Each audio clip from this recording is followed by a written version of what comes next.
think that I just come in there and look for knockoffs, and that's not the case. You know, I'm actually a sharp, smart fighter. So, well, I'm here. Who wanted to fight me? I really don't care who's in front of me. I don't feel like no fighter beat me.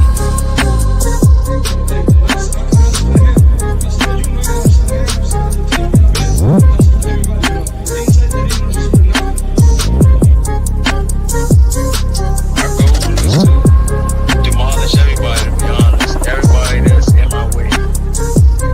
The pinnacle to any weight division is to have all the belts, all of the titles.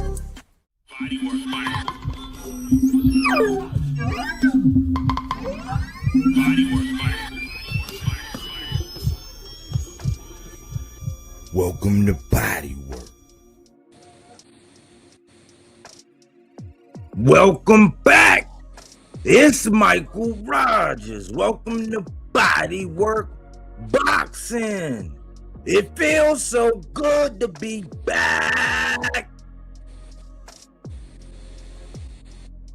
Man, I want to take a second, man. I think this is good.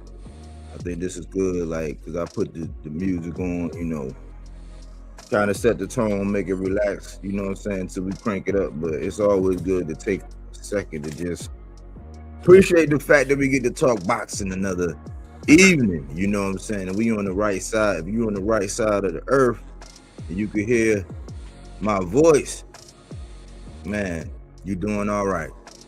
You got the luxury to be able to listen if you're getting you through, you know, your evening and you out there on the road, whatever it is, you know what I'm saying? Trust me. I'll be burning rubber all day. What can I say? But got my main Apple Scrapple. AC in the building. Yeah, what's good, bro, man? Yo, this is a crazy day in boxing, a crazy week in boxing. So yeah, this gonna be a good one. And Blaze P4P, just subscribe, champ. Hey, we appreciate that, man. We appreciate that, and I spelled that appreciate wrong, but we appreciate that. You know what I was trying to say, but yeah, man. Every subscriber matters, man. And if you stick around, you definitely gonna learn that, man. Every subscriber matters, and that says a lot, man. I was asking for 3 yesterday. We got 1 right now, so I got 2 more. You know what I'm saying, that I'm looking for, and they out there. You know what I'm saying? They out there. Yeah, Real talk by Honeybee. Salute Bodywork. Salute Real Talk by Honeybee and Cookie Monster. Bodywork, you know, Cookie Monster be holding it down. But yeah, it's been wild, man. And I'm gonna put out a disclaimer for this evening, man. This is Final Thought Fridays, and the main feature is, you know, of course, we're looking at who the business of boxing wants to win this fight. Who you think gonna win this fight? And my disclaimer for this evening is I'm a fan. You know what I'm saying? I'm a fan today. Sometimes I allow myself to take off the fact that we're creating content and all this and all that. Tonight, I'm a fan. I got a lot of catching up to do. It was like this was my longest, you know what I'm saying, day, you know what I'm saying, at work while I was doing my thing. It's been the longest one. So I'm still catching up. I'm still getting wind. I caught up and seen a couple things, but I am a fan. So any opinion, any prediction, anything that's going on, I'm looking at it from the objective, because sometimes you gotta allow yourself to be a fan. And I be telling myself, especially as a creator, like, you can't lose that. So sometimes that's why, you know, most of the time I used to call the fights and all that, and people do that really to get numbers now, which is cool. It's cool, but like, I'll be wanting to pay attention. I can do it, I can talk it, but like, I like to be comfortable. And that's something that me and my lady do. She into boxing. And I can gauge if she fall asleep, the fight was whack. You know what I'm saying? So I just be hoping for call, even if nobody get knocked out, because she can sit through a whole fight and watch without anybody getting dropped and knocked out. But if it's a scrap, she's glued. So I know that's when we got a good fight. So tonight I'm a fan. Mic check, 1 2 1 2, sounding excellent. And Blaze P for P said, yes, indeed, boxing is turned up right now. Yeah, so I'm relaxed, man. I'm chilling, AC, man, and we can get into some things. But again, everything that I'm from my point of view, I'm just fanned out today, man. I'm just enjoying it, looking at it just like I used to, without no agenda, no nothing, man. I'm just evaluating and just enjoying this time because this is a wonderful card. What you got, AC? How you doing, man? Man, I'm doing great, man. Yeah, I'm enjoying this one as a fan myself, man. This is a great card just to be a fan of boxing, from the undercard all the way to the main event. For me, the biggest thing for outside of the Shushu interview, it's people are making content about it, but the big breaking news was Conor Ben wind up signing to Zuffa, and that was like, wow. Eddie Hearn dropped the interview. He was like, yeah, I could have put it on the Matchroom site where it would have got millions of views and stuff like that, but I wanted to come, basically he said he wanted to come to the streets and put it out there. But it's the type of thing, from what Eddie was saying, he knew about it 3 days ago. So this thing was cooking, and somehow or another it got back to Eddie. So Eddie was trying to figure out. He said his biggest regret was, he didn't believe that he needed to press Conor to re-sign with him. You know what I'm saying? And he just admitted in the interview that might have been a mistake, taking that for granted and thinking that Conor Ben had that type of loyalty or whatever. But he was like, right now I'm just devastated. Like, you got a lot of the UK people out there like, that dude's a traitor. Like, they are actually, like, some people that they're interviewing that are from the UK at this fight that are in that audience, they're like, nah, that's you just showed you have zero loyalty. So that's something within itself. But yeah, that right there just caught me off guard. So Yeah, I mean, I'm flabbergasted. yeah. I'm sitting up there. I got so many questions right now. I'm just like, because I'm like, you get somebody like Richardson Hitchens, and he a free agent, and he just want to, he wants you to do, but you give Conor Ben everything he want, and he give you his, to kiss, that's just odd. Like, in how. That's odd. That's an odd move. I'm like, is he doing a scout? Like, is it structured, or are they doing this do they got some kind of loophole to where they can dip out, or like, because to my understanding, I gotta look at the pay scale, and I don't know if it's different for different ones, or if they tricking off early on. I just got so many questions, and I'm just like, wow, that says a lot. Yeah, That says a lot. I mean, I look at it like this. 2 weeks ago, he gave like his thoughts or his thought list of fights he wants to take. And he kept on, he was adamant about this Rolly fight. And for me, I'm like, how does that happen now? Like, how do you make fights right now? Like, how is that going to work? Because we really don't know what weight class you're going to be in. Yes, you're actually ranked at 147, but you don't look like you're nowhere near 147. So his shit is kind of up in the air. Prior to that, when he was talking to Dev, he was like he might stay at 54 and not go back down to 47. So Conor Ben is kind of all over the place, and I just don't. I'm just like, I have to ask this question: is it too soon? I mean, is it like, was this a big mistake for Conor Ben?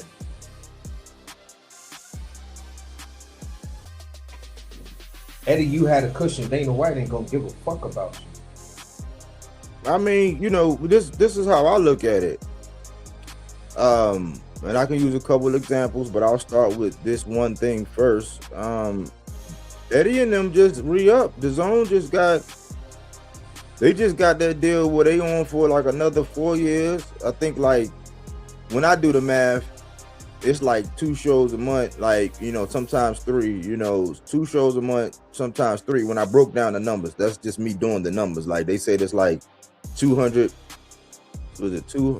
fights, or 200 events or something like that. And you break down, I mean, something like that. I didn't get all into the numbers because I was just like, meh, you know, even though I want to know about it, you know what I'm saying? But they just extended, and the implications of that are the same implications like when Top Rank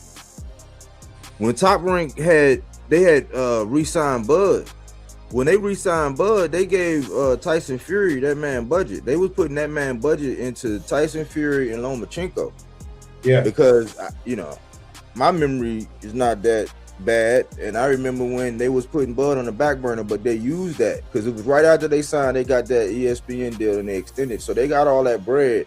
But they at that time they was all up Fury, but they was all over Loma, you know, putting them on the ahead of him in the pound for pound, all kind of crazy stuff. But you got to argue that if they signed Bud, then that was like the catalyst for being able to go get that bread, like, because you got to have something. So when you think about that situation, and then when you look at what happened with PBC, when they was getting ready to go on, like all of their key players got like it was gone. Like, so all of the deals that you had was like the selling point was your stars. Yeah.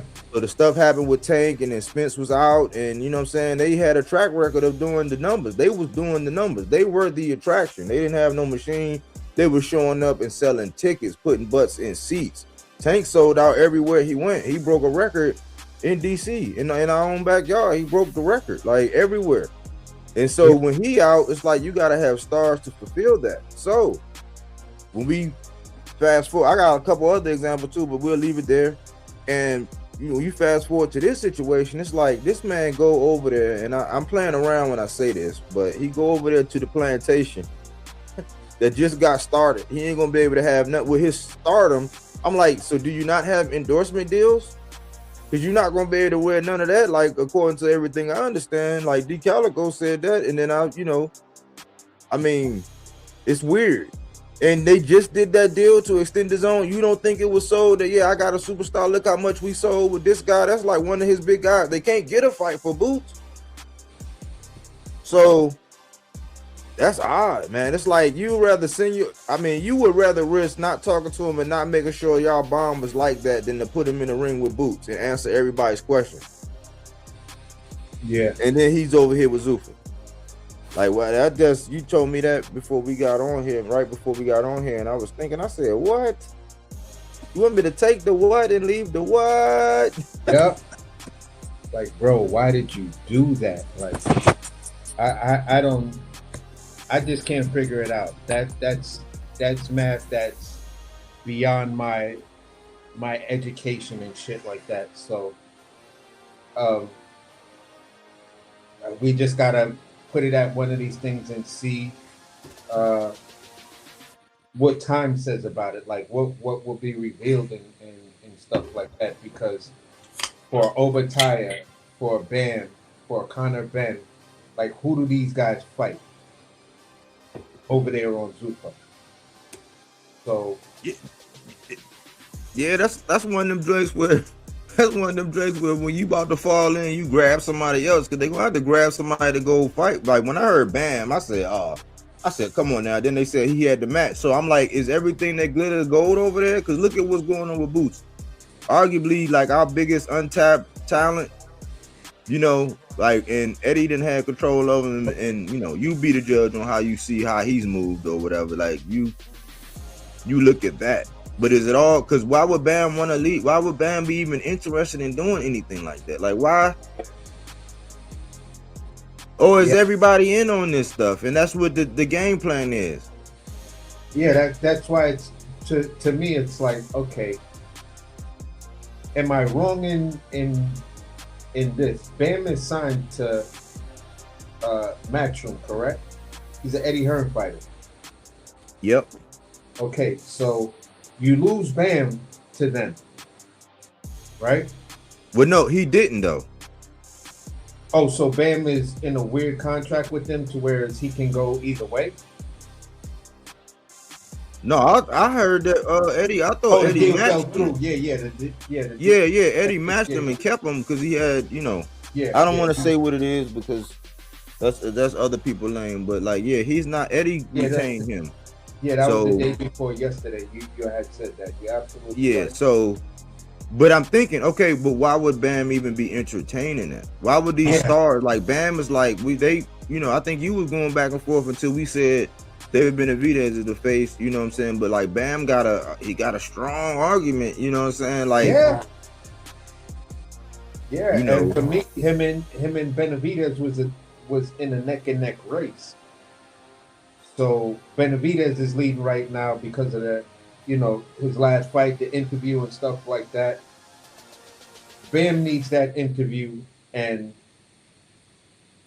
a big fight, and he could be the leader. He could now jockey and be in that position. So I think, between them two, it looks like it's going to be a foot race. But depending on how the promoters and everybody move things, we don't know who's actually going to solidify the spot. Right now, it appears to be that David Benavidez is solidifying that spot. He's taken Canelo's 2 slots that, the September 13th and the Cinco de Mayo dates, and he's like, I'm owning these shit. So he basically just ran up in the spot, snatched the bag and said, this how this shit going down. So I respect that.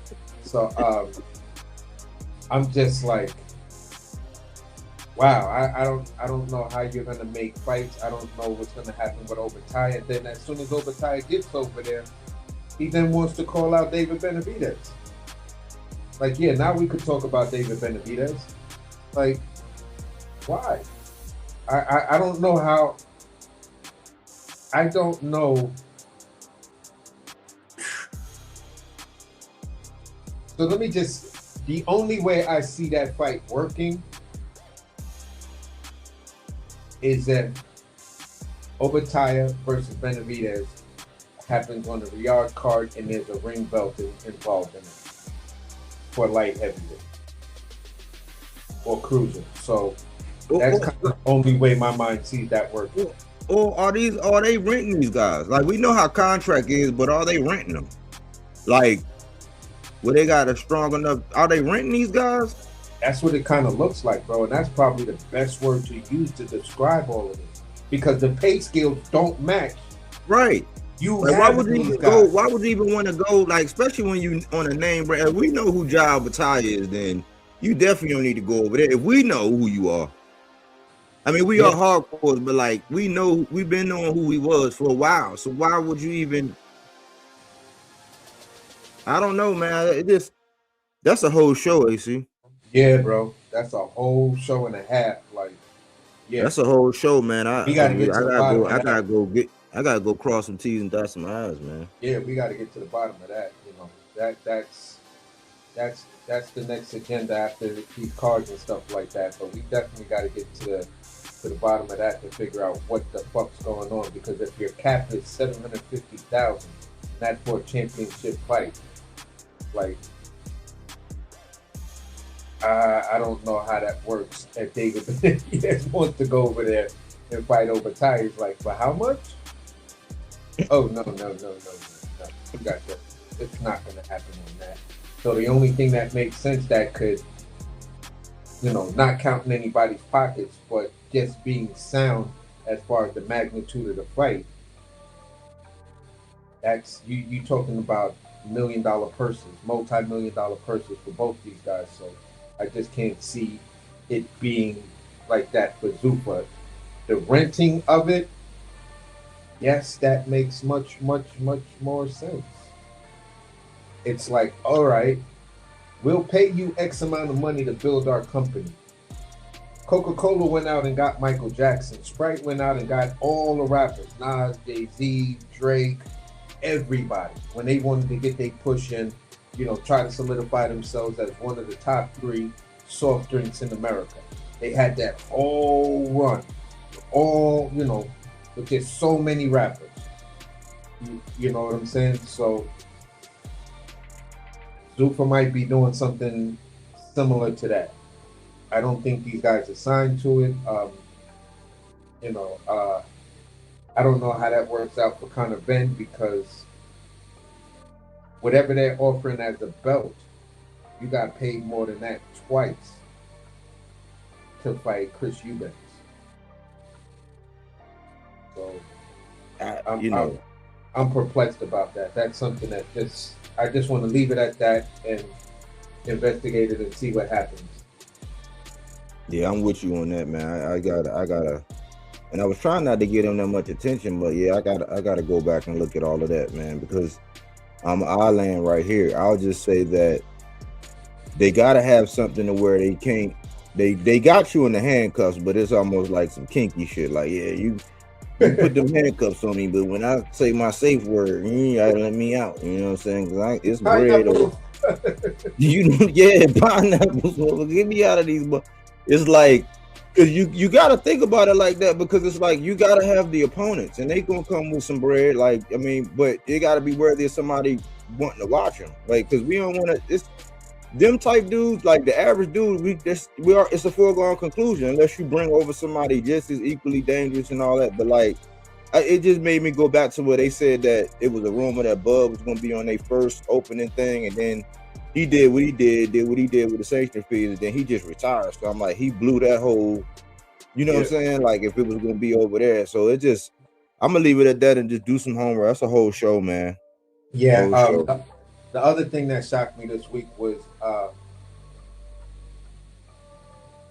Mr. Jin Sasaki came back, got a second round knockout. He hasn't fixed the flaws that got him knocked out, but he kind of knocked out the guy who was tailor-made for him to knock out. He kind of knocked him out in the same fashion that he got knocked out. You know, trying to throw a bunch of flurries, and then one punch just said, gotcha. You know what I'm saying? So it was kind of nice to see Jin Sasaki back in the ring to say, yeah, all right. It wasn't as, you know, it was devastating. It was scary, but, you know, good to see you back. And it looked like his next opponent gonna be one of the little dudes that was sparring with him that, you know, I like this little dude in a certain way that because he does that Alexis Arguello type thing, changes up the rhythm of his punches, or throw some pity pat stuff to get you to open up, and as soon as you open up, a hammer is coming. You better expect it, because it's like clockwork from all the from the actual 2 fights that I did see him. You know what I'm saying? These fights didn't go like 6-7 rounds, because dudes just don't last with this guy. But he does these like short punches, changes up the speed, and then once he gets you where he wants you, whack! And dudes just like, even if you have a guard up, it's like he punches so hard, your hand moves, and then he'll double it up, and boom! He loves an uppercut, and he loves that body work. So I'm kind of afraid for Gino on that one, because that little dude, you know what I'm saying?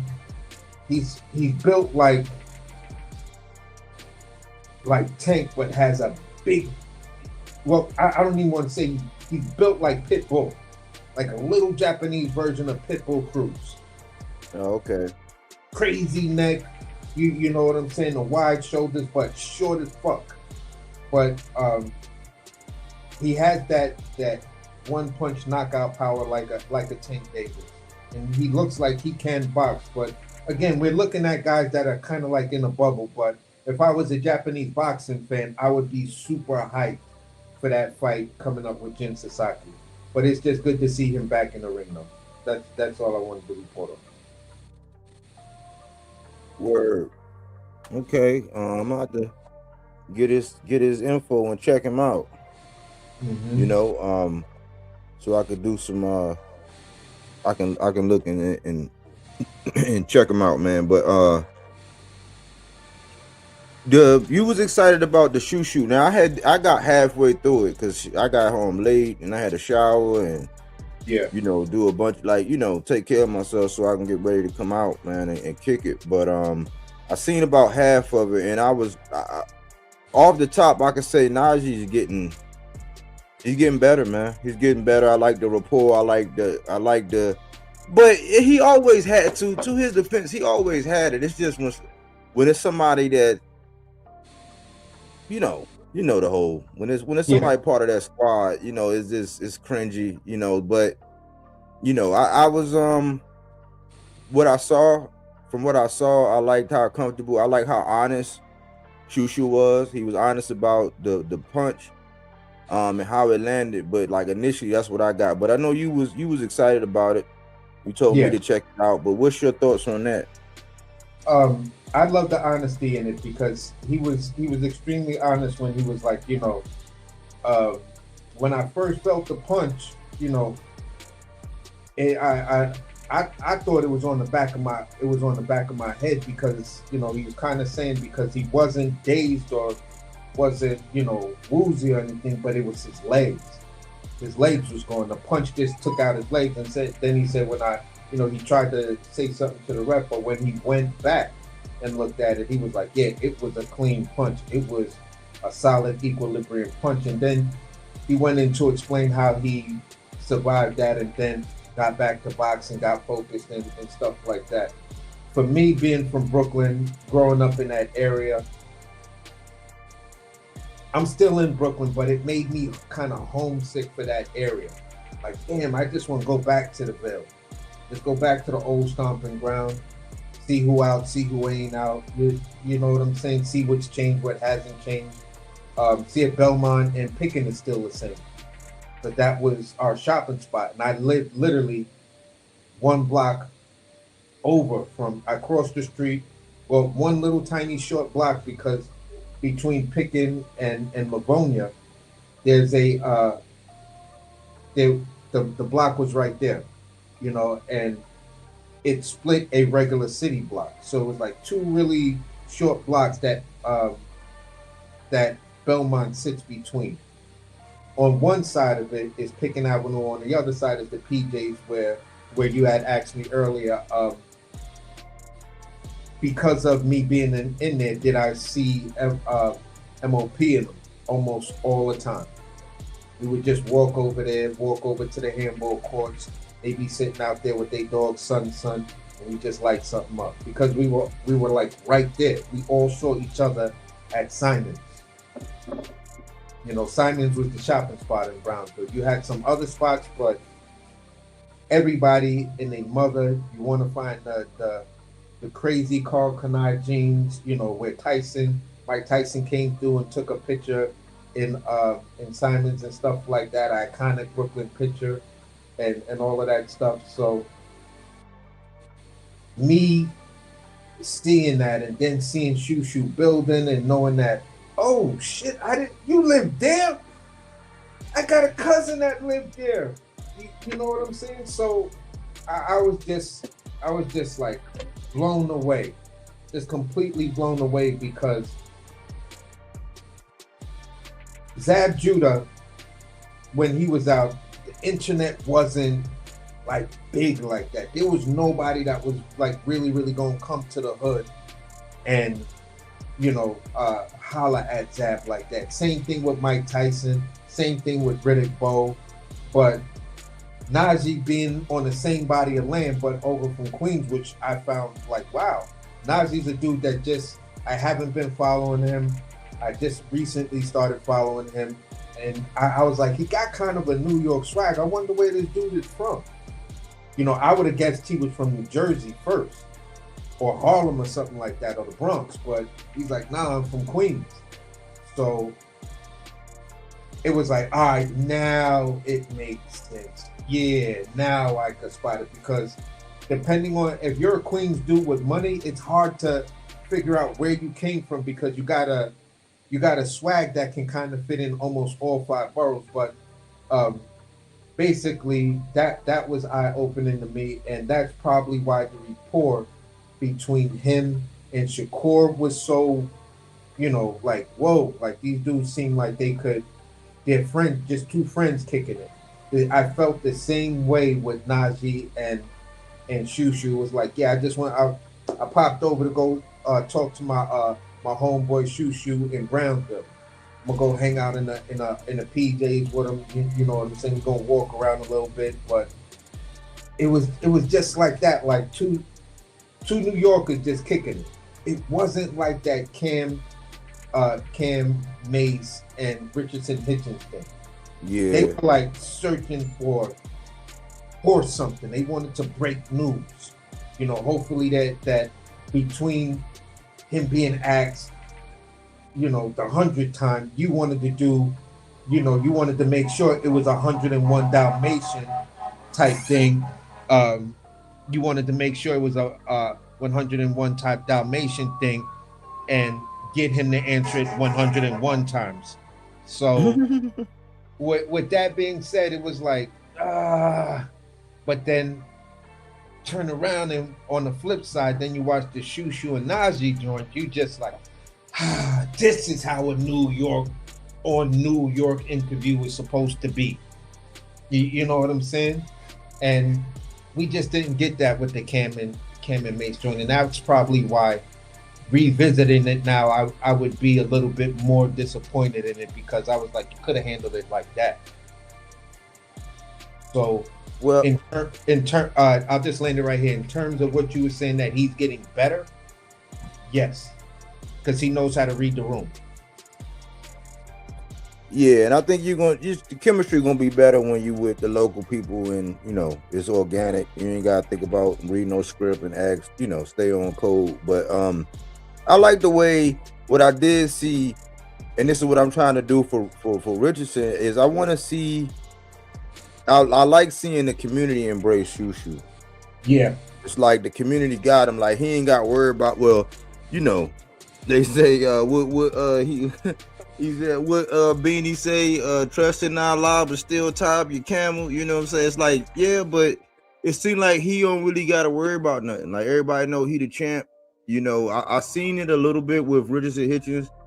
I would like to see it more now that he got a belt. But real quick question on this: do Harlem got something with Brooklyn? Like, because that's the only thing cause like Richardson Hitchens, Brooklyn, Cam and Mace, they Harlem. So is this something between, like, would they treat them like that on some New York? Because I know y'all, every borough is like a different state. Like, y'all don't feel like you say New York, you be like, what part of New York, man? Like, yeah, East Orange. Like, you know what I'm saying? Like, whatever. But is it something between Harlem and Brooklyn? Yes, it is. Yes, okay. It is. Okay. Like, Harlem and Brooklyn have been notorious with beefing. KRS put it the best: Harlem keeps on making it, Brooklyn keeps on taking it. You feel what I'm saying? Because when the hottest clubs, the Underground, Latin Quarters, Funhouse, when all of these type of clubs was really popping, it got real scary for a lot of people once Brooklyn found out, because they're gonna come 50 deep. And now I'm literally joking about it, but it's gonna be at least 25 dudes, 20 to 25 dudes, and one big, giant, doofy, just big for no fucking reason dude. You know what I'm saying? And they just gonna go in the club and cause havoc. I can honestly remember the Fresh Fest, the very, very first Fresh Fest. And that happened at Nassau Coliseum. So at the time I'm staying in Long Island, there was some, the whole ruckus started because some dude from Harlem said something to a dude from Brooklyn. He went to go get his people, and then they just went through anybody who just looked like you was from Harlem. They were gonna beat you up. Now the Harlem look back then was what Spike Lee picked up in Do the Right Thing. was the base, the bike riding hat flipped up, but they would have it backwards, flipped up, maybe a New York shirt or something like that, shorts, and Pumas. You know what I'm saying? So it was like, yeah, it's dude over there from Harlem. So it goes way back to the 80s to, you know,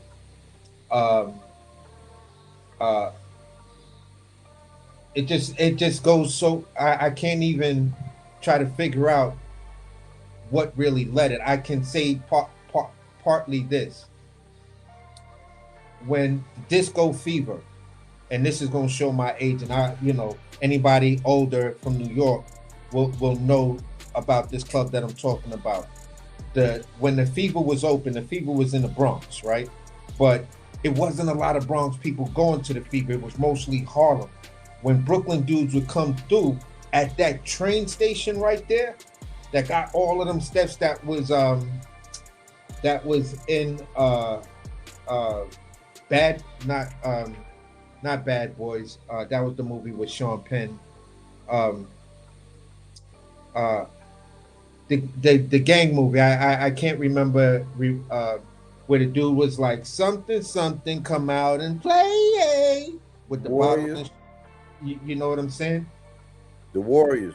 Yeah, the Warriors. That train station you see them run to, that's on that. The Disco Fever is on that block. So you run all the way up, but the train always sit there. So you thinking you getting away, and then all them Harlem dudes, they're gonna take that train just to get off at 125th or 116th, 115th, whatever it is, or 135th. They gonna beat your ass while you on that train, because there is no other train to catch. So you're fucked up if everybody ain't ready to rumble. So it goes way back to the 80s and shit like that. So yeah, Houdini days and shit like that this beef, and it was always in clubs, and then it went to the jail systems, and then when people got out of jail, it just masterized to what is it called? Staten Island got beef with Brooklyn. Brooklyn got beef, it all depends on what side you on. Brooklyn got beef with Queens. So Brooklyn basically had beef with all of the other 5 boroughs. And even though some of the other boroughs would have beef with each other, within Harlem you had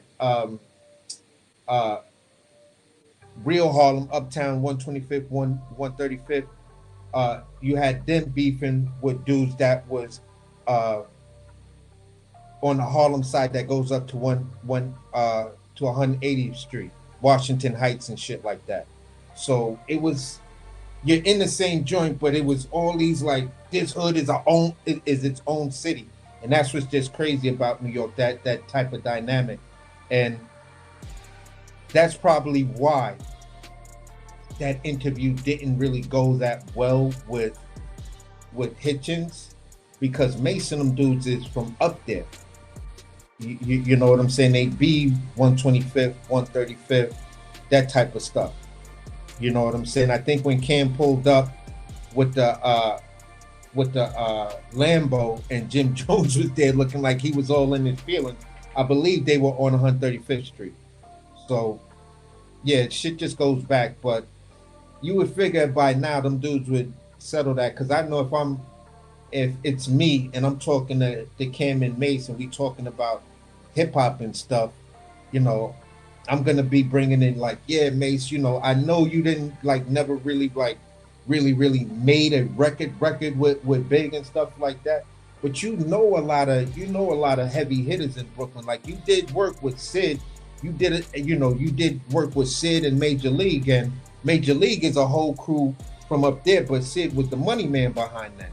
And he'd be like, yeah, oh wow, how you know that, and blah blah blah, and all of this other stuff. So there is some commonalities to whereas once you get to a certain level, none of that borough shit matter, because it's like, I'm just out here to make money. Fuck that. You don't want to go to war with me, and I don't want to go to war with you. Let's just make this money.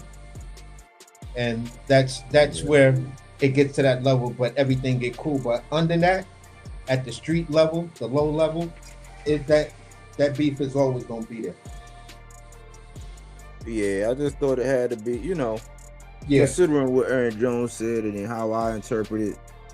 It's, I was just wondering, man. But like, let's transition to the actual fights this weekend. Final thoughts. yeah.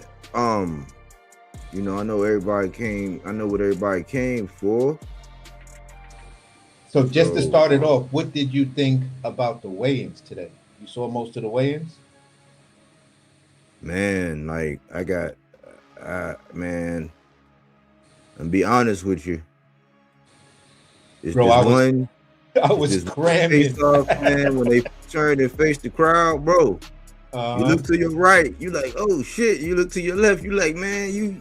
Then I see Mr. Gary Russell in the back looking away. Like I'm like, man, that Gary Antoine and that Hirioka, man. Like, I don't know if that man had his watch set, because I would have probably, if I was over there, I probably would have had my watch set. Knowing if I was gonna go there later, I had my watch set to this time, so that, or to, would that be California time? Well, yeah, T-Mobile.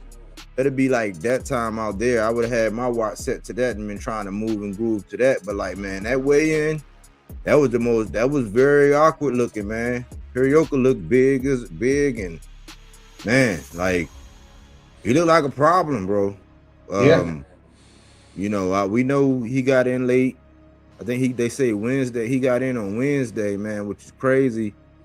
But if looks could kill, he looking like he's something to deal with in there, man. Like that one, and Richardson Hitchens, he's a little taller, but right now it looked like Duarte is like more bulky and more muscular, but we're gonna see him when they can't rehydrate, because you know what I'm saying, that's gonna be a factor for Duarte too, because I'm not sure if I seen him under them circumstances. So I'm pretty confident about that fight. And I have been said Ryan was looking chiseled. Yeah. You know what I'm saying? That man looked ripped. He looked like he's really, really in shape, man. And his behavior at that press conference, his behavior wasn't erratic or anything. He had his little earpieces in and he was calm, and no games, no nothing. You know what I'm saying? He was pretty serious. And the weigh-in,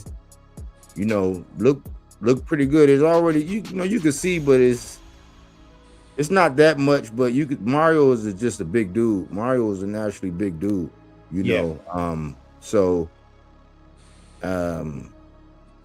mainly that's the main ones. I wanted to ask you this question,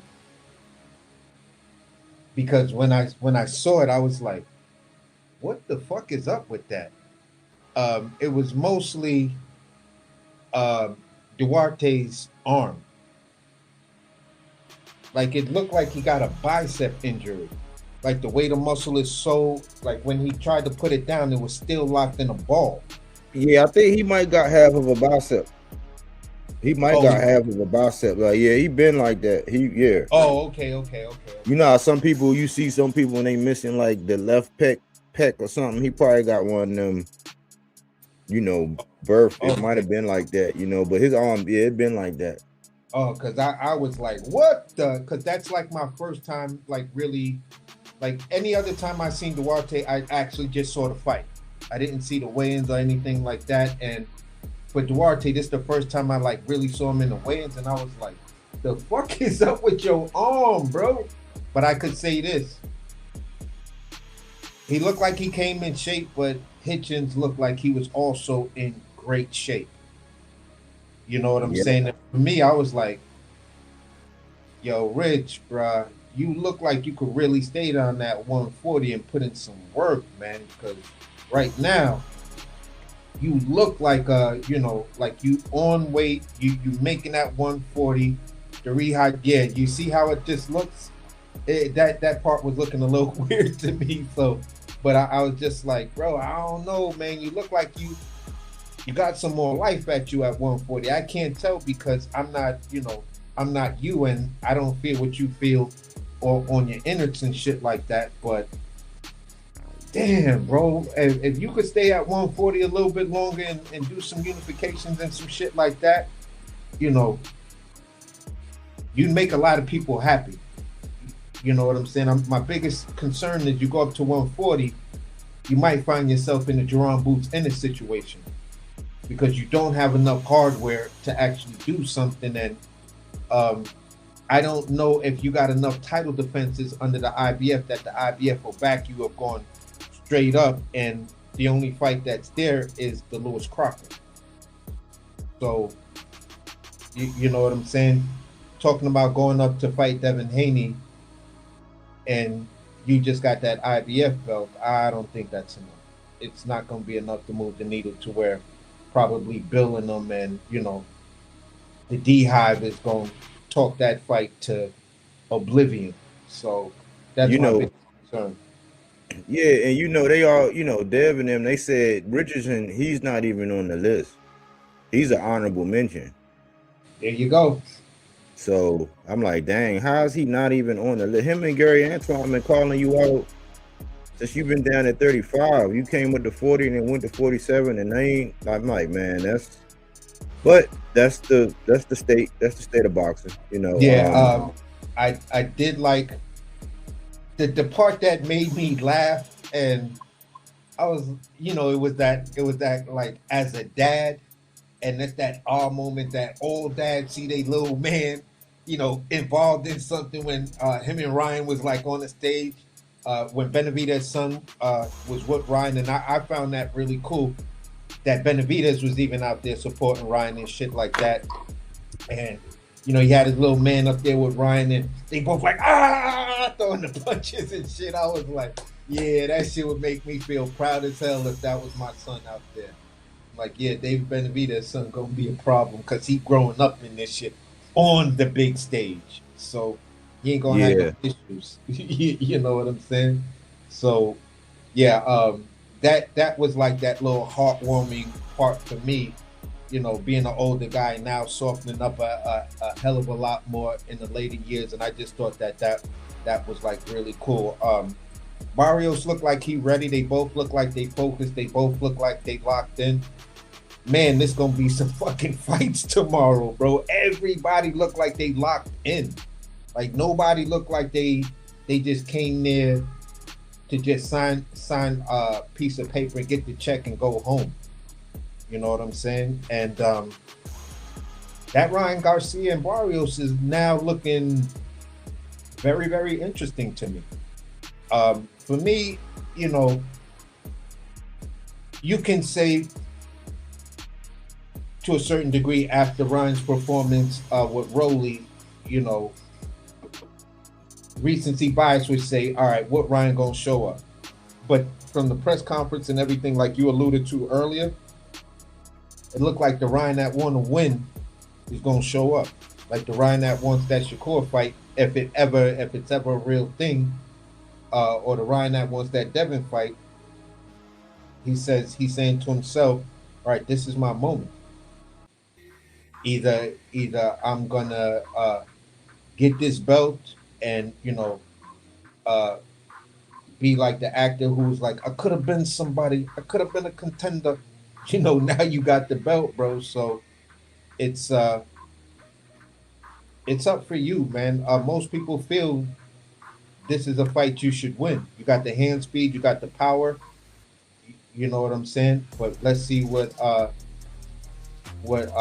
Barrios teams brings to the table. You know, if he got something to offset your speed and your power and stuff like that. So I'm interested in this fight. I'm very, very interested in this fight right now. Now that I saw the weigh-ins, and let me clear it up. I'm locked into the whole card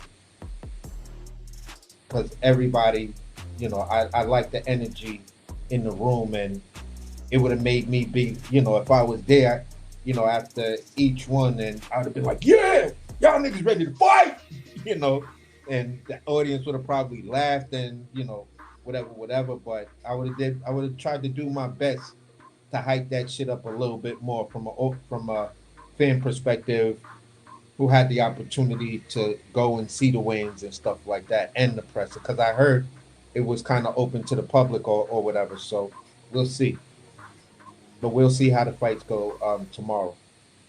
Yeah, I'm gonna say this. I'm gonna say that I'm gonna flip the script because this is something they can't be creative, so they trying to act like Ryan and Tio, they got this roller coaster thing. I don't see that with Ryan.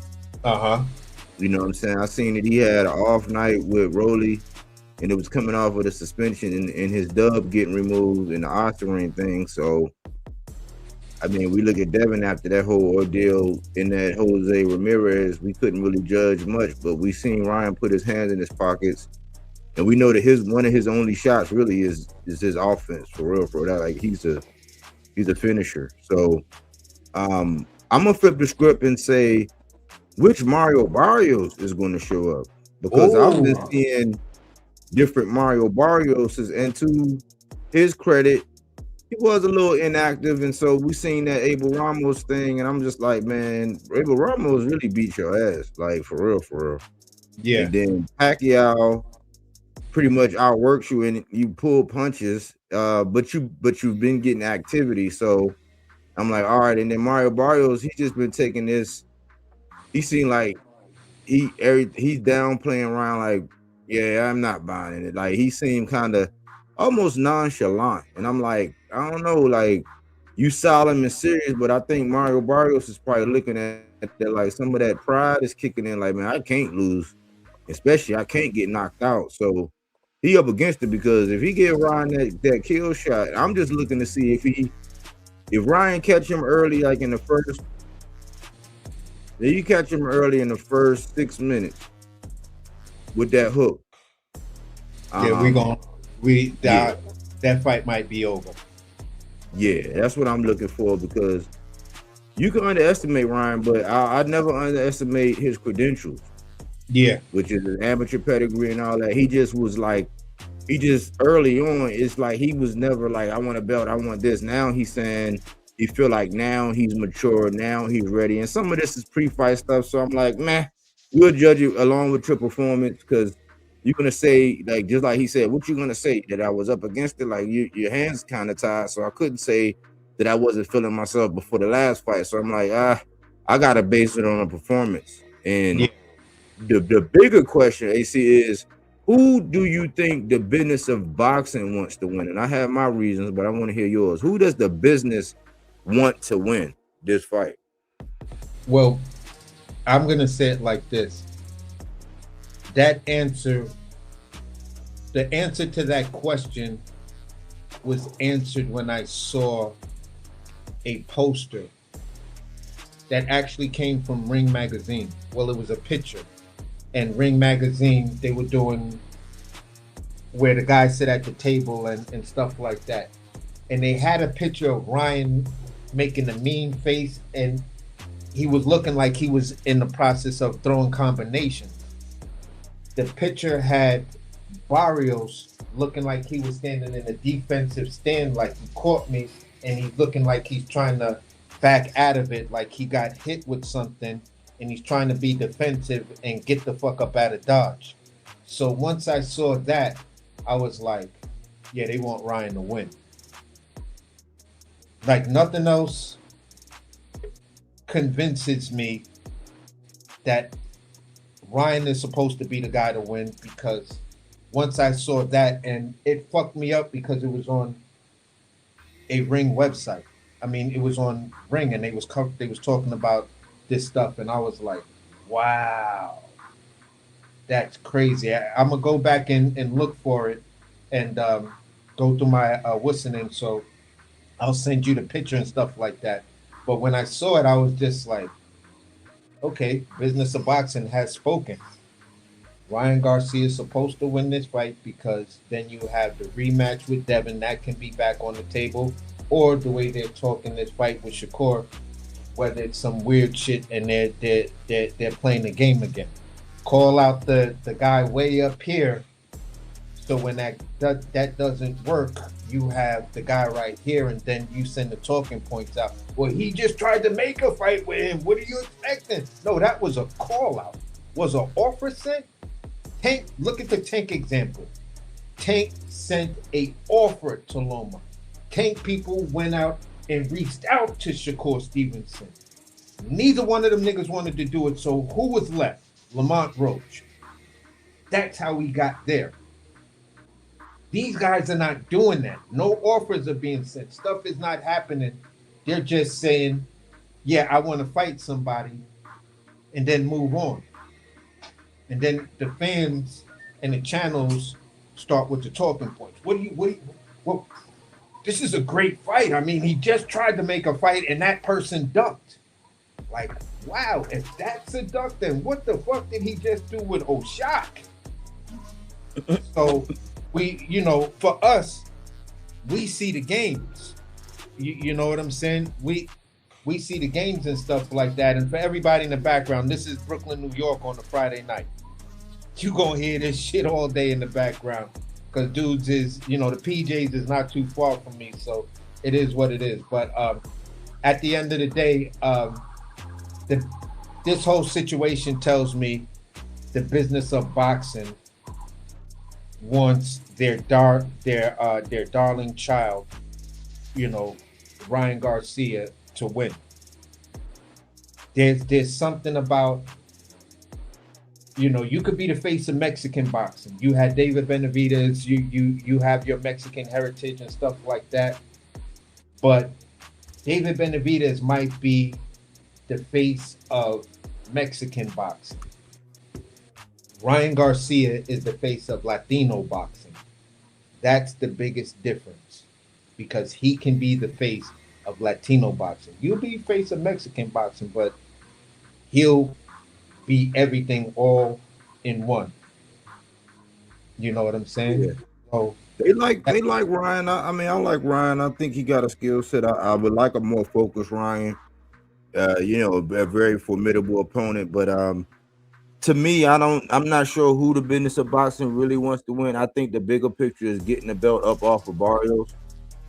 He's also a PBC guy, and he's almost, to me, I get a sense that he's moving almost like a journeyman, but he got a belt. I'm like, Barrios, like, why you don't ever say nothing about unifying or nothing like that? You just get in the bag. I don't know. I know that it's weird because Ryan is calling for Devin, but Shakur is calling for Ryan, and everybody is coming up with all these scenarios about Ryan, even though it'll be weird because it's at a catch weight, and Shakur, like, would it be an involuntary? But then that whole, the issues we were talking about as far as when you represent this belt and you that champion, its ramifications, people are ignoring that. I think it's a smokescreen with Shakur doing it, even though there are rumors that they're going to get it on next.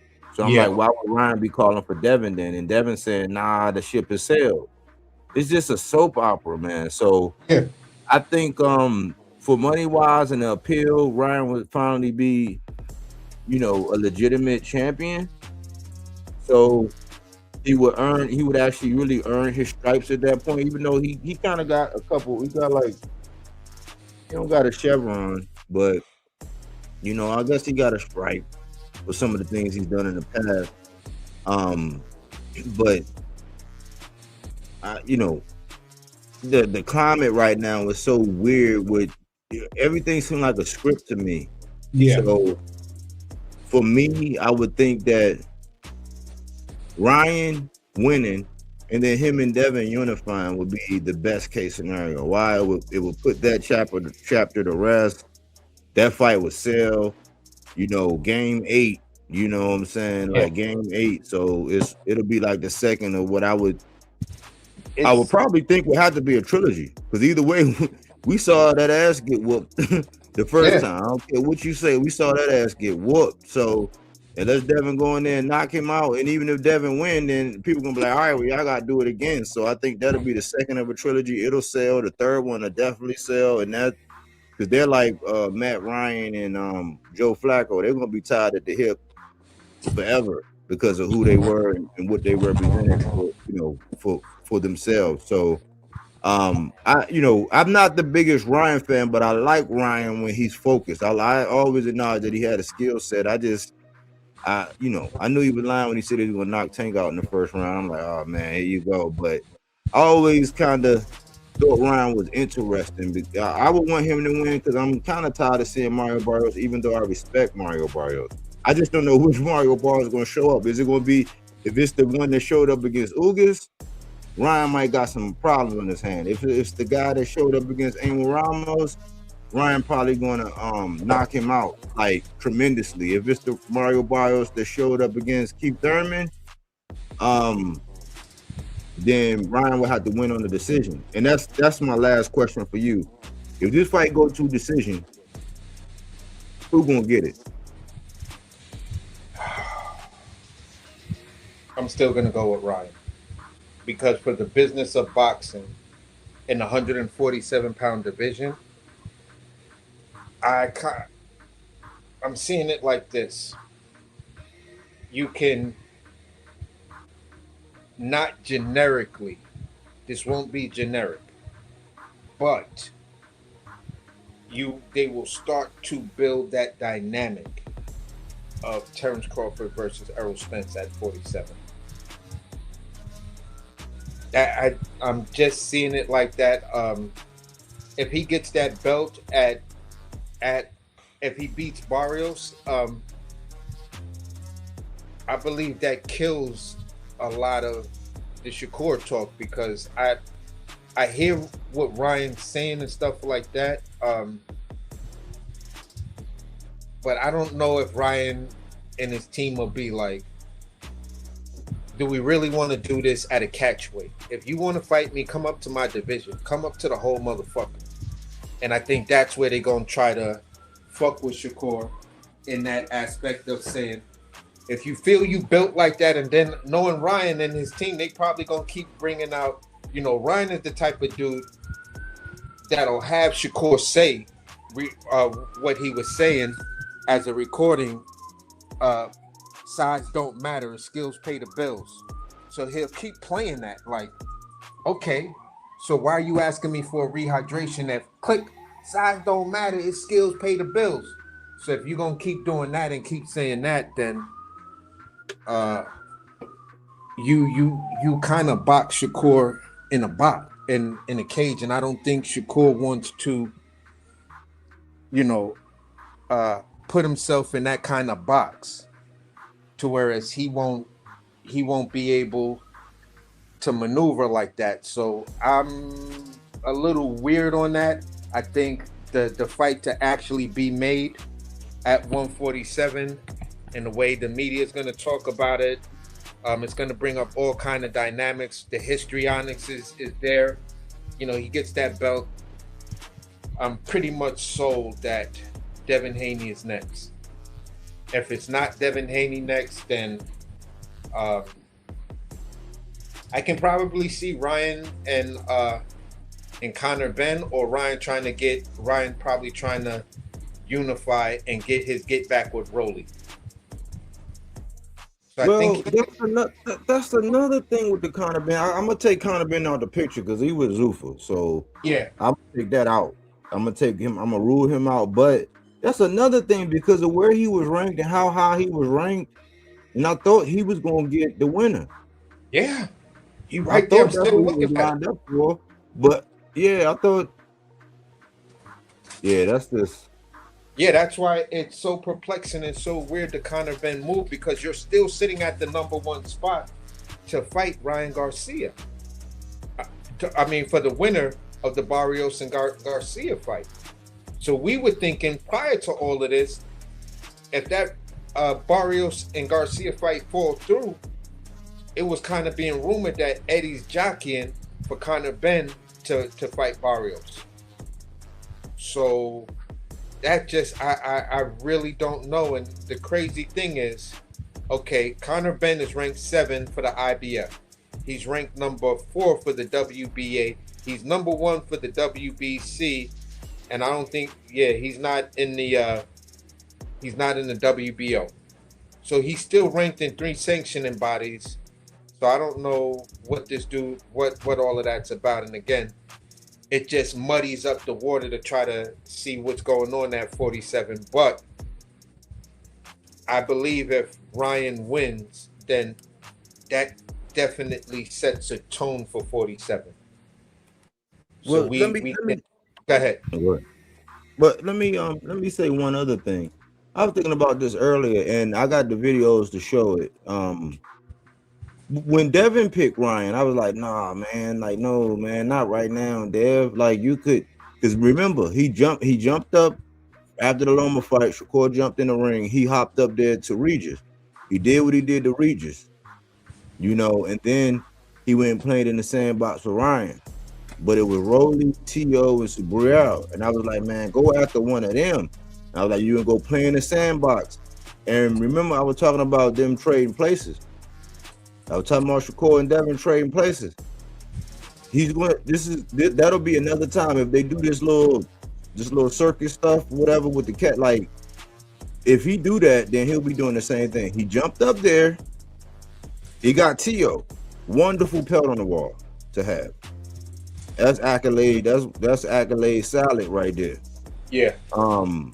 And then don't want to look in no direction of Gary.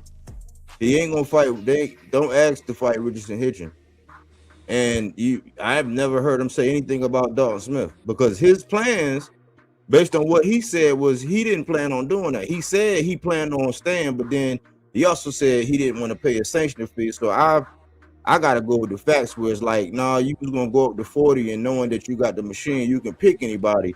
But now your one-off, your little post-victory fight where you just get your one-off or whatever, your freak show or whatever, you're gonna pick Ryan. That can end up just like Devin, especially a focus line like this. And if Ryan don't budge on that, and because the media are going to push it, you backing yourself into a corner, and Ryan going there and slap you to sleep, you know, you're going to be making the same mistake. And now you got to have a trilogy with Ryan. But it's just funny how everybody's targeting Ryan, you know what I'm saying? And for different reasons. I think Devin's going to be cheerleading for Barrios, just like he did for Rolly when he beat Ryan, just like he did with Kambosos when he beat T.O. He always cheerleading for. I'm like, man, dude, you got to be the one to beat these guys. You know what I'm saying? But it's just weird. You know, we got to see what happened in the fight. I'm hoping Ryan. I hope Ryan knocked the stuffings out of Mario Barrios. You know, and hopefully he won't indulge in no freak show, because he'll have the leverage at that point. You know what I'm saying? Yeah. Like, because believe it or not, Mario Barrios is a wonderful pelt in the wall. You think about it. If I would love to ask Boots this, if you can go back in the hands of time, if you just go back to right after you fought Stan Giannis, right after that you go home and you know you woke up and you done unified, would you have just went ahead into a fight with Brian Norman, and then the only thing that would have been left was Mario Barrios? Because that was the pelt that everybody was saying. And remember, Devin was going to move up to fight Mario Barrios. That's who they've been chasing. They've been calling for Mario Barrios for years now, like a couple years. I'm like, why y'all want to fight Mario Barrios? Why y'all want to fight Ryan? Because either one of them, they both got stopped. Like, this is the Tank Stop Bowl. This is like, you know, with the two dudes that went the distance with Roach and Pitbull, they went the distance. Got a draw, got a decision. He stopped both of these. Why do y'all want these guys? You know what I'm saying? So that's just a little bit of how I think, man, just analyzing everything, man. I hope Ryan do it. Not that no disrespect to Barrios. Barrios is formidable. I respect him. And he a good dude. You know what I'm saying? Honest man. I just hope that Ryan do it, and that I'm a put some positive vibes out there that he ain't gonna move like a circus show after he win, if he do. Yeah. And that's why for me it's like, for Ryan, if he wins, this is why I'm saying what I'm saying, and I think the business of boxing, because you got two great fights for Ryan. You got the Devin fight on one side, and you got Rolly to get that get back for Rolly on that side. You feel what I'm saying? When you look at the the Tank situation in Ryan, you could have pretty much assumed that once you saw that man take that knee, he was just sitting there looking at him like, bro, all right, you at 6, but let's get this count over with. You know what I'm saying?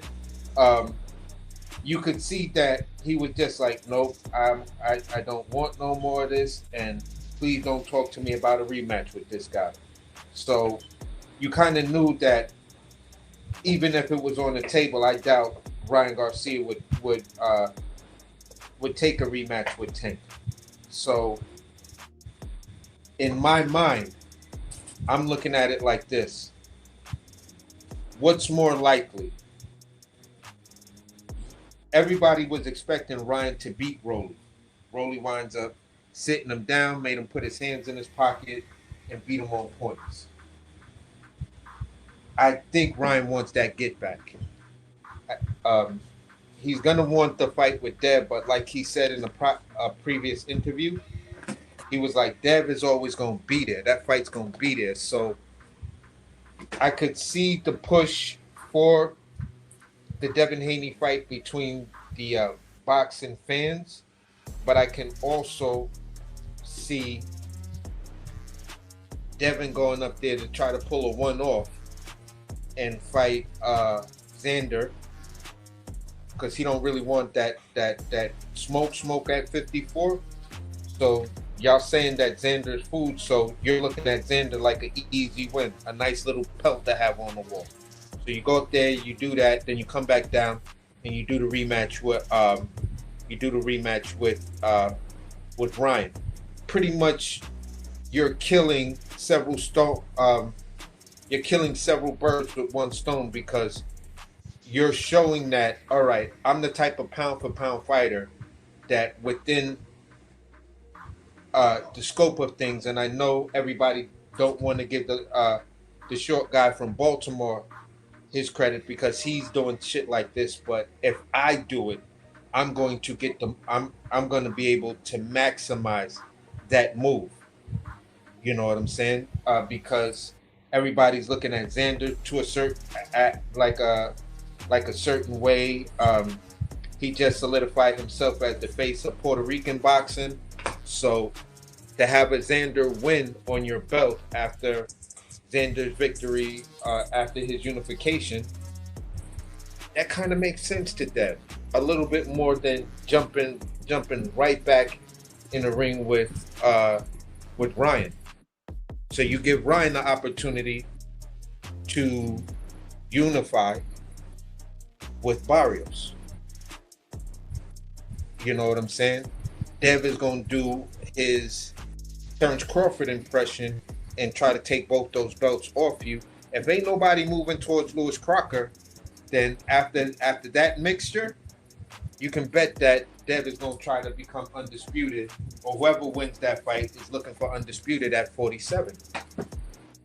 So that's kind of how I see it. And if he comes back down to fight Ryan, and Ryan is now an undisputed champ, I can see 1,000% Ring Magazine putting a ring belt up for that. Just for the sheer magnitude of the fight. In this era, I could see it like I'm looking at the back of my hand.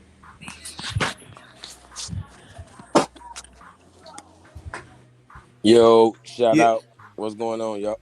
Yeah, I What can up, see that, Calico? man. Salute D Calico, man. Salute. How you feeling? Man, you already know it's going down tomorrow. For real. I can't wait. Like, I ain't gonna lie, I'm actually even interested in that dude Hiroka all of a sudden. You know? Because he is the guy that beat Barroso. You feel me? Like that old man that beat up Rolly Romero. Uh-huh. Honestly, Hiroka is just like Pollo, but with more pop. Like he definitely can hit harder than Pollo does.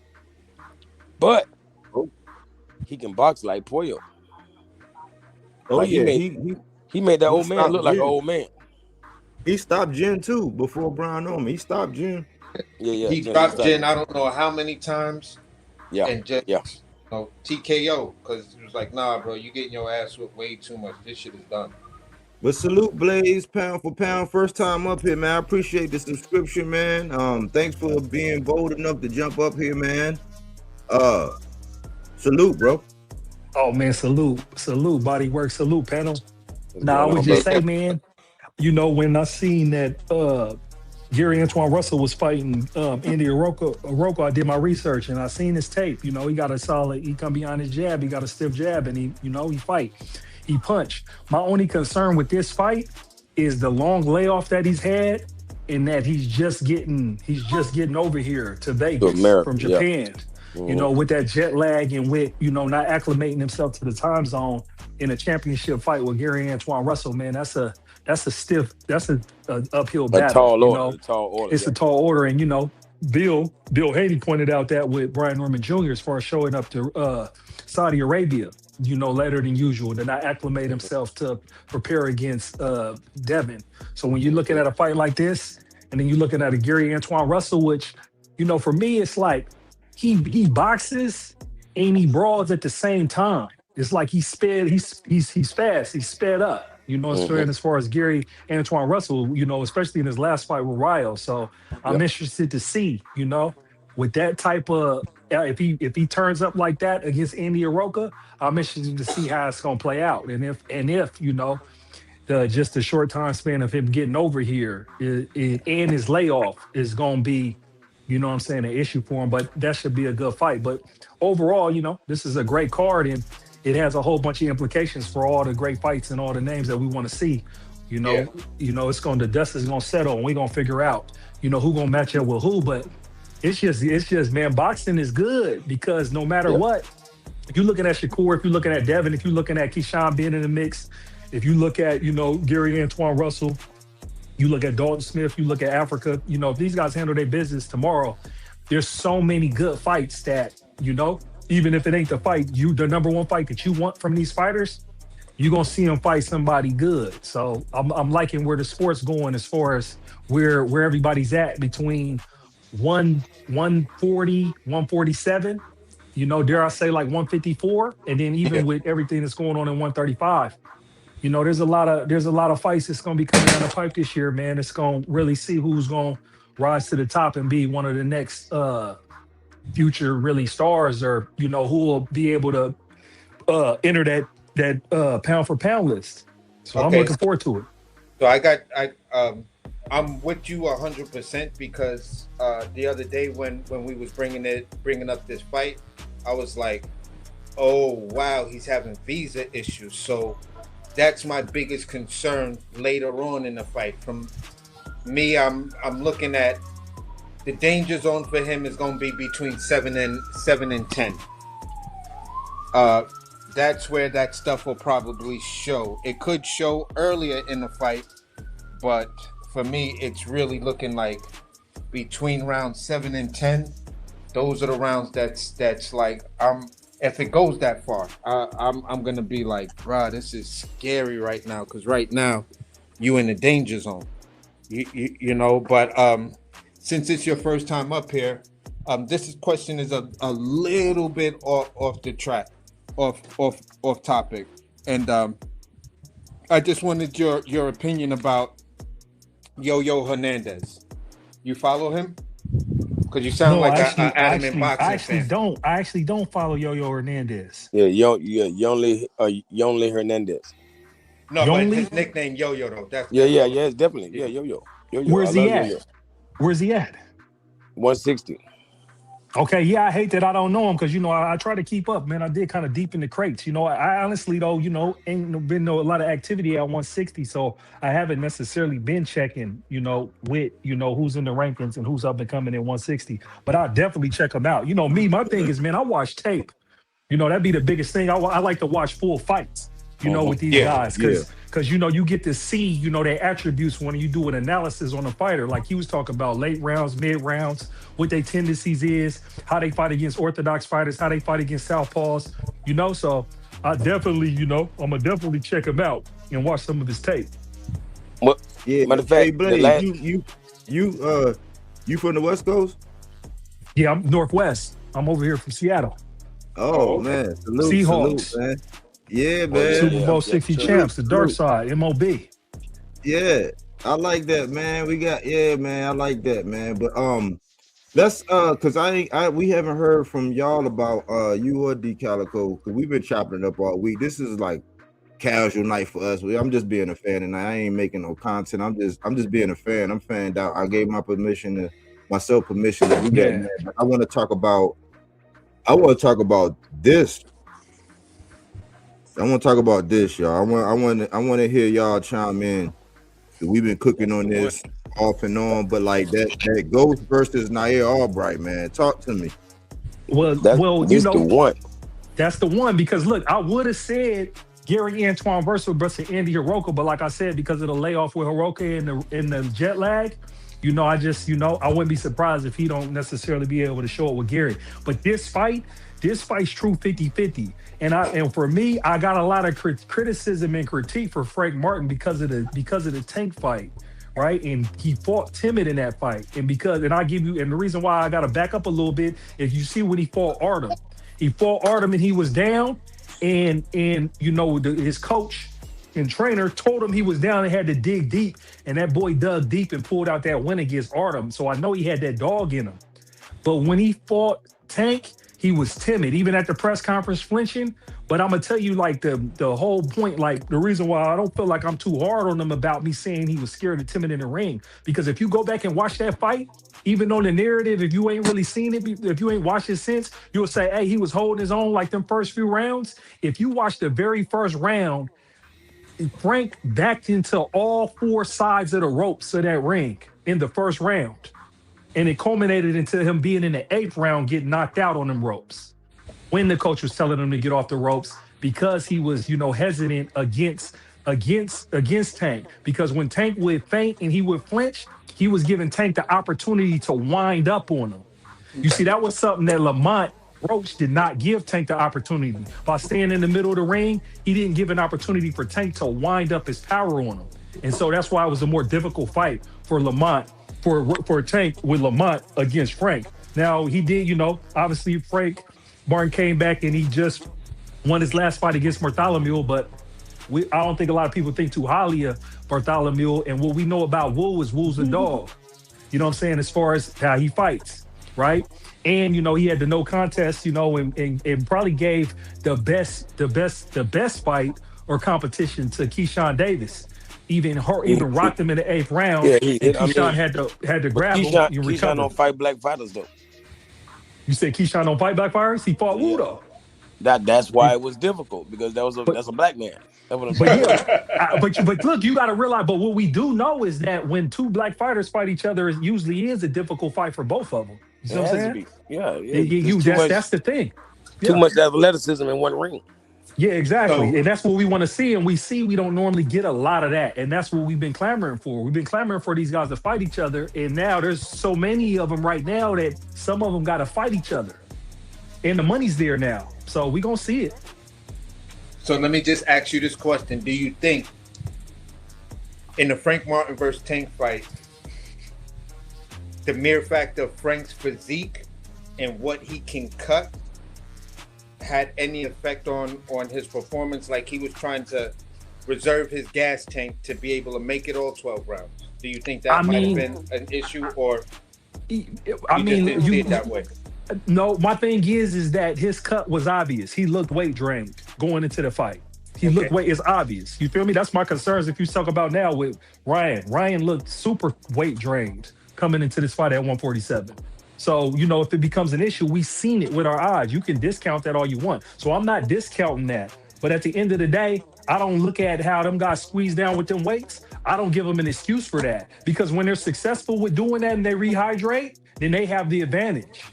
But then when it backfires on them, they don't have the advantage. So it's a double-edged sword. So I don't necessarily take that into consideration. If they make weight and get in that ring and they fight, then I'm not going to make an excuse about them having an issue with cutting weight. Like I'm gonna be honest with you, like it's not an advantage, but what it really is giving them, an opportunity to be legendary. That way they can say, "Oh, I conquered 135. I conquered 140." You know what I'm saying? Even though they had to squeeze down, you know, but Yeah, they but only a really hurt select themselves. few has They done it. The only one really recently that's done that has been Bud and it's been Devin, who's been squeezing down in them lower weights and I mean, clearing started divisions that, and then yeah, moving and up. went up, yeah, Yeah, absolutely. them is the only ones. You see what I'm saying? I mean, but Everybody I ain't gonna else lie. you done see. Right now, it seemed like if you ask me, I think Shoo could end up Man, all listen, the way to man. maybe 140. I'm Man, telling listen, you, Shoe like I feel Shoes, like nice. Oshaki. I feel like Oshaki could land all the way to 147. You know what I mean? Possibly. I think so. I think so. We Like gotta see. We gotta like see Raymond Shoe, Ford, man. I can see Raymond Ford at 140. I mean, you I'm know just saying. they young OG, Yeah, so you know they got an opportunity to move crossing ways. But I just want to yeah. say one thing about Shushu, man. Shushu, man, he's shown that he's like a complete fighter, and he's shown that he can weather adversity. Hmm. That's what's so beautiful about him. And then you got to give respect to the opponent that he had, because his opponent had dynamite in his gloves. Yeah, Castro And he, went playing. yeah, Castro, and he caught him, but a lot of times Shushu was defensively responsible to make a miss, and then when he recovered, he finished the job. So listen, Hmm. I can only imagine what type of confidence he has going into his next fight, because he ain't gonna run into a lot of fighters like Castro with dynamite that's gonna be able to hit him like that. So shout Yeah, out to Shushu. Shout out to yeah. Shushu, man. Yeah. All them boys. Like because of Shoo, I feel like, we, as far as, the black boxers, Yeah. like they literally run from 126 all the way 160. You feel me? Like we run shit. It is what it is. Yeah, most Yeah, definitely. We great. run everything from 126 to like 160. Yep. Yeah. Like if Yeah, it weren't for David Benavidez, we'd run a little bit more. You know? And we gonna claim Benavidez, man. He I do. American and he up here I in the do. Northwest, man. Last year I went to Yep. his compound, to his dad. They got their own compound up here in Auburn, like 30 minutes from my crib. I went to an amateur bout and all that. They got a hyperbolic chamber. They got a whole Oh, little damn. area of land and everything. Yeah. They doing their thing. So shout out to the Benavidez family. Yeah. God damn. They that's can what's up, recover from man. anything with a hyperbolic chamber. Yeah, David. I like David coming into his own, but like D Calico, what's your thoughts on the Frank Martin versus Nair Albright? Because for me, I be at a dilemma with the Philly guys, because I like listening to the Philly guys when they're not talking about the Philly guys, but that's every camp because they don't, they got to do their job. So it's like, yeah, I hear you, I take it in consideration, but I don't even listen that much no more. And I'm looking at Nair Albright, was like, I'm questioning if he's almost like Lamont Roach in the sense to where he know how to fight and be competitive. But for me, I would say Frank, just like Tank, his advantage is his height and the fact that he can dip so low and move, and he's so good with his feet. Yeah. So Yeah. I see his hands being too fast for Nair Albright, and I don't know how to gauge Nair because he's coming from Kelvin, who he got the perfect frame. Kelvin got the perfect frame, and he got some offensive tools. He's just not. He Just can't not put it together. experienced. He can't That's put it all. together. It's he just ain't inexperience. And see It's that- just and look, inexperience. He can't put it all box, together. if he went down the pro box and say, hey, well, I don't know if you want to go down there because that's the dungeon, but he can go down there and develop and then come back out. Like go down there for like a year and a half and then come up out of that. I think he would be better. But I wanted to get you, Calico, about the Ghost versus Albright. Like, what do you see? See, my only knock on Nair Albright, because I ain't gonna lie, like these are the type of fights I actually hate, because I really wanted to see both of these guys fight Keyshawn Davis, like And I they both wanted, still can though. no, this is definitely an elimination. Like they trying to get Nair out of the picture, number one, because it's so personal between him and Keyshawn. They just don't even want him to get the opportunity.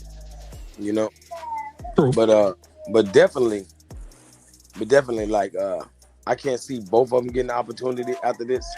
But of course, the winner will still be on course to get that smoke with Keyshawn. Even though I don't think Keyshawn want the smoke, I don't think he wants to fight anybody he got actual problems with, whether it be Nahir, Andy Cruz, Frank Martin, like nobody. Like so, and the thing about a guy like Nahir, like I question his corner. Like I feel like a guy like him, I feel like he reminds me of Brian Norman Jr. after losing to Haney. You know, no, see, which exposes everything. You feel me? Like it was all good when you was undefeated, of course. But once you but once you lose, then we gotta recalibrate things and see what's holding you back. And 9 times out of 10 it's somewhere in the corner. You feel me? So I've never known who his corner man is, and I've never been impressed with anything I've seen from them. See, he just got natural ability, and a lot of times it takes too long for that to equal a victory. So basically, he'll figure things out on his own, but it'll be too late. He'll already be losing rounds to like any talented fighter. Like anybody with a good corner is going to come out with a game plan that's going to steal the early rounds from a Nahir Albright.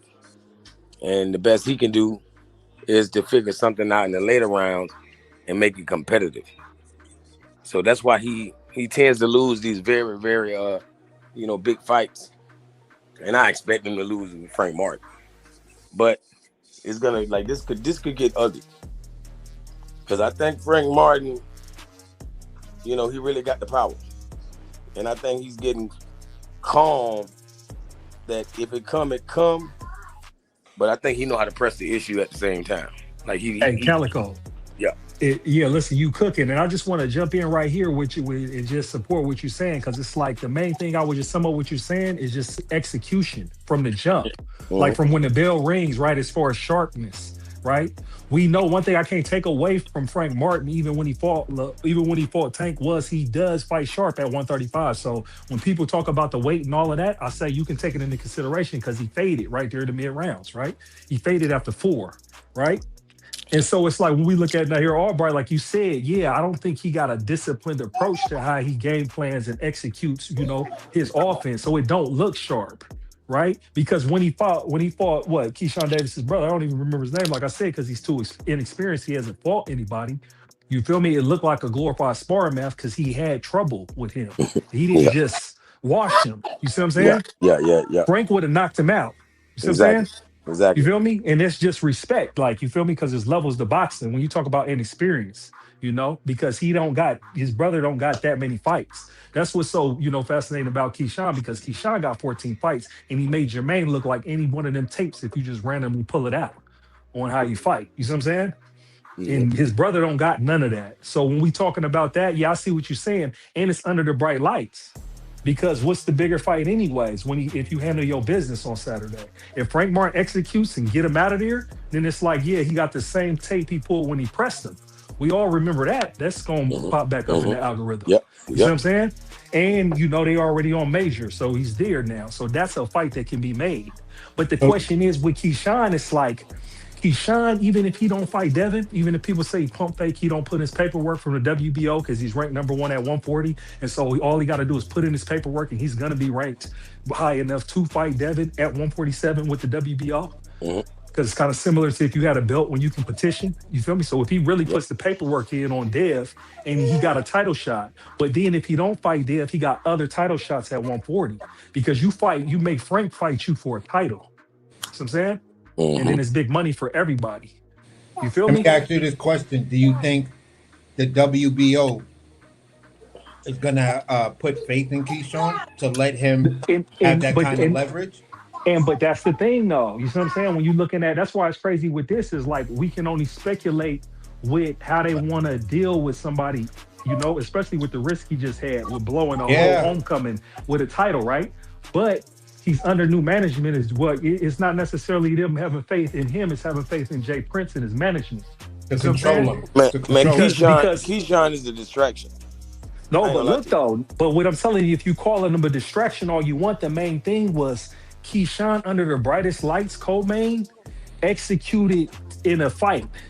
You feel me? Against a very experienced opponent, co-maining in Madison Square Garden.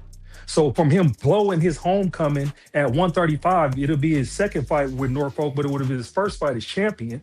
When everybody showed up like it was his night and him blowing it on the scale and De Los Yeah. Santos not fighting him, that risk comes into play with individuals who would want to negotiate fights with him. I get that Yeah. part, Yeah. but Like he's under the management. what would have happened versus De Los Santos? It wouldn't have been nothing like Jermaine Ortiz. But that's the thing, we never know. Oh, we So know I'm saying, that. We know that. I mean, look, no, you can. It never happened, so you De can Los really Santos, speculate. De Los Santos to get Jermaine Ortiz out of there. Okay, I can't disagree with you right now. I don't know about this De Los Santos right now because last I checked the footage of his last fight, and he had a pot belly when he knocked the boy out Yeah. Yeah, you on knocked the him out though, Instagram first round. on the phone. I know, Yeah. but we don't know who that guy is. Who is he?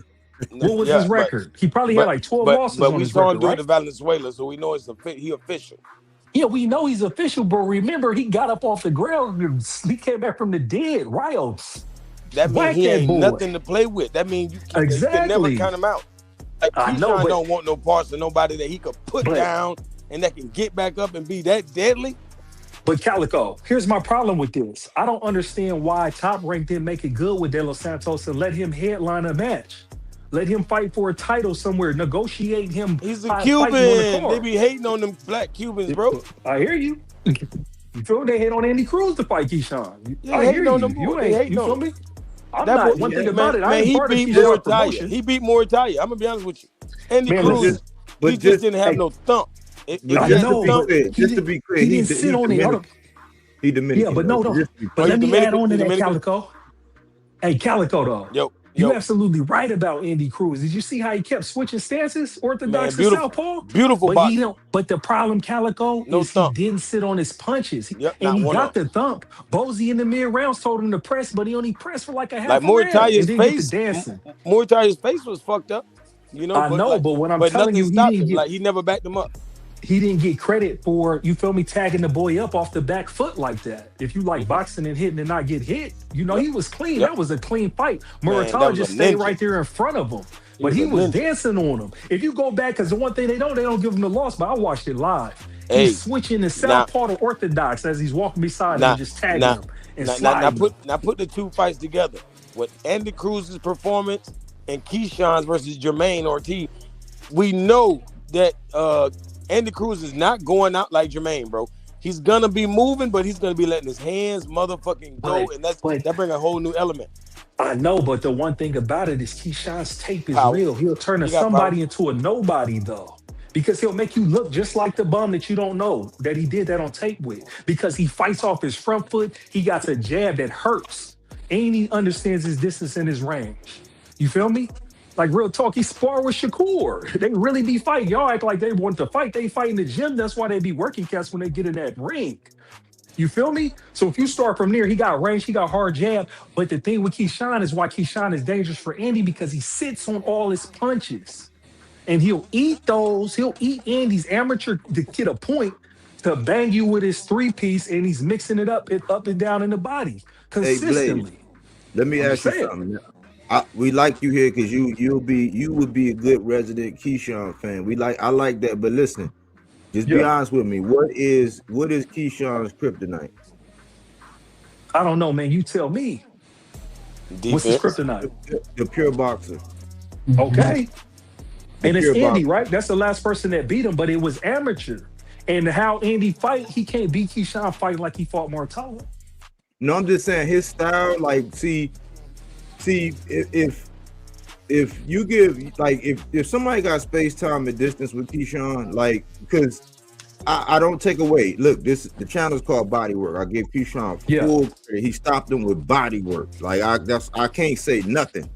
I know Jermaine, and I thought Jermaine should have been letting his hands go more. Now, whether that was because Keyshawn made him, put his hands in his pocket, like he made business decisions, like, I don't know. You know what I'm saying? I don't know. But I believe that the pure boxer really is like the one, even though Jermaine is a technician, he just I don't know what he was. I don't know, man. I'm not trying to make it sound like I'm just coming down on Keyshawn performance. Nah, let me But I give you. believe that the reason why he stayed away from certain people. Now it's weird that he's calling out Devin, but maybe he sees something like Mikey Garcia. Maybe I don't know. But he wanted $1 million. He wanted that money. Yeah, and so that's why. And he don't want it to really count. That's why he's trying to say belts don't matter. He don't listen. He don't want it to be for nothing like a championship bout. He just want to lose on a regular fight. I mean, what the thing is now with his point is he making it while he's standing on it, because even if he don't fight for a belt in his next fight, it's gonna be the most money he ever made for a fight. So he don't care what y'all say.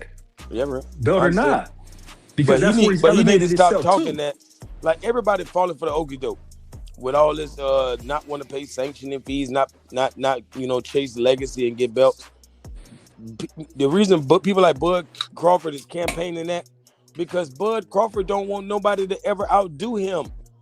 And if nobody is chasing the belts, there'll never be a person that we can compare to a Terrence Crawford.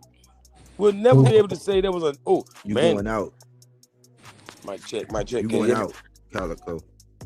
Hey, Calico, but I hear you. I guess I'll hold it down till he jump back in. But you going out, Calico. I can hear him clear. But okay. I just wanted to respond to that. I can't hear him. Can y'all hear him? I can't hear him. Mic check. I'm just making sure. Okay, yeah, you hear. We hear you. Go ahead. But can I just interject real quick and ask this question? Okay, now that Keyshawn has gotten a fight at 140, he's calling out Dev, but Dev has other plans that he's trying to look at. What is the next smart move for Keyshawn? Stay at 140 and fight for a title at 140 right there. Yeah, that's you see, me and you are on the same page right there, and that's kind of the crux of where all three of us are at. Don't go up there and fuck around for nothing when there's so much good work at 140. But the thing is, that's what I'm saying. Him fighting Devin ain't necessarily the next fight. It could be the fight after the fight. The point is like this, where Keyshawn's at, Keyshawn got options too. Keyshawn got a list like Devin got a list. But Shakur is using him as a crash test dummy, bro. I mean, but look what they're doing though. They already said what they was gonna do when they did it. Listen, Shakur just secured the WBO belt at 140, and he's Ring Magazine champ, right? Keyshawn's number one contender. Like Keyshawn could put the paperwork in and make a purse bid with his brother right now. You know what I'm saying? In the WBO.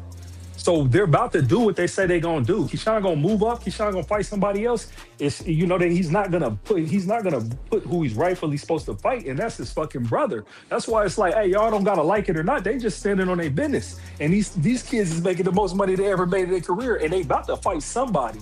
Why? Because somebody's gonna fight them, because whoever fights them gonna make the most money they ever made in their career. Now let me ask you this real quick. Do you and I hear the brother talk, but let's be honest, it's really mob ties. And then I want to ask you. I mean, shit. See, so what I'm saying is, will any of Jay Prince's fighters fight each other? Let's be honest. I don't think so, because if you're talking mob ties, if you know, it's like, hey, just like you wouldn't. Okay, fight all right. So right? now, see, Man, right? Nah, no, because it's a metaphor for everything.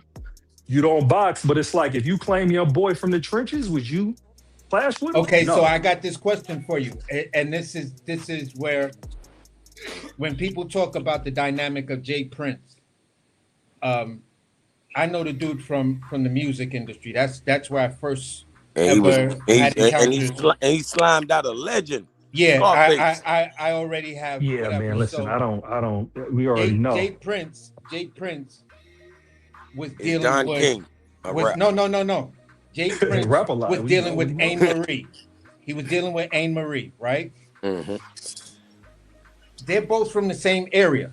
That was his star. He wanted to build her. That she had a sound. Jay-Z comes along. He then says, I want to sign and work with Beyonce. But Beyonce didn't have a sound. She was just a pretty girl from Houston. After he signed and started to work with Beyonce, they took Anne Marie's sound and completely gave it to her.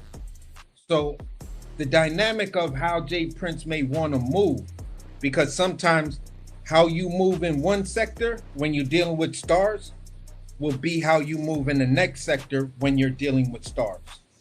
You know what I'm saying? And it goes to the point of what Hitchison said, and this may tie a lot of things together. Shakur said some fucked up shit about Turk, right? Yeah, he did. And then, okay. It was on the undercard with Berlanga after that. Yeah, so he said some fucked up shit about the Turk. It stated that Tio said some fucked up shit about the Turk. And the Turk said, we don't want to work with you. That's what effectively fucked up their fight with Hitchens and Tio in Alcatraz.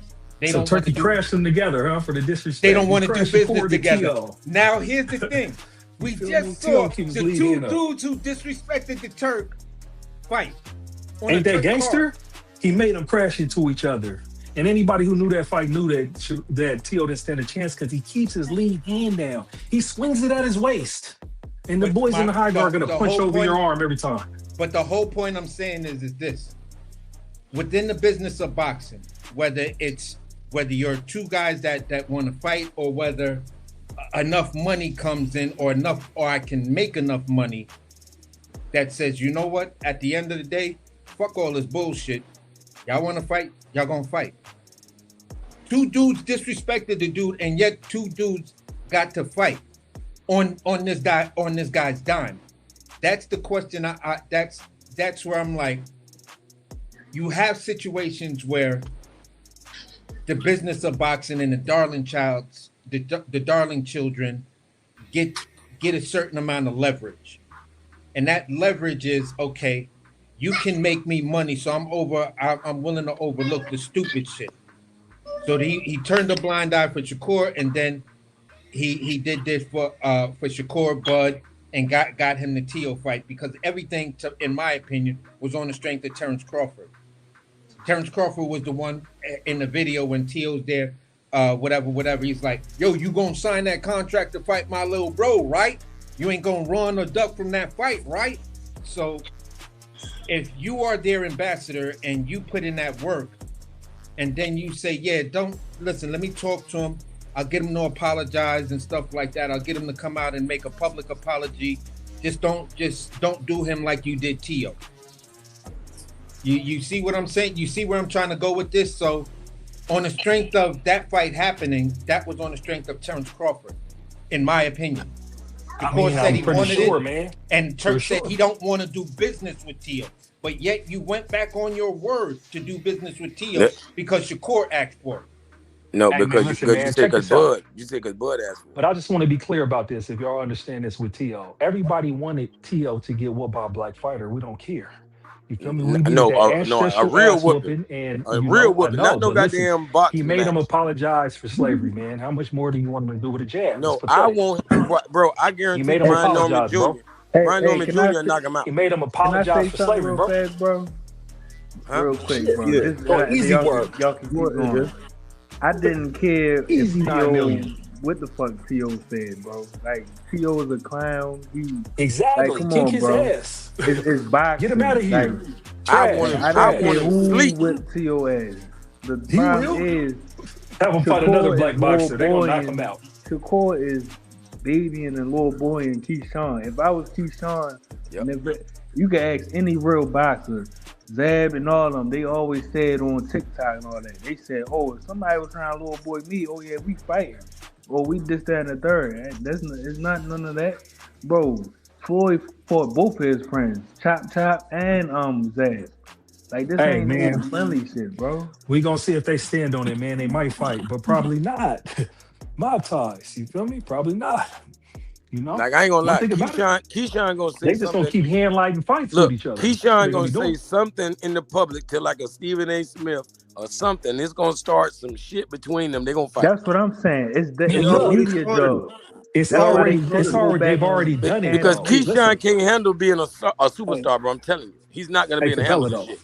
But look, Calico, let me break it down. They done already did it. They both said they're the best. You see what I'm saying? That's what they're both saying right now. That's what everybody's the best, bro. period. Stephen A. Smith is gonna set them up, and there ain't no they. Each one of them are saying I. Yeah, exactly. I know. That's what I'm saying. He's saying I Yeah, am. Exactly. Leaving out the other one. I'm telling you, that's enough yeah. for me. That's why I said, listen, bro, if they do, they gonna get big bag. They gonna get But the Hmm. no, biggest but bag. this They what gonna get they like 80 doing. million if they fight Look, each other. this like Creed Let me 4, tell you. Creed 5 in the making because what they doing is they got a And they got it caption filming of the whole everything before Keyshawn. it. They, they got a caption of Keyshawn saying, "But I'm stopping people," basically.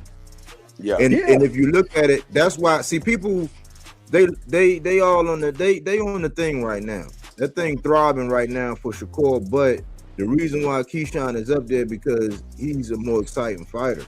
Like Hey, but think about it like though. But think about this though. Look at it the other way though. Look at it if you actually spar each other.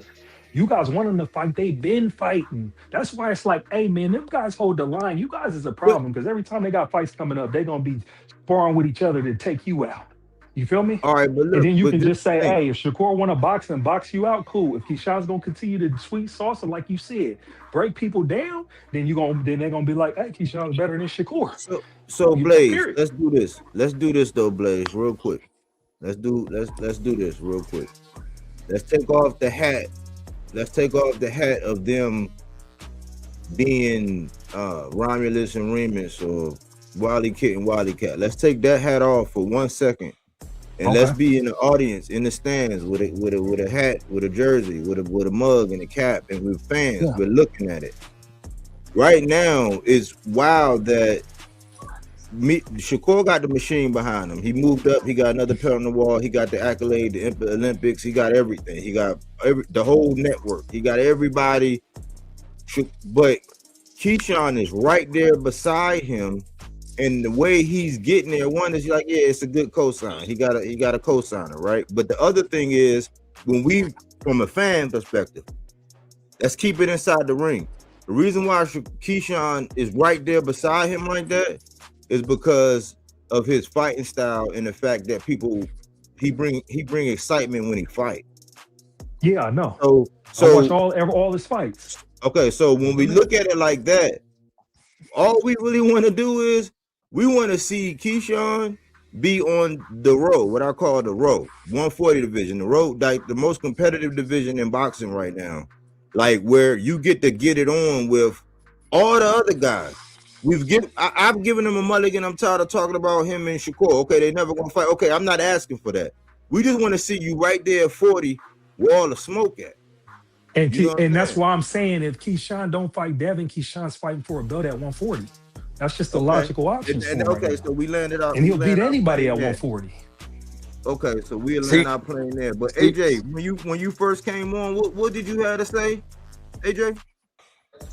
I was trying to cause I heard y'all talking, but I was trying to like get around to what was the discourse about the video I sent you. Cause regardless of Keyshawn, leave him out of it for just a little bit. So what do Richard Hitchens and Bray Ford Savage got to do with the friend buddyship thing? Cause that's two other fighters that's claiming buddyhood. Like, what about them? Like, is this just how boxing is gonna be? Is they sharpening each other's tools too? Is they sparring and all that? So we never gonna see those fights either. That's what I mean, but my thing is, you guys forget, man. These guys is in their 20s, man. Like, if they really all continue to handle their business, then the fights that you want to see in which they make 10 million, they make 80 million, 40 million. Like, you feel me? You build it up. Because it's like, hey, even if we see Shakur and Shakur and Keyshawn fight, it gotta be for like unification. Both gotta have a belt. See what I'm saying? Both probably be on pound for pound list. See, all of them trying to do like how Mayweather camp was when he had like, let's say Adrian Broner, when he was at the top, Tank and all these other little fighters, all of them looked up to Adrian Broner. You know, now it was Tank's turn, and now they all was looking up to Tank. So Shakur feel like he doing the same thing in his camp. Now he is the Adrian Broner or the Tank or whatever, or the Mayweather or whatever of his camp. And eventually one of them is gonna have to, unseat him, which might be like an Abdullah Mason or somebody, you know what I mean? Hey, Calico, real quick, brother. Tank out his own mouth said he gotta look out for Shakur and Richard Hisson. He never said, "Oh, these my friends. We not fighting."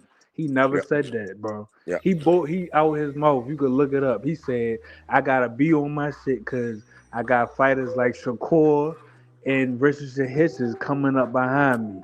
That's what he said. He Exactly. never played that buddy, but Shakur and the correct whoever said it, Shakur never said he number one. Shakur said, "Yeah, I'm the best, but I got such and such under me." Keyshawn the one that's really, I Out of think pocket. Keyshawn is with that fight, bro. Yeah, he out of pocket a little bit. Cause he basically he don't want to settle the debate. If Keyshawn, somebody who claims to be the best, if he just say fuck it, I ain't gonna lie, Shakur Stevens the best in the world. If he says that, bro, that'll end a lot of debates right there. You know what I mean? Yeah, cause But like, he don't want to be honest. cause like, I sent my people Bodywork and AC a video, bro. Cam and Mace, they was not trolling or nothing. They was dead serious. They was like, they never heard of this, bro. They never heard of, oh, I slept head to toe with this fighter. We never fighting. Bro, they was dead serious because boxing never been like that. I never heard nobody in the history. Maybe somebody can correct me. Never heard of that, bro. And I'm new to boxing, like 6-7 years in. I never heard of that until Shakur Stevenson start claiming boxers as his friends. He's doing that. He's bullboying them, bro. And then they use the excuse of brothers. Man, real brothers they fight each other. You feel me? Exactly. Like, you got the Charlos want to fight each other. You got the Vargas brothers want to fight each other. Like all of the brothers in boxing want to fight each other. But you come on, man. We acting like two friends call each other brothers. It gotta go. Cam and Mace told Keyshawn that. Yeah, he said we'll fight each other. They was going to agree to him. He said, Keyshawn said, "Yeah, would you and Mace fight each other in front of millions?" Cam said, "Man, Killer did fight me in front of." Yeah, he said we fought each other for no money. Yeah, and look at them. They run the whole show. Hey, growing up, hey, I fought my mans. He said something about my moms. I never would have thought. This motherfucker was big as shit. He was 6'2". Yeah, I'm 5'10". He was 6'2". I mean, I had to fight him, man. Like, and then we was cool. Like, shit, we was cool. Bro, I ain't even gonna tell my story. It go down, bro. Like, we gotta see each other. Bro, we not homeboys if we ain't get a friendly. You feel me? Yeah, like even back like in the days. AC, like when we was on this other channel, and we used to go at it all the time, and then we went at it real hard one time, and then we came back, and I seen how he carried it after that. It's like we had our big ass disagreement, but he came back and it was still open dialogue. But bros do that sometimes, and then if you can move on, like that's how life is. I don't know about this shit, and I'm gonna tell y'all this. I'm gonna land right here. And I'm gonna piggyback off of something D Calico said. The boxing prophet. You earned that name, D Calico. Yes, sir. You know what I'm saying? Like you earned that name, brother. You said Keyshawn can't handle being a superstar. And this is what I'm saying. This is like, you know how like when you look at a Richter scale, like, you know, or you look at sine, like, or you look at how waves are. It's like a wave here, then it go back, then it's a bigger wave, then it go back.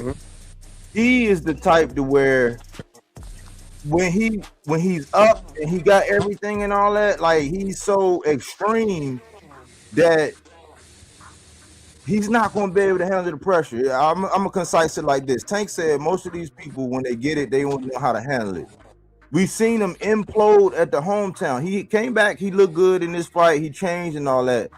But it goes along with who he really is at his core. Like the same style he got in the ring is most of the time it's embodied in the personality. It's like Jamel. The way he fight is like his personality. Like he brings that. A lot of fighters do that in the ring. That's how he is. So when he about to start smelling himself. He already did it where he said, but I'm like it was captioned, but I'm actually stopping people. Like that's enough to be like, why would you even? Because listen, to AJ's point, he said the way Richardson Hitchens was acting, it kind of turned boxing fans off and people was warming up to him, but because of how he said it. like how he said what he said. It's like they like, how can I put it? When he said, like, when the way he was talking, it kind of like made it seem like he would fight him, but he wouldn't. So it's this mixed thing. Yeah, He that's probably what ain't I gonna was be able to thinking. do that, but for so long because Yeah. of his personality, he got that thing to where it's like, no, I'm gonna be, and the media gonna pump him up or whatever. He got probably get another fight, and if he win, all that other stuff is gonna go out the window, bro. It can only be one. They procrastinating right now. I looked at it like this. In that moment, I was like, okay, so basically what you telling me is you'll fight him, but you'll never pursue that fight. And that's how I heard that. I'll fight him, but I'm not going to be the one to try to make the fight. Is he going to tell me he going to want to fight me? I'm never going to pursue trying to fight Shakur Stevenson. So that was the part that it's like, I don't know about that one, Shoot. I understand the political part of it, but I also seen what you said before, that once you get to where you trying to go, you don't give a fuck. So for me, it was like you playing both sides of the fence, and that's not a good thing in Brooklyn, because that's the shit that get a lot of dudes popped. Because it's like, nah, don't play both sides of the fence, bro. Either you this or you that. Don't try to come at me like this and then go over there and talk to them niggas or over there on Fulton Street, and then you mad different. And one of the homies I know off of Fulton Street, you know, he told me what you were saying. So now I'm approaching you right now, but now you talking different because we on gates. Nah, bro. Keep the same energy no matter what block you on. Yeah, Mate said that. He said, you from Brooklyn. But it's the political game that he has to play so he can get where he wants to get. I get that part. You feel what I'm saying? I get that part. The longevity of playing that game, I don't know how long that's going to last. And I think that's where I agree with Body. But for me, it's I'm seeing you play a game it's kind of nasty. It will turn a lot of Brooklyn fans off, because if you kind of look at it and you compare that to recency bias in the Shoo interview, he's not coming across like that. Look, you get in my way, I'm stopping you. But look, I think this is what I think. Like, for my blood pressure, I've just put it out my head that Shakur ever gonna fight Keyshawn. I put it out my head that Hitchens never gonna fight Shakur. Yeah. For my own sanity, man, is because it's not that we're not going to keep calling their ass out about the moves and how funny it is and how this culture of boxing has changed. It's not that we're going to stop doing that. It's just that I'm not going to make it my focal point, because these guys, no matter how much we get on here and bicker and do all this and debate and all that, they going to choose to move. Like, look at the shit Shakur doing. Like, how he moving, who he calling out, what he's asking for. This is the state of boxing, y'all. Bro, you can't name a guy, one of these big name guys that we just talked about, that has not called out Devin Haney. Like, Devin Haney is the biggest name in boxing, bro. Yeah. Because he's number one, he's the only one that's not a part of the crew. So I think they got it out for him just for that reason. They're like, oh, you don't want to join the crew and not fight us, so now we all gonna fight you. Or something. I don't know what it is, but it's just sad how they will all fight Haney, but none of them won't fight each other. I don't like it. But I'll expound on it, because it's not just Devin. It's certain people.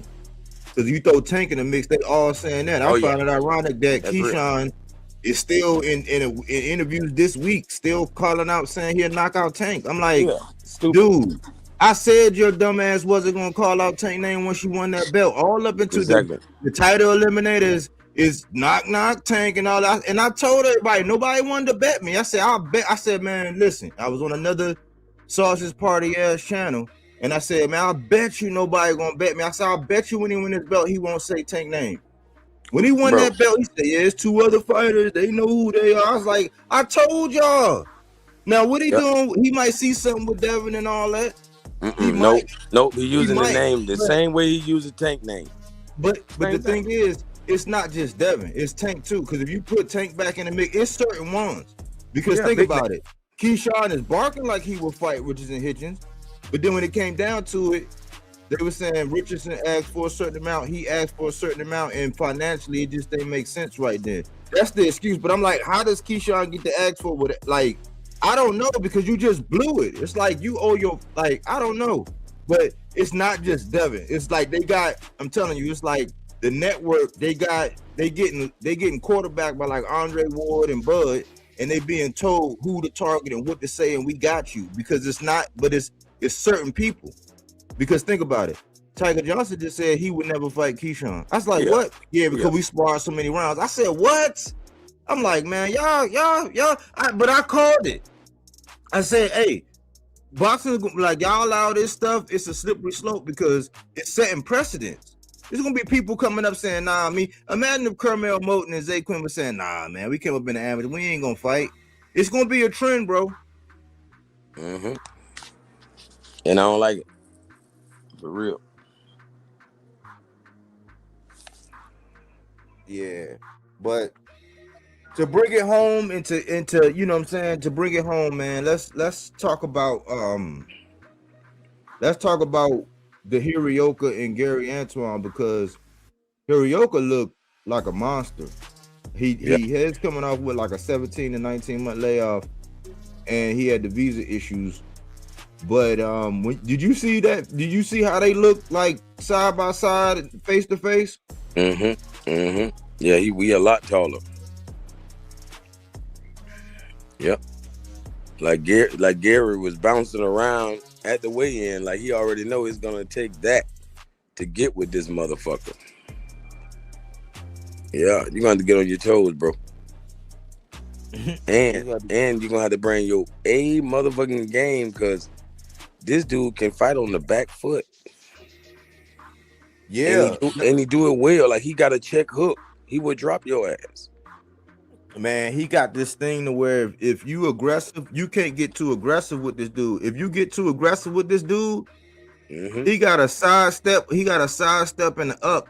He'll sidestep you and let you run right into a double impact, man. This dude is dangerous, bro. This dude is dangerous, man. And I'm concerned. I'm pulling for Gary, and I know he got Mr. Gary, but like this is like this that motherfucking this real Rocky pressure. Balboa, you know what I'm saying? Ivan Drago shit with a whole remix on it, man. I'm concerned, but like we getting some bangers tomorrow, y'all. I'm excited, man. I'm like, fuck all the politics. We get to see these niggas swing, man. Like Gary's last performance gives me a lot of a lot of leeway towards him, definitely, especially along with the layoff on Hiroka. But if it wasn't for that last performance, I wouldn't be able to even pick my boy right now, because just being a brawler is not going to work with Hiroka. He has to do him like same way he did Valenzuela. He got to actually box. He has to actually build everything off the jab. Like he might want to take a page out of Frank Martin's book once he sees whatever Frank has to put together. It got to be a lot of turning. I think it got to be a lot of turning. And I don't think if he coming in all pressury like the way he normally do, bro, that's going to be very dangerous with this guy. I think he need to start. I don't know. I know they got a game plan, but I would be patient. I would be a little patient at first. You know what I'm saying? I would fight my style, but he rush in there willy-nilly, man. Like, that shit can go bad, man. This dude's not a boxer. He a boxer puncher that would actually stand. I don't got this dude doing a box round where he gonna be walking around like a zombie trying to cut the ring. Now, if Gary gonna fight like that, I don't know if they gonna give him credit for it. Like, you know how they've been scoring fights with aggression and who's trying to make the fight. I don't know. So it's a lot of variables in this for me. Hiroka has at least a B level IQ, and you can't beat him unless you have A level IQ. You just can't. He's not giving you enough. Like, he's pretty damn efficient is what he's doing. He's not leaving himself just open to punishment. Like, no, it's gonna be an exchange. or he's gonna show you sweet science and be the only one to land. You feel me? So he's dangerous. And I didn't know it until I really watched that Barroso fight. And I'm like, this is the guy who beat Barroso. And he showed how Rolly just cannot box. And goddamn, that's what it took to beat Barroso. It took boxing. That trying to slug it out with that old man, that shit didn't work. You know? They had to rob the old man and give Rolly that victory. Yeah. You know? So I was impressed. I remember the very next fight he got knocked out. I'm like, what the fuck? You know? So I remember thinking highly of him, but I forgot about him. Like you said, it's been 19 months. And now when I go back and watch that film, I'm like, oh shit. He better than I remember. And I thought he was good for knocking out Barroso, but goddamn it, he's better than whatever you think he is. I promise you. He reminds me a lot of Pollo, but he has that thump. Pollo didn't really have that power. You know? Yeah, I know that the dude, like Gary, like he like guys, man. Like I've seen him fight a lot of tall guys, but like that is a challenge to figure it out. And like I like on the job trying to fill somebody out. This dude know that puncher's chance definitely, but like this dude got more than a puncher's chance. And I think that if he fight tall and he fight that rangy, like he don't be moving around and he make Gary come to him, it's gonna be a very interesting fight, man. Yeah, because he got that power. He can back you up. He can hurt you. He can gain your respect. Everything that needs to be done, he can do it. So What's y'all think about Duarte though? Same thing. Except Duarte is not a boxer like Hiroka, but that motherfucker can punch. So later on, like after the 7th round, it could get very dark. At least around the 10th round, it can get dark for my boy Richardson Hitchens. You know, like I expect him to be winning on the cards no matter what. But that don't mean he can't hit the flow.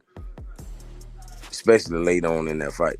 Hey, is Richardson up against it? Because they would love to strap that motherfucking belt around the Duarte's waist. So I don't think that it could just be a typical boxing clinic. Like that shit he do. Like I don't think so. You know what I'm saying? I think it got to be demonstrative. Especially the way he beat Kambosos, and he wants that kind of acclaim. Because if he can do that same kind of performance he did at Kambosos to Duarte, then he's pretty much on the same level as Shakur. That's what I was saying. Yep, exactly. No, that's what he remind me of. If you want to be really a great value, Devin Haney. You know, and that style is becoming popular because you also see it with Xander Zayas. Xander Zayas is the Puerto Rican Devin Haney. Like, and that's probably why Haney want to fight him, because that's his style. He feel like, and that's another reason Hitchens want to fight him, because Hitchens trying to claim the style. Like whoever wins, it's my style now, you know. But I don't think they can beat Haney with his own style. I think that's why he wants to fight those guys. But that style is about to be very popular if all of these guys keep winning. You're gonna see a lot more Haney-esque style boxers. My only pushback, Calico, to that is like Richard said he won the next between Norman and Devin. Devin won and we ain't hit nothing. But even before that, when you go by the list, they got Richardson Hitchens on the honorable mention. Now the history is Richardson Hitchens and Gary Antoine had been calling out Devin for years. And you see what he did with 40. So Richardson is willing to go up there. So he was saying that the way he was talking about Brian Norman, the way he was talking about Devin, I'm like, and he sparred with him. So it's like he knows something, or he feel like he can, he feel like he can do something against them guys. So I'm thinking, and Devin got the power. If Devin wanted it with all this I can't find an opponent, he could just wait for the winner and be like, all right, I'm taking Hitchinson, man. Let me go. Come on up. I'll take that advantage because I'm already here. Come on up. I'll defend my strap against you. Let's get it. He ain't did that. So I don't know if Devin is that confident because I always say, you say great value. I tend to say that he's the other side of the same coin as Devin, except for I think he's a little more coordinated than Devin. I think that his power is a little bit better, but I think that Devin do better body work. That's the only thing. So let's go back to Devin first fight at 140. Like, there's no way that Hitchens could have ever done that. I'm gonna be honest with you. Regis? At that time in history. No, but listen, Regis, like, you know what they say, Regis, right? They say Regis fight like Mexican style. Like, Richards and Hitchens to knock that shit out the park, man. No, trust me. No, not especially not. Trust me, bro. This is back when he had all that difficulty with Lamos, bro. But that was under the IBF though. That's the only thing. It was under, like, we're gonna see Duarte under the 10-pound rehydration, so he might not look the way he looked his last fight against Kenny Sanders because he can't go. But that was his first time, and he wasn't right. He went in there and yeah. I don't put too much in it. Hey, when it comes to little boxers, nobody had a knockout ratio but Tank Davis better than Regis Prograis. Regis Prograis, like, even with the Josh Kelly fight, not Josh Kelly, Josh Taylor. I hate that they gave that win to Josh Taylor because look at the end of the fight. Look how bad Josh Taylor looked. Bro, even if I win, bro, I don't want to be him. If it take all that to win, I don't want to win. You hear me? Like hamburger meat, yeah. Man, goddamn Regis Prograis destroyed that motherfucker face. You feel me? So that was his first loss. That motherfucker was destroying people at 140. It just is what it is. And I don't think a lot of people wanted no smoke at that time. The only thing, this is the thing. He saw what Zarilla did. Now Zarilla dropped Regis twice. He fought him at home. Maybe the hometown pressure got to him. Zarilla dropped him. Devin saw that style and was like, yeah, I could replicate a lot of that. So he caught him off of that performance. And he saw, like, tactically that's what he could do. He's never been, because think about it. I say that Devin didn't win the moment a lot of the time, 90% of the time when they pick their opponent. Now they proved me when they picked Brian Norman, I was shocked. But like, it's something about Devin. If he thought Richardson Hitchens was food, he would have sent them a contract, bro. Oh no, he is food. He is food. But he might be. I understand what you're saying. I understand you, like you're talking about technically that guy can box. So yeah, it is a dangerous fight for that reason. But it just cannot equate to being in there with a knockout puncher. You know, especially if you feel like you're the superior boxer, it's not a boxer you would be worried about. You know, because he don't have. I mean, unless that's a real boxer puncher, which Keyshawn sounds like, but Keyshawn ain't never really. To me, it's the Brian Norman effect. Like, until you get in the ring and do it to a black man, then I ain't really buying that shit. Hey, Calico, real quick, which you Bodywork and AC, what y'all think about the rep for the WBO saying that Keyshawn ain't make no moves for the so-called all-red Debo and all they're that. trying to make him shut up. They're trying to make him shut the fuck up. Yeah, they say Keyshawn. What? Say that again. Keep the rep he posted on Twitter. That's the official page too, because I checked it out. He basically was talking to somebody or retweeting somebody saying that Keyshawn didn't make any moves or anything towards making a Devin Haney fight in the station about it. Yeah, they know the plan. That's what I was saying, bro. I ain't know the plan, bro. Like, they telling the people, and they know the media just gonna be in overdrive, and dumbasses gonna sit around talking like we about to get it. They know the plan. Yep. That's what I'm saying. WWF, WWE, man. And that's the thing about a Keyshawn Davis too. Like, these guys know the inside scoop. Like Haney's next fight might already be set. It might be Xander Zayas already or whatever.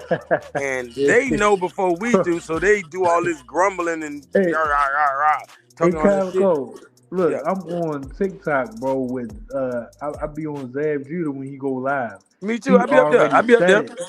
He already said it. He said he was talking to Mill City on TikTok. He said, "Yeah, we try and go for greatness. They try and make that Xander Xander. Badge Yeah. fight. Yeah. He See, already said it, bro. I'm gonna tell you what I see. I see the magic that can happen at 147. I mean 154, right?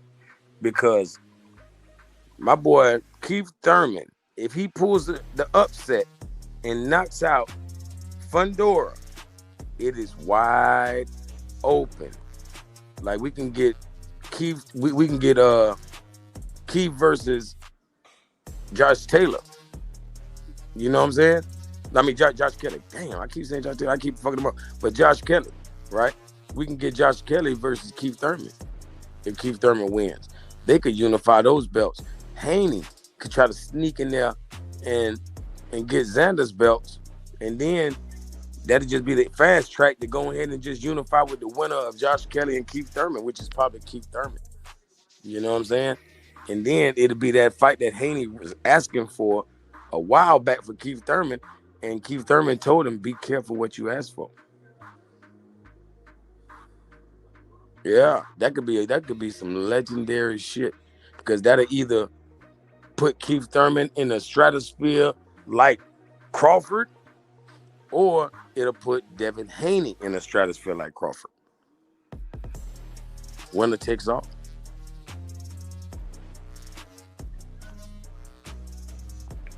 That's legendary. You feel me? Yeah. And now it's coming out that Teofimo moved up to 147. Like Him and Brian Norman. Him and Brian Norman in April. I'm hearing Turkey got them. Brian Norman Jr. Yeah, he's like, Jesus, man, I don't know what to do. Hey, Turkey gonna make him fight all black fighters. We finna beat this bitch out the sport. I guarantee you. Brian Norman finna get right back in the power rankings when he knocked this bitch out.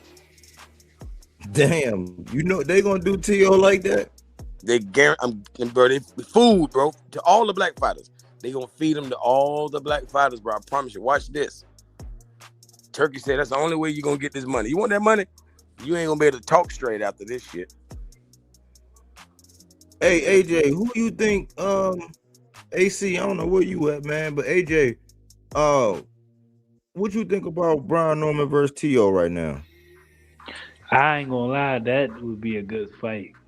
I think, yeah, that'll be a good fight, bro. Cause I ain't gonna lie, I got Brian Norman in that one. I don't think he gonna. I think he on the comeback side. Yeah. I don't think. Yeah, he going out twice. Yeah. Yeah, I don't think T.O. He did all that barking when he became undisputed and all that, and he burned out real quick. Fears that. I agree. Like, it don't even this guy be black fighters. I think he like fooled forever now. Yeah, I know what you mean. Yeah, he like, cause with the Shakur stuff, bro. Like, he didn't. All right, y'all can say, "Oh yeah, Shakur, ain't nobody beating him, bro." T.O. didn't do nothing, bro. He didn't do nothing. I watched that fight all the way up to the 6th round, and I turned it off. Like, come on, bro. Like, where's the classics at? Y'all not making no classics. At least Earl and Bud. You could throw Bud in there, I guess. You could throw Charlos, all that. Even Tank and Ed, even Devin. You could throw Loma Chico in there. They all got classics, bro. It's like T.O. ain't. Hey, come on, bro. After the Loma Chico fight, that was it. It's no more classics no more, bro. It's like one-sided all the way. If it ain't one-sided, it's an excuse. Oh, he got real tests and all that, bro. It's just like, ain't no more excitement no more. Like, the shit with Shakur, I agree with Gary Russell Jr., bro. He said he ain't do nothing special. And I was like, yeah, bro. Like, all he did was jab him. And everybody, I watched the fight, bro. There's nobody cheering. They probably was waiting for something. Exactly. That's what the crowd do. They wait all the way up to the 12th round. And you ain't getting that, bro. You gonna get people like Shannon Sharp who don't watch boxing, but he said he ain't paying for that shit. I Exactly. don't blame him. I wouldn't. I Yep. don't care who it is. Like It could even be like that, and that's why Stephen A. Smith told him versus Devin Haney, Shakur versus Haney. He told him that's not a big fight. cause they know, bro. They know. Yeah. He's like, come on, who wanna see Yeah. Shakur jab or like, bro? That's Yeah. not People want to see exciting. styles clash. They trying to make it a norm. You feel me? So I think that's a good fight right there, and that's probably a knockout. I don't, hey, you call it what you want. That's a knockout right there. Yeah, you Cause talking about Brian Brian Norman? Norman, Yeah. he ain't Yeah, he going cracked. out no twice, bro. Hell no. He ain't. I know you're not. Cause bro, I went back and watched even the Haney fight again, and I'm like, that nigga got stronger as the fight that went on, man. That motherfucker was not laying down, bro. And Haney kept hitting him with the same check hook and all that, but he wasn't getting hurt no more. He wasn't going down. Like he was getting hurt, but he just had so much heart. He said, you gotta do that again, bitch. Yup. You know? That's why he got rid of his father. Cause like, come on, bro, you gotta tell me do something. Exactly. Exactly. You feel me? You got the can't just kid let in him there keep getting freestyling. top shots. Yeah, you got the kid. I'm talking about the same move working. Come on, man. You could have goddamn figured that out, man, and made Haney pull out another trick. And another thing that I think Brian Norman gonna win, because T.O. it also say he ain't get rid of his father as a trainer. So he should have got rid of him. You're right. Yeah, he should have. There's nothing wrong with that, bro. No, it's time to move on. There's nothing wrong with that. So if that's the like case, I'm gonna be honest, if Ryan Garcia didn't cheat motherfucking goddamn my boy Devin, he should have got rid of his daddy. But you know, he kind of did. That's why the dad is just like a promoter now. But you know, he got other people training him, like Mickey Baker. I think I would like Devin if he got rid of Bill, because Bill he just in the way, bro. He should just step back. Yep. Like he in the way. Even on that interview, he's saying it's his fault. He shouldn't have put him in there. And, bro, you should stop doing stuff for you and let the professionals do it. You could keep running your mouth. Yep, you good at that. Yeah, you good at that. Like him and Leonard Ellaby, boy, I need them niggas in the sport. Yeah, man, that's what I'm like. saying, I need Leonard Ellaby to come back, man, for real. That's what I'm saying, because any fighter he go for, boy, I put money on him, because boy, the shit he say make you just believe, bro. Even like who else left? Eddie Hearn. All Eddie Hearn do is lie. You don't want to hear that. You don't want to hear no Eddie Hearn. That motherfucker ain't never told the truth. Let me just insert something, because y'all wasn't here earlier. Y'all heard about Conor been signing with Zuffa? Yeah, he's a bitch. Yeah, I seen that. He's a bitch. He want the easy way. Zuffa, they say it's a one fight though. Man, Zuffa suck. I don't know how that works. So far, the fight's been like you already know who's gonna win. It's no way in the hell you can guess the fight wrong. You know, it's an average fighter versus a shit eater. That's all it is. For real. Iron Man Kellerman, because he gonna beat it down your face. Yeah. Zuffa. That's all he say. Either saying Zuffa or ring belt or Shakur. Yeah. That's the three main things. Lineal champion. Yeah. Oh, that's the most important belt. That's the most important belt. Yeah, because bro, I could have sworn lineal, man, you didn't beat the person that. Come on, bro. T.O. ain't. What he damn near went life and death with 2 fights before that, didn't he? Yep. Forget about what's his name that he beat? Goddamn Jermaine Ortiz and the other little dude that move around. Damn. No, the one he beat for the belt. What's the one he beat? Oh, for John the belt? Taylor. Oh yeah, forget John Taylor. The fights after that. Come on, bro. Like, Steve Claggett. Yeah, especially that. That's disgusting. Yeah, so that's Zuffa. I think Conor Ben. I don't know where he even came And that's from, what bro. that's why Zupa want to start a league for people like Tiafimo to come fight the Steve He Claggett was and at the look like a fight. damn fool. He was at the fight. He was at the Zuffa fight. Feel me? Because that's not supposed to be. You're not supposed to be a B level or A level fighter and struggle with a Steve Claggett. And not even like, oh, this was a bad night. No, I'm he talking about actually struggle mightily. Yeah, he struggled with him. Cause I've been looking for them type of 135 knockouts since he got up there.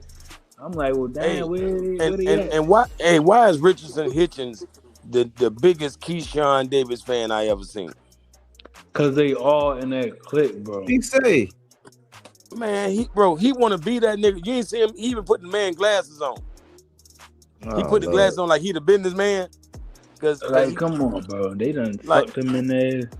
You feel me? I'm talking about, bro. Every interview he got, he bring up Keyshawn for nothing. And I'm talking about him. Keyshawn's a great fighter, and you know, but he's not like me. But you know, he's very great. And like, shut the fuck up. That man don't talk about you. Exactly. Man, That's what I told Jesus. Bodywork, man. I said I was warming up to him because he been doing his thing. Yeah, Bro, I thought y'all he'd don't talk shit. need Shakur and them, bro. He's supposed to talk shit the same way you talk shit to Haney. Nigga, talk that shit to everybody, nigga. Both of them don't need Shakur to be up under his nuts. The other one probably do Raymond Ford, but Hitchens and Keyshawn, they do good on their own, bro. I don't understand that little clique. Man, they scared, bro. Let's be honest, man. They scared. That's disgusting, man. And then you got then you got him just being able to say, "Oh man, I ain't fighting him because he disrespectful." I'm bro, like, can you imagine? I was gonna do it. Like, look at the visual of that. Look, imagine Shakur on the left, O'Shaquie tapping him on the shoulder, and he's like, "Nah, you've been being disrespectful, and you a boxer." He's not part of the clique. It's like, this is where we at with boxing, y'all. But I got a question. When have I be talking about these type of things? Like when I seen like somebody like Tank, like I seen them with physical disadvantages, like Tank versus Mario Barrios. When you see them in front of each other, right? You be like, damn, what's gonna happen? Look at this shit, y'all. Oh yeah, that's a fight, bro. You ever seen Shakur line up against or on the other side of anybody that looked like that, was like had them that, like, you know what I'm saying? Like, you ever seen that? You ever seen Keyshawn line up across from somebody like that? Hell no. Man, Keyshawn don't even want you with power. He half black, half Japanese. Yeah, you can tell that's a black Japanese. Shakur don't want you with power. He don't want you with power, no height, nothing. Man, that's even a bad heard Japanese. before he started talking political, Gary Antoine Russell said that I think before he lost or after he lost to the dude, what's his name, Puello, or whatever. He said, "Yeah, I don't want." This is his exact words, bro. He said, "I don't want matchups.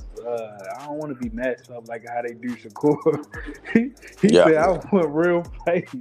But you know, he had to change his tone right now. But he said, "Yeah, I don't want matchups like they do Shakur," which is true. I remember Buddy McGirt. He got silenced because he was blasting Shakur, talking about they matchmake him and all that. Mm-hmm. I ain't hear about him since. Yeah, Buddy McGirt with Frank Martin. Oh, for real? Yeah, that's his trainer. Yeah. See, that's what I'm saying, bro. Switch up. Hey, there's nothing wrong with getting a new trainer. Man, Buddy McGirt got him right. Got him spinning around his prey. Goddamn, putting that jab to work. How the hell is the little man putting a jab to work, bro? Like, what y'all think about that fight though? With Albright. Like, man, if Tank, put it like this. My boy Frank and Gary gotta have the same kind of fight, right? To the point that You just have to be a very patient guy, but you cannot miss any opportunities. Like, not any. Like, a motherfucker turn sideways and you 2 feet away, you better close that gap and knock him out, you know? Like, that's what it's going to take to beat one of these two motherfuckers, that Hiroka and Albright. Like, if Frank Martin put him down, man, bro, 140 got it on, man, they don't know this, bro. This motherfucker deadly. If he can stop Albright, bro, he is deadly. Real talk. Now, I'm not saying he can stop Albright. I do think he can, but I wouldn't be surprised if he doesn't. You know, Albright is a tough motherfucker, bro, especially as the fight goes on. I think he came in like 2 pounds over, though. Oh, he fucked up on the scales? Yeah. Oh, yeah. He worried Frank Martin really ready to get with him. So Albright came in over? Yeah. I don't know if that was like the one they did before the ad. So he got the Keyshawn Davis spirit. and that's my gripe about Keyshawn, right? Okay, you fought Albright, you had weed in your system. Then you overweight with De Los Santos. Now you talking about you had mental health issues and you was smoking weed in camp and shit. So you still doing the same bullshit again? The same bullshit back when you fought Albright. You doing that same shit years later, and you call yourself the businessman? Nah, I can't trust him, bro. I'm telling you. Yeah, I can't either. Like, these dudes on TikTok, they be on Zab Live sometimes. They on there like, yeah, cause Keyshawn, they don't want to mess with him cause he crazy. He got messed with. I'm like, bro, y'all believe anything somebody say, bro. That man not crazy. He got good enough at sense. all. He got good enough sense not to call out Shakur or Frank Martin. So yep. You want a rematch with Albright, but don't want to fight Frank Martin, who you said, why you want to pick on somebody who not? I'm not ready yet, bro. I'm not ready. Yeah. When he came in your face, bro, come on, bro. He was right in your face because the camera's right there. You could have at least pump faked or something. And to me, Keyshawn a late bloomer because people act like, you know, that, you know, you look at his fights. He only got 14 fights, and you see Devin Haney with like 33. Devin Haney only 3 months older than this motherfucker. They're the same age. You feel me? They both, matter of fact, your boy, his birthday either coming up this week or something like that. He finna be 27. Keyshawn Davis. So they both 27. Haney just turned 27 in November. They only 3 months apart.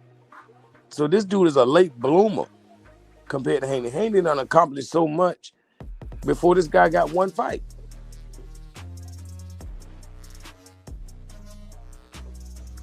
Yeah, I got clarity, man. The weight limit was 142. Okay, I ain't know that. The weight limit was 142. Frank just came in at 140 and a half, and Niall Bright came in at bang on at 142. Okay, so that was just like a little agreement they had, I guess. Yeah. Like I ain't gonna lie, if it was Quadir Albright, I'd be worried a little bit. Cause you know they call him C4 for a reason. That for real? Yeah, they call the brother C4. That motherfucker can punch. But what both of the Albrights can punch. 147. Dang, I gotta see him. I've never seen him. Man, he done sparred everybody. Like, I ain't really seen him in a real match, but I done seen him spar everybody in boxing. Everybody. Like boot centers and all. He done sparred everybody. You know, well, he's from Philly. Are they developing him or what is he? Man, I ain't gonna lie. He just like his brother. He got what he naturally got, but they don't have no trainer that I can hang my hat on. You feel me? Like that's what's slowing all of these Philly fighters down. Because Bozic can't train everybody. You feel me? And it seems like that's the only great trainer in Philadelphia. They got talent, but they lacking in the corner. Yeah, that corner bench stuff funny. Yeah. Like it makes sense. Like he turned his hair blonde, and now all of a sudden all this type of shit. You feel me? Yeah, man. Like, come on, bro. Who you gonna fight on there? They ain't got a full roster yet to even be. I guess he's gonna be the first champion. I guess in the Zuffa belt. I mean, have they even established the championship? Like, that's what I'm saying, bro. Like that, but and you know what I'm talking about, Bodywork. Like Professor Egghead said, man, y'all wanted to get the black man out of boxing. That's what you get. Exactly what you get, man. Like, yeah, man. Y'all don't want competitive fights. That's why I like the Gary Russell Anton Russell fight. That's more like a PBC fight right there, because it's not match made to me. It's like, bro, you gotta earn that.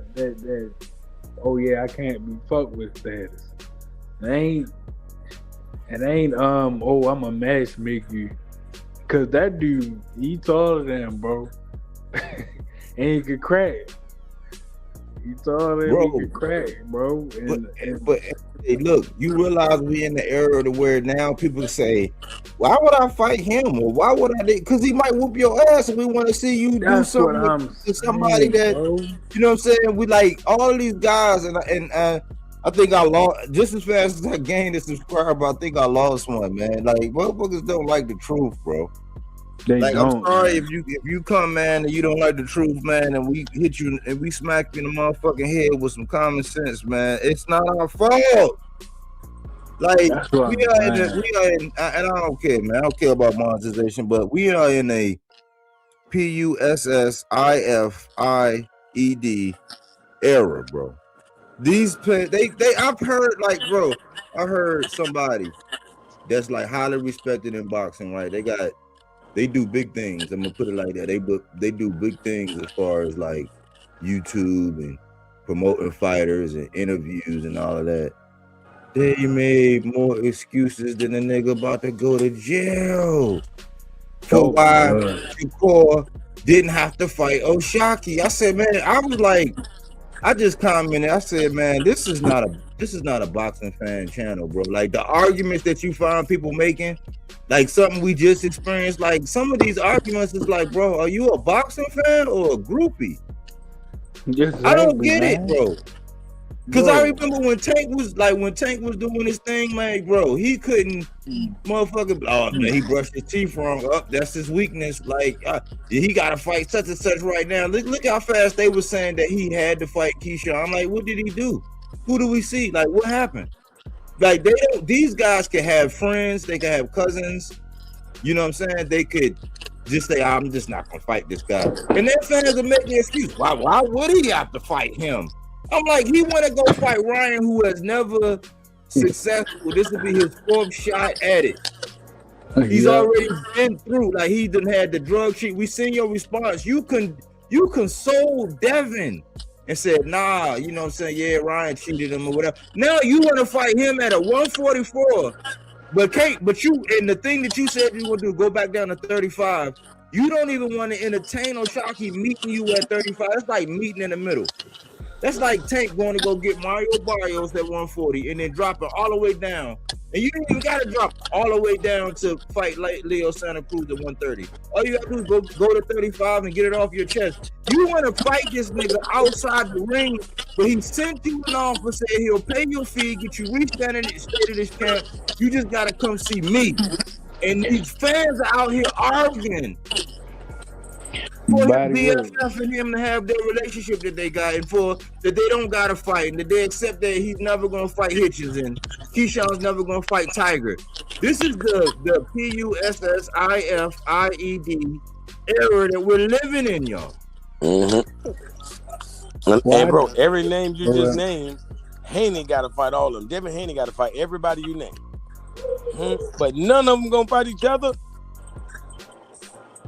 That man, bro, I hate it. That shit. But what's the don't they want to beat up Teofimo for saying the racist stuff? Nope. That's what Crawford said. He said, "Yeah, it's not personal. He just said some racist stuff." And that's what Shakur said too. Okay. So they're going to do that with Ryan. Yeah, they don't care about the race.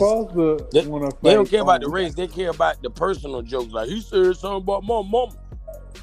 Yeah, nigga, but when he said something about black people, he was talking about your mama and your grandma and everybody else.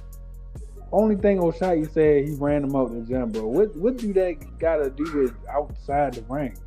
All right, you run me out the gym, we gotta run this feed in the ring, bro. And he been on every podcast that you done covered already, because Shakur done been on every podcast.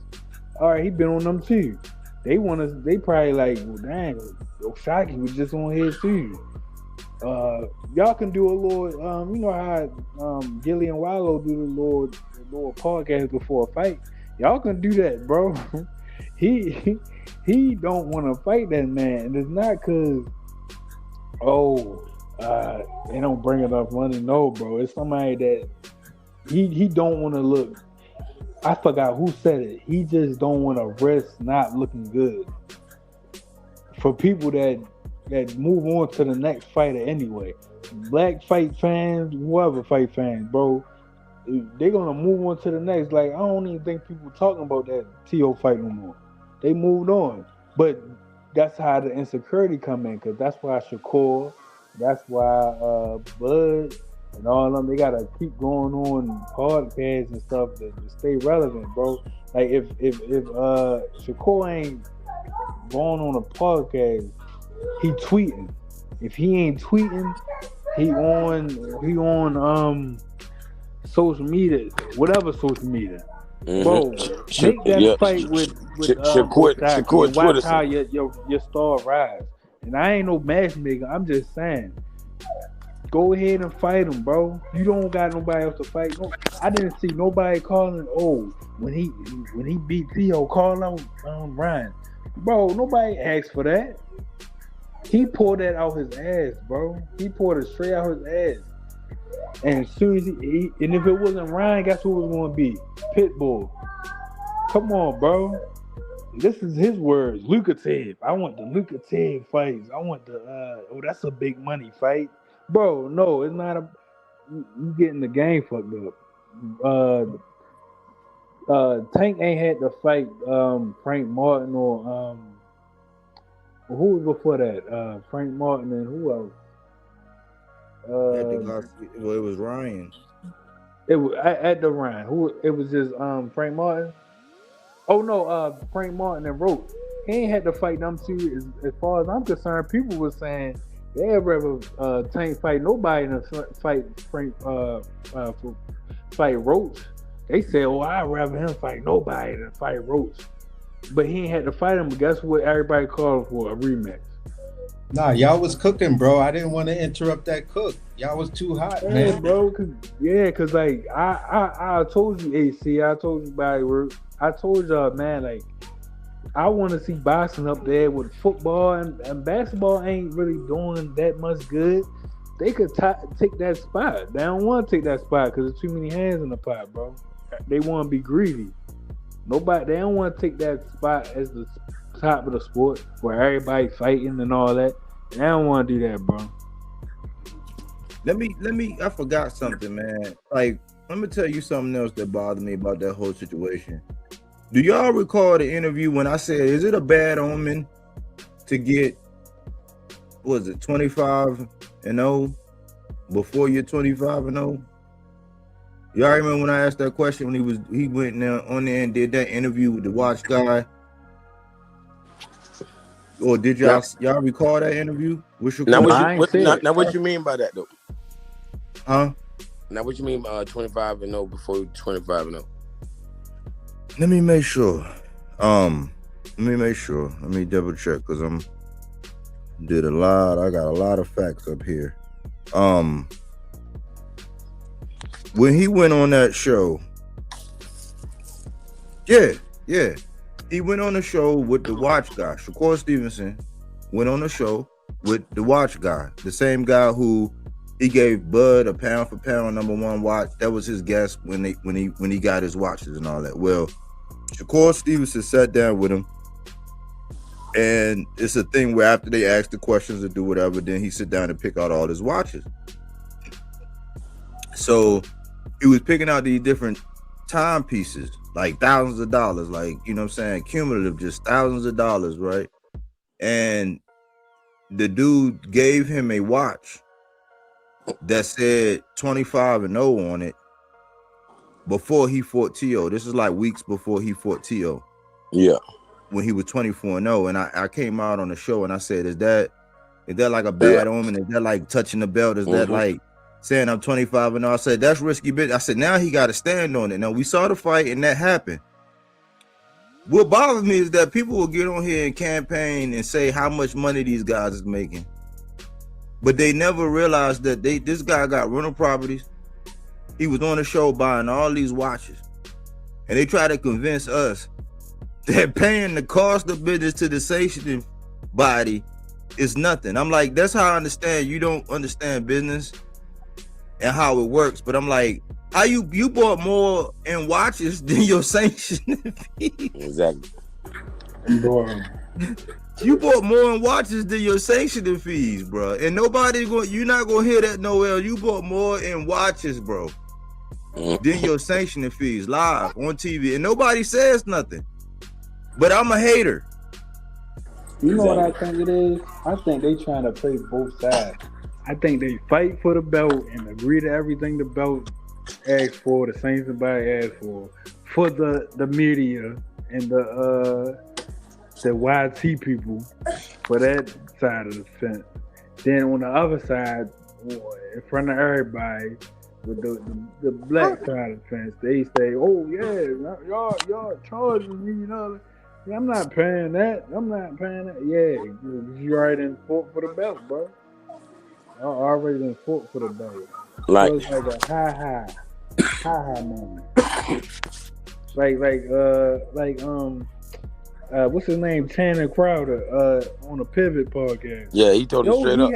He had to come out and say, bro, I did not mean I'm gonna sell my soul for no $100 million. I was saying, but if somebody offer you the money, you're gonna come out of retirement. He tried to flip that and right in front of everybody and try to be a real nigga or whatever he tried to be. He tried, say, oh, that's you. Yeah, you would do that. That show your character. That show what kind of character you got.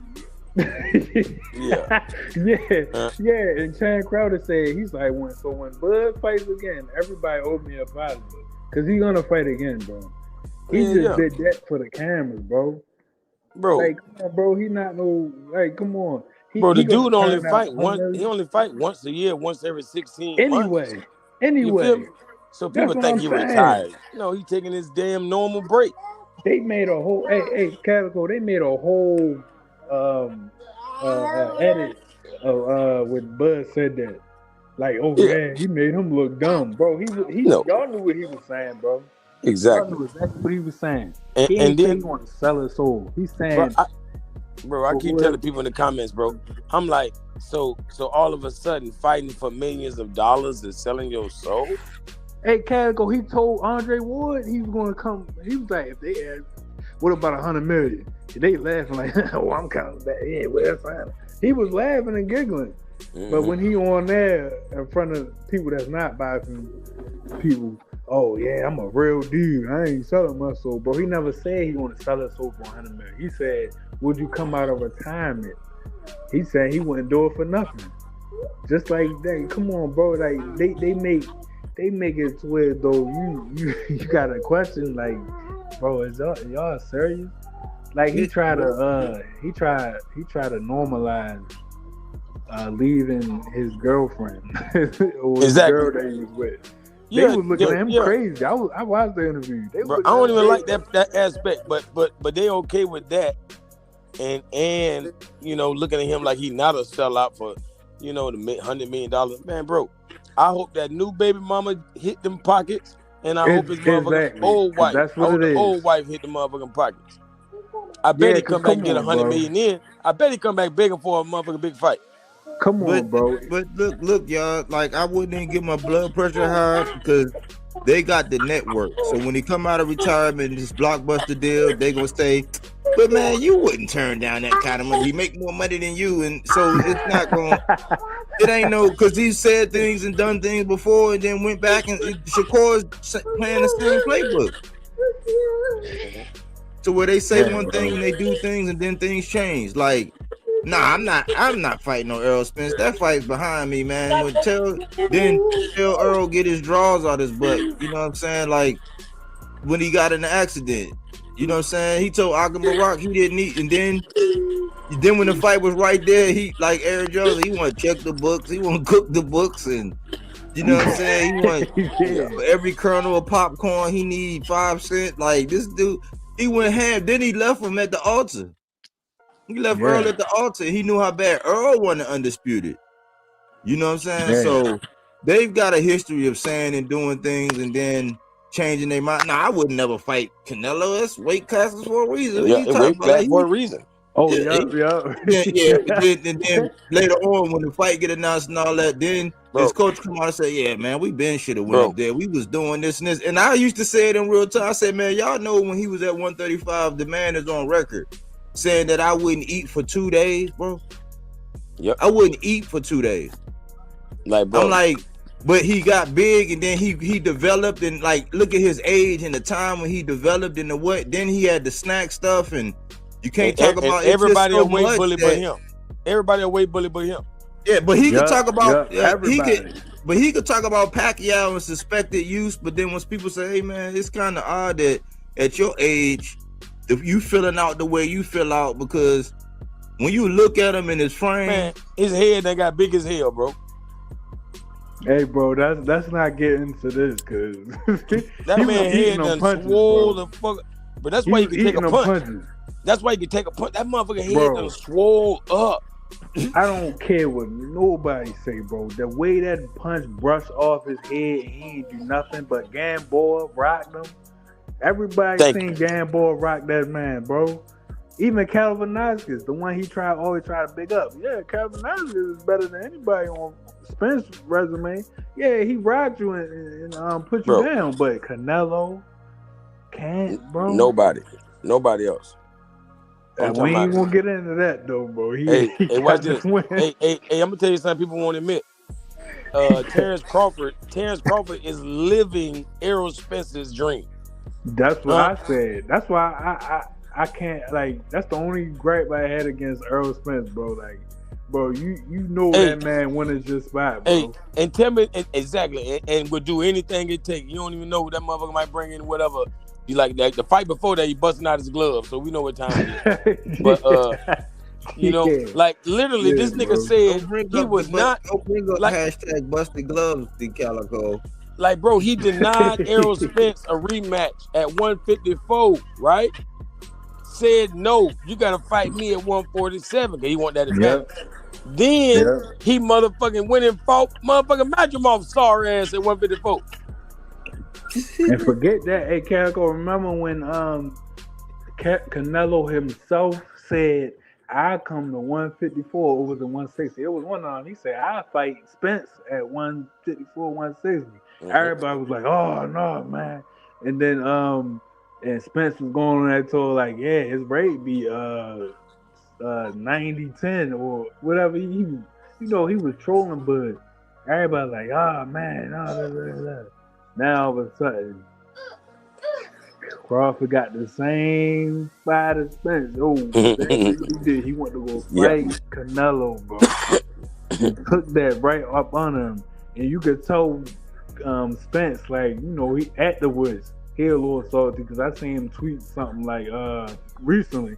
He was like, "Yeah, you was corny before the money and you corny with the money, or something like that." And then he said, "Yeah, when he said, yeah, y'all praising Bud, but when I said it at the press conference, Exactly. Bud ain't stand up and say it with me or nothing like that." Yep. Bro, that's Yep. what it is, and that's the same thing with Shakur doing. Bro, he have no shame at all to tell the media that he's not fighting this person, or I want a rehydration clause. I want this, that, and the third, and they not saying nothing about it. You know why? Because this is what they wanted. They ain't never want certain people to say that. And like, Hey. I'm not the biggest Devin Haney fan, but you want to bring Devin Haney down or put a rehydration clause on him when y'all the same size, bro? Exactly. Literally. But no, but skills pay the bills, I thought. No, You feel obviously. But Like, no, bro. then again, he's a 35 pounder. You know what I'm saying? Yeah, He's 35. he's small to them, but he big and I guess I don't know. Like, bro. hey, I'm gonna tell you when I fell out with Bud, like back when Deontay Wilder fought Fury, and that scandal came out, right? And goddamn, everybody act like when it comes to Terrence Crawford, like all of a sudden, if you don't go with him, you not on code. But that nigga never been on code, right? And when Deontay Wilder was going through that situation with Fury, I remember they asked him his thoughts on it. He said he feel like Deontay Wilder need to shut up and stop acting like a bitch and fight. Yep. I say, Yep, what? man. You talking, bro? I don't give a damn what your name is, boy. You talking shit like that to Wilder back when he was Deontay, the Bronze Bomber? Man, bro, I know you ain't that stupid, bro. Like, and then, you just slimy. It's just like with Shakur talking about, Tyson Fury would have beat Muhammad Ali. Like, Yeah, that's because look who he's Yeah, talking to. he The could media. disrespect the greats, man. He said something about another great. I'm like, bro, this the era we in, man. Oh, he said, what did he say about Pacquiao? He was like, I was going to need a lot of blood testing. Bro, you wasn't beating him without you not beating Pacquiao without the steroids, bro. That little guard, that little jump back stuff, you not fitting in that era. I don't know why they're trying to make you be that. You not beating Mayweather. He's never seen hands like Pacquiao. That's what I'm saying, bro. He could barely hang with. He was scared to engage with Tio. What's his name? Not Tio. I'm not even talking about Tio. I'm talking about the African dude. Yes. Scared, bro. Everybody seen that fight. Like, what the hell is this man doing, bro? I don't even bring up the De Los Santos. We talking about Nakathila. Yeah. That was the first fight he did not engage at all, bro, because he had that heavy hands on him. And that was like 130, wasn't it? That was 135. 135, yeah. Okay. But just the thing, I tell people all the time, because at one point in time, I used to be big on Shakur, you know what I'm saying? But I said he got two different styles. He got a style that he fight when he's fighting non-punchers. Non-punchers, and he got a different style when he fight punchers, because the way he fought Williams Zepeda, even though we seen what we seen with Tio, he didn't fight him the same way. Like he came, like if you fight, like the defense is all the way up if it's a puncher. Like it's just straight, don't get hit and try to outpoint, like straight up outpoint. Like he don't fight the same way against somebody over there. So he don't. The Ryan stuff, that's tricky, but then he trying to do the catchway stuff. I would appreciate it if it was just straight up and down. If skills pay the bills, I would appreciate it depending on the outcome of this fight. But he don't fight the same way. Like that's why I get the hyperbole, because the way he made Tio look and the way Tio performed, I get that, right? But if Tio was going to do more and do what Tio normally do, if he came in there like he wasn't flat, Cole would have fought a different fight. He didn't have to do much in that fight. Like he threw his jab, he didn't really have to step on him. He didn't have to do nothing. Like once he was up, he was up. He just, you know what I'm saying? Tio didn't do nothing. If he fights somebody like Tank or he fights somebody like Brian Norman, or he fights now, he done seen the blueprint on Brian Norman, but he fights different against guys who can crack. Yep. That's just a fact. That's just a fact. He just do like so. It just depends on if he see you. The fight is won when he pick you. It's obvious because he didn't pick Super Real Matias when he exactly. He didn't do that. He's not talking about you. Have you anybody heard anything about him and Dalton Smith? Bro, even that fight, like I call a fix, bro. Like the way Matias kept running up with his face and his hands down, you're like, hey, this thing right here, go ahead and take me out, Like I feel like they punished him for popping dirty, and we wonder why they let him continue. Yeah, hey, just do us a favor and lay down for this crap, for this fight, Dalton, lay down for him. They love them great white hopes. Hold on, Calico. That is diabolical. It's diabolical, bro. Yo. Wow. I guarantee Matias gonna knock out the next guy, bro. Somebody gonna take the fight because they think he's food. He's going to put him in the hospital, bro. I'm telling you. Who, Dalton Smith or Matias? The Matias. I don't care who he fight next. He's putting him in damn near the body bag, bro. I think Matias. I believe Matias should go up to 47. I hope he goes up to 47. I like Matias. I think he belong. He belong at 147. I ain't gonna lie. You know what I'm. So if we can get Matias at 47, man, listen. Him and Brian Norman Jr. or something like whoa. Hey, listen. You got one of my guys up there, Mr. Polanco. You got a lot. He's just like Brian Norman to me. They're identical. Yeah, I can see a Teal Mercado being in that mix too, eventually getting up to 47. And maybe Tiger Johnson. Yeah, and Tiger Johnson is up there right now. Jack Catterall looked better than he ever did at 147. Yes, sir. That motherfucker got power all of a sudden with the skills. Yeah. Yeah, so I'm just like, I would like to see Richardson, Hitchens, and Jack Catterall at 147. That's a decent fight. Yeah. That sounds interesting. Yes, sir. Hey, Richardson Hitchens will box that man head off. He got boxed out by Barbosa, bro. Like, Richardson Hitchens will beat the shit out of Jack Catterall. Jack Catterall, especially at 47, he probably knocked this nigga. Veteran. He's just a veteran. Out. He's a veteran that can get his punch off, whatever punch that is. He can get that off on you. And I just want to see how Hitchens respond. It'll just be a good gauge. We'll really know where he at. Just like we're gonna know where he at after Saturday. We really will. So we think he really moving up? Y'all think he really moving up to 47? If he struggles, you think if he wins, he gonna stay down at 40? If it's an impressive victory, if he blow him out the water, he gonna stay. He might stay for at least another year to talk shit. Because he like to talk about his victories. Okay. All right, but because I ain't gonna lie, people will be scared of him if he can watch Duarte. If he can really treat him like Shakur did T.O. So you don't think the next fight, let's say he Keyshawn goes out and just completely washes him, right? Do you think that Frank Martin or Gary Antoine gonna call him out, or he gonna try to get one of them? I think he would give Keyshawn a chance before anybody, because that's his friend, and he knows that his back against wall. You just said Gary Russell. You just said Frank Martin. If Frank Martin goes out there and knocks out Nahir Albright, then goddamn it, Hitchens is knocked out too, guaranteed. So that's just like if Gary Antoine go out there and knock out Hiroka, that means Hitchens is knocked out, guaranteed. So he would have his back against the wall. The best thing for him to do would be fight Keyshawn.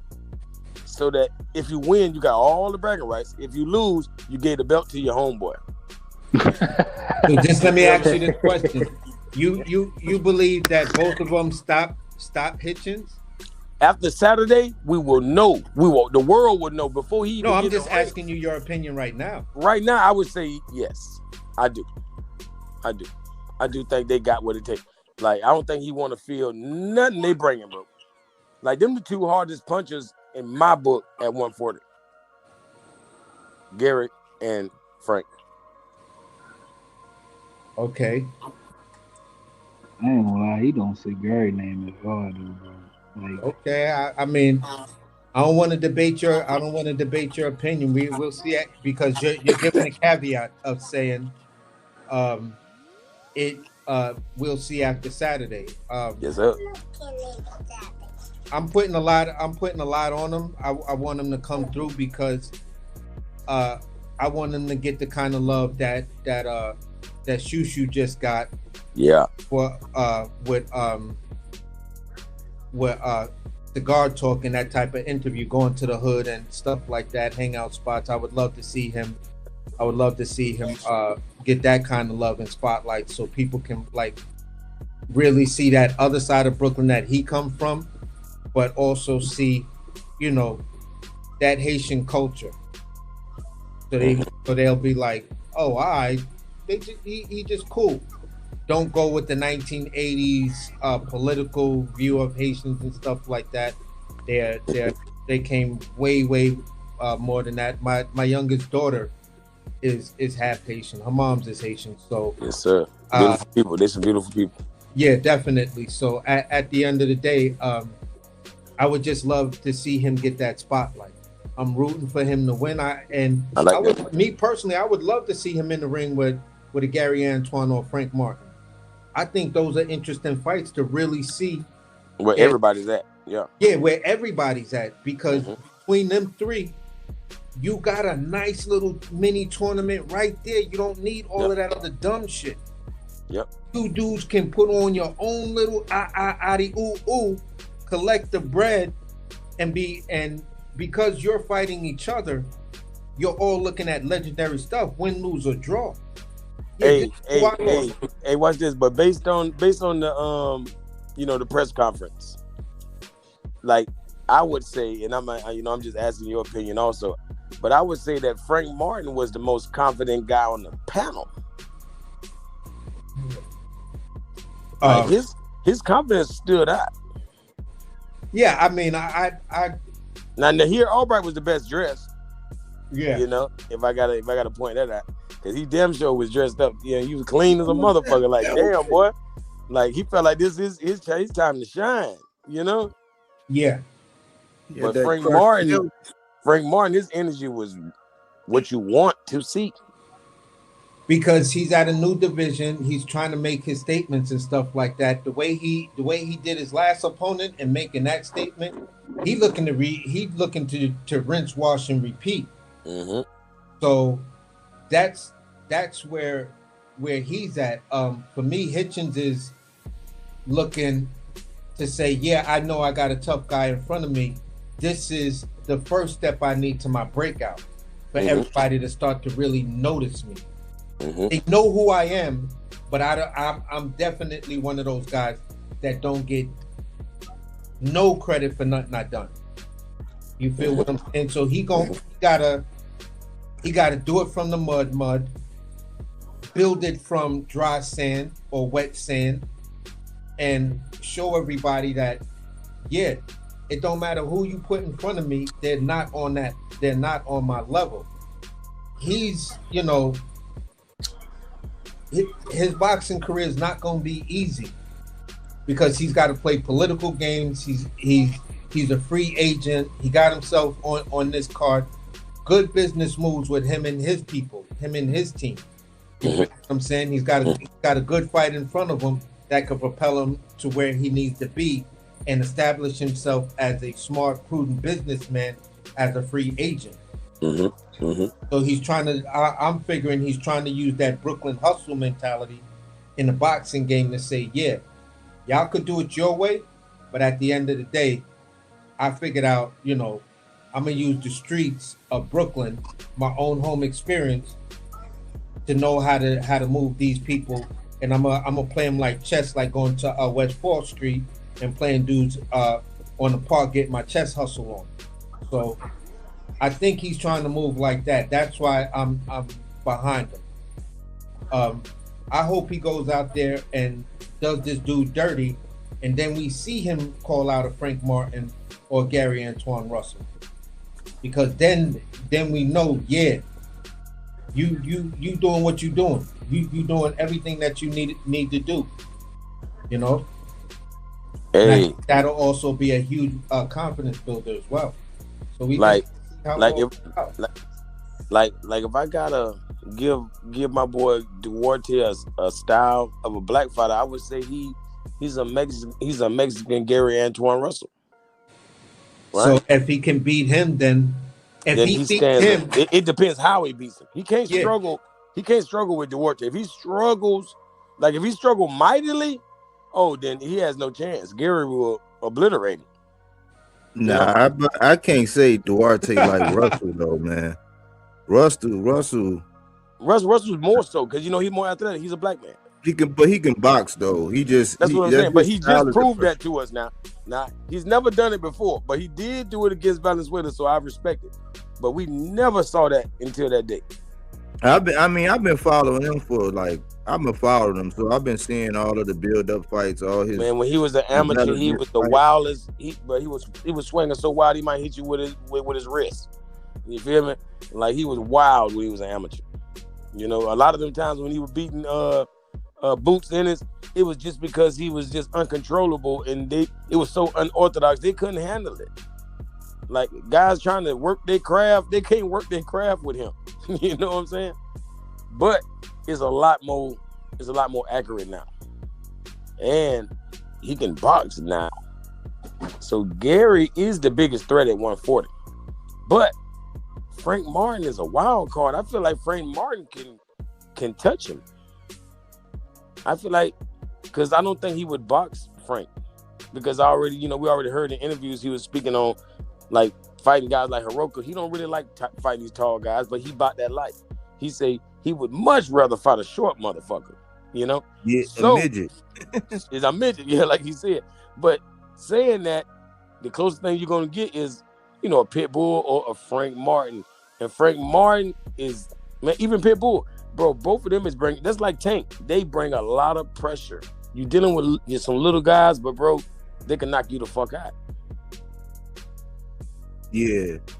But look, y'all, let's pause for this. Let's park on out this 1 second, y'all.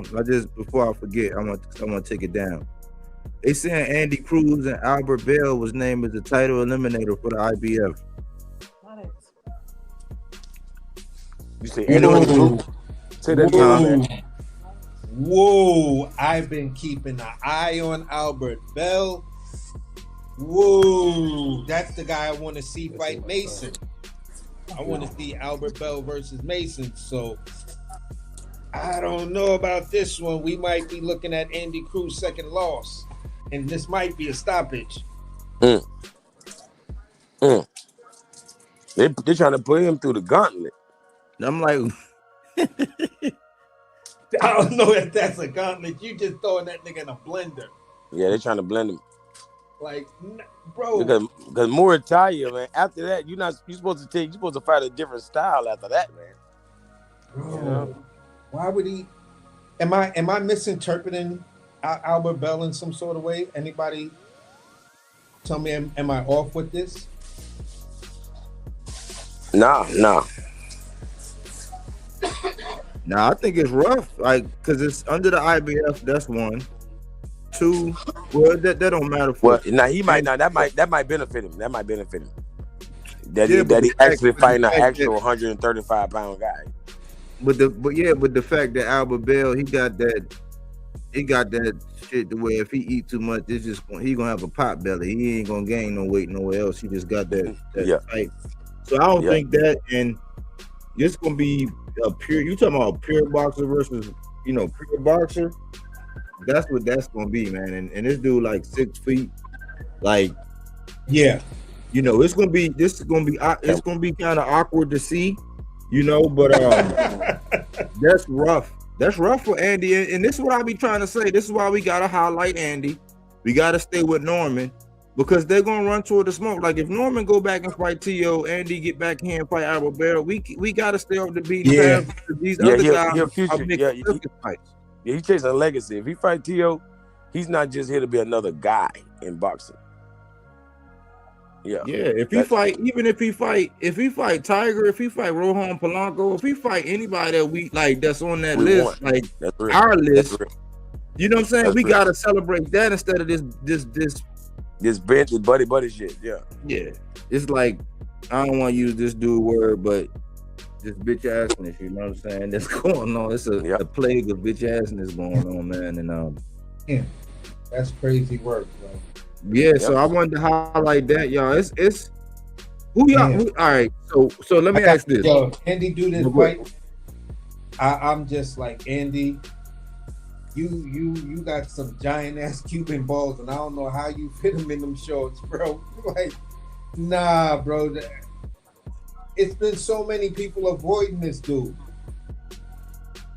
Yeah, like, cause think about it, y'all.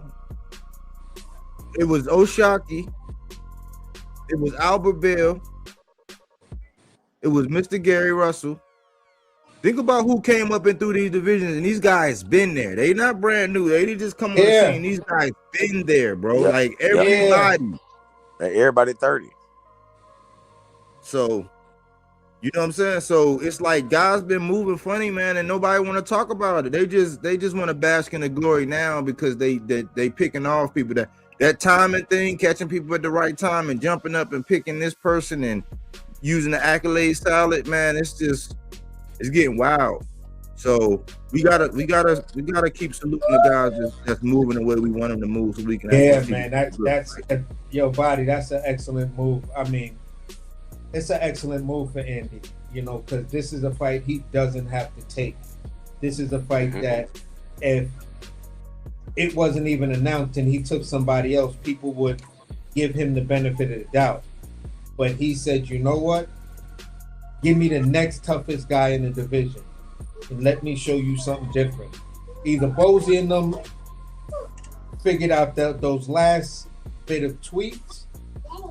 You feel what I'm saying? Or I don't know. I don't know how he's gonna. I don't know how he's gonna deal with that range and everything, because this is not a come forward just high guard trying to throw punches that you do. You know what I'm saying? But maybe he's got that Olympic pedigree, maybe from fighting tall Europeans or something. I don't know. I'm just like, wow.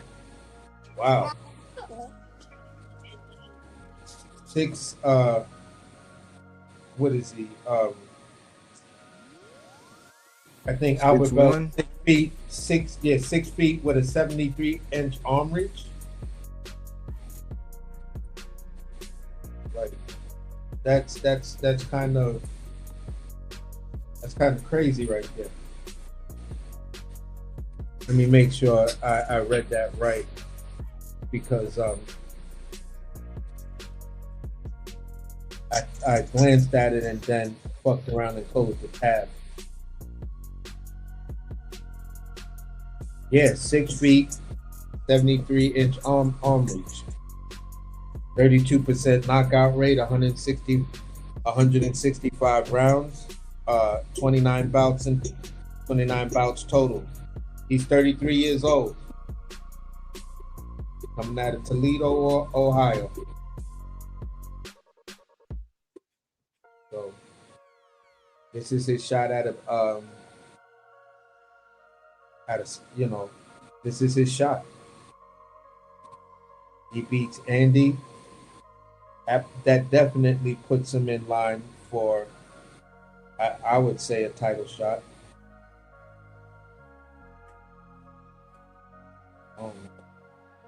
Yeah, it's lining up to where people, they got a rumble now. Yeah. All the real boogeymen are coming out.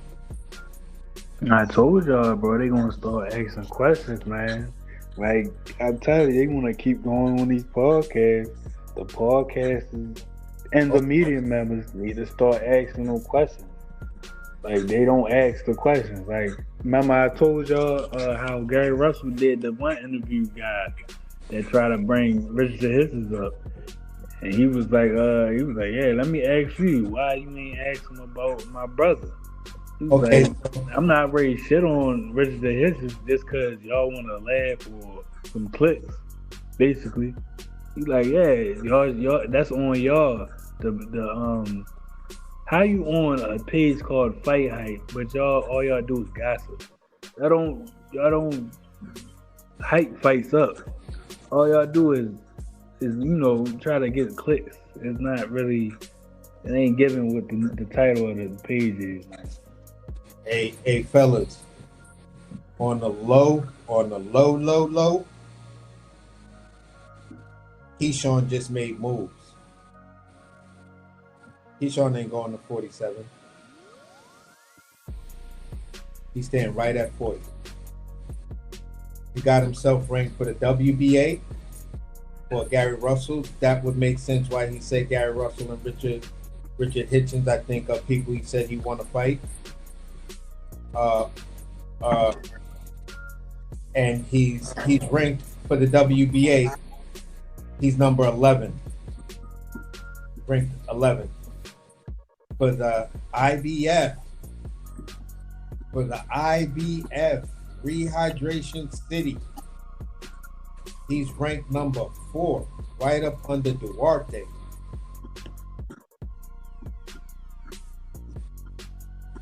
So you saying he hunt? Yeah. And it's looking like it according to the rankings.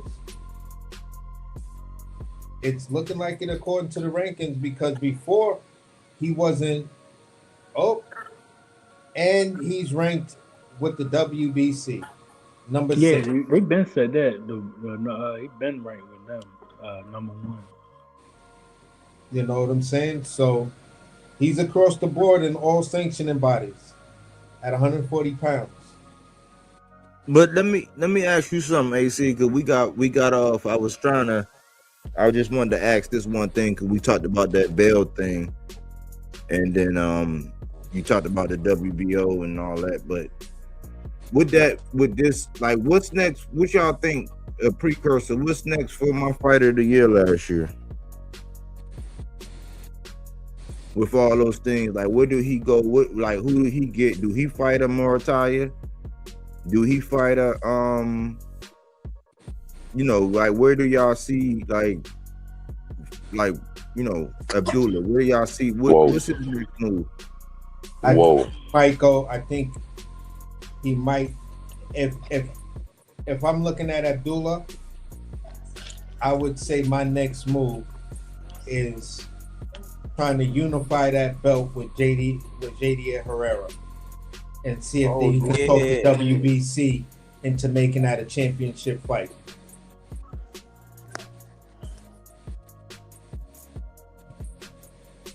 I would like to see that fight. Other than that, you're gonna fight a Joe Cordina.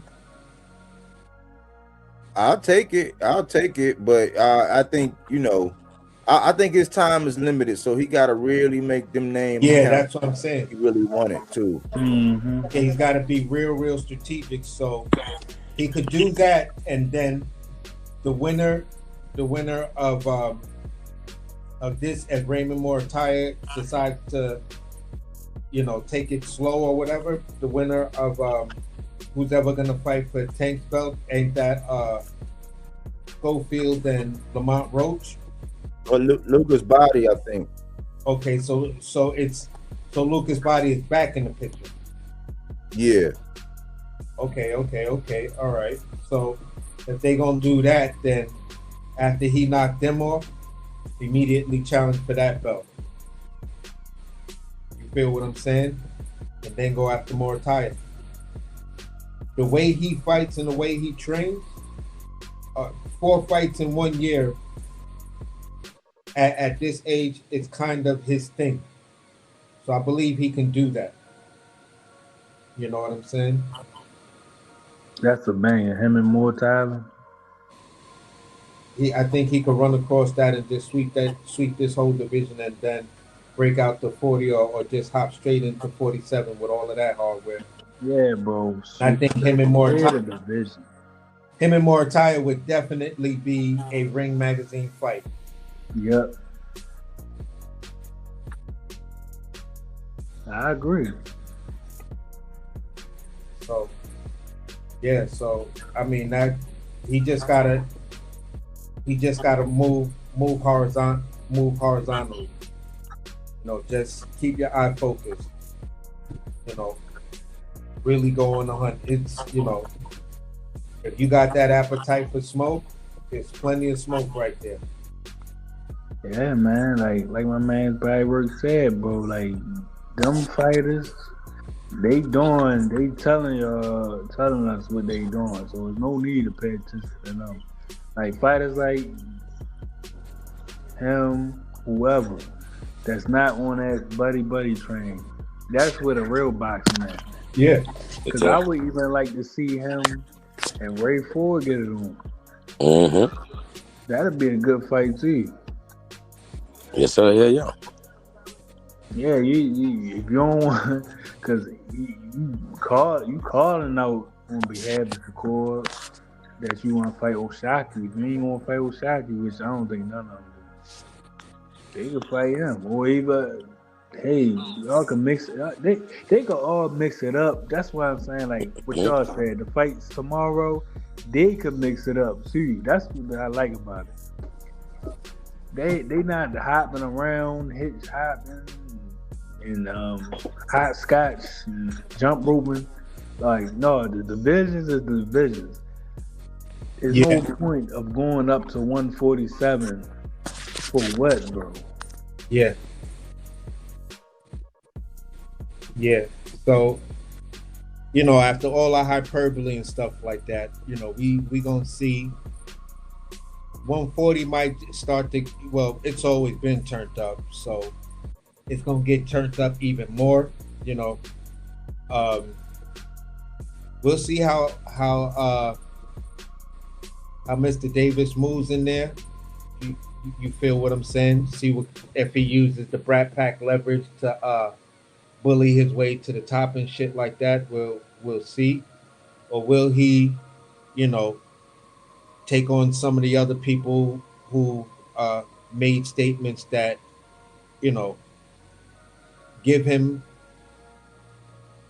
put him in the ring where X, Y, and Z, he believes he could stop him. And he's down there with the young Tito Mercado, and I want to see Tito Mercado in the mix as well. I don't want to forget about the youngin, because I like his energy, I like his style. You know what I'm saying? He's one of those dudes that he's on that type of time. They said he had a run-in with Frank Martin. I gotta look into it, but they said he did. Yeah, he did. I was watching it earlier. Oh, you talking about Keyshawn and Frank Martin?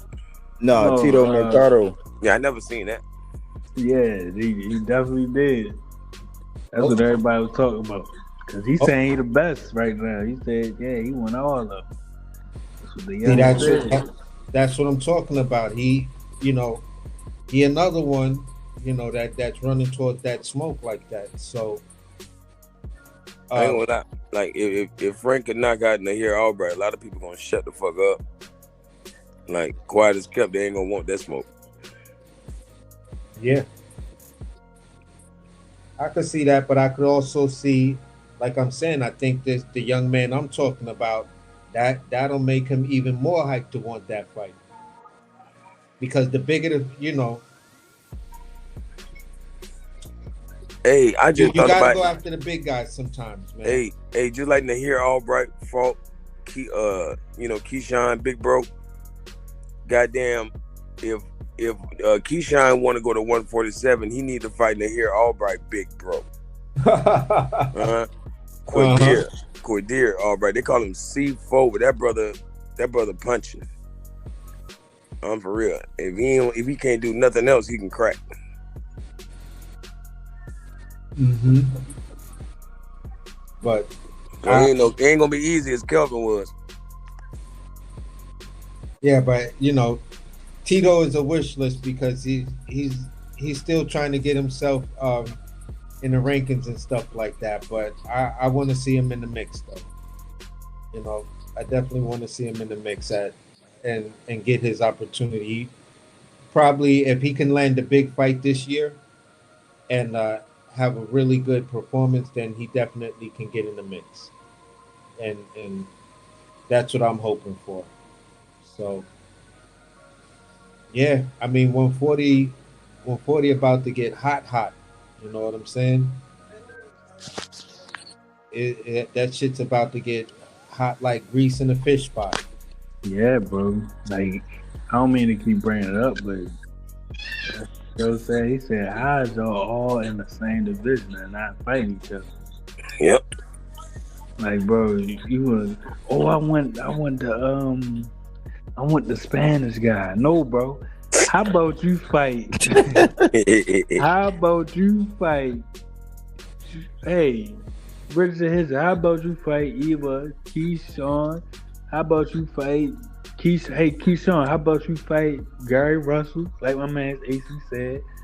Y'all can all mix it up, bro. Like, I don't know. Maybe I'm on the outside looking in, but bro, forget what the promoters, and I think that's what it is sometimes. I don't know, I could be wrong, but it's them managers and promoters that's getting in their head telling them otherwise, bro. When these fighters fight each other, bro, the fans, whether you want to call them casuals or not, they gonna pay attention to you. They not gonna be like, oh no, it's boring, bro. Obviously they know who all y'all is, so there's no reason for none of y'all to be fighting each other. Exactly. They know who all y'all is, bro. If Cam and Mace all saying like, why y'all not fighting each other? Obviously they know the names. They not. You could call them casuals, but yeah, they know y'all. Richard Hizzy, you from Brooklyn, bro. They not ready to keep going for that friend talk, bro. Man, all right, you ain't got to fight Shakur. Don't fight him. But, bro, you got food right there. Keyshawn got food right there.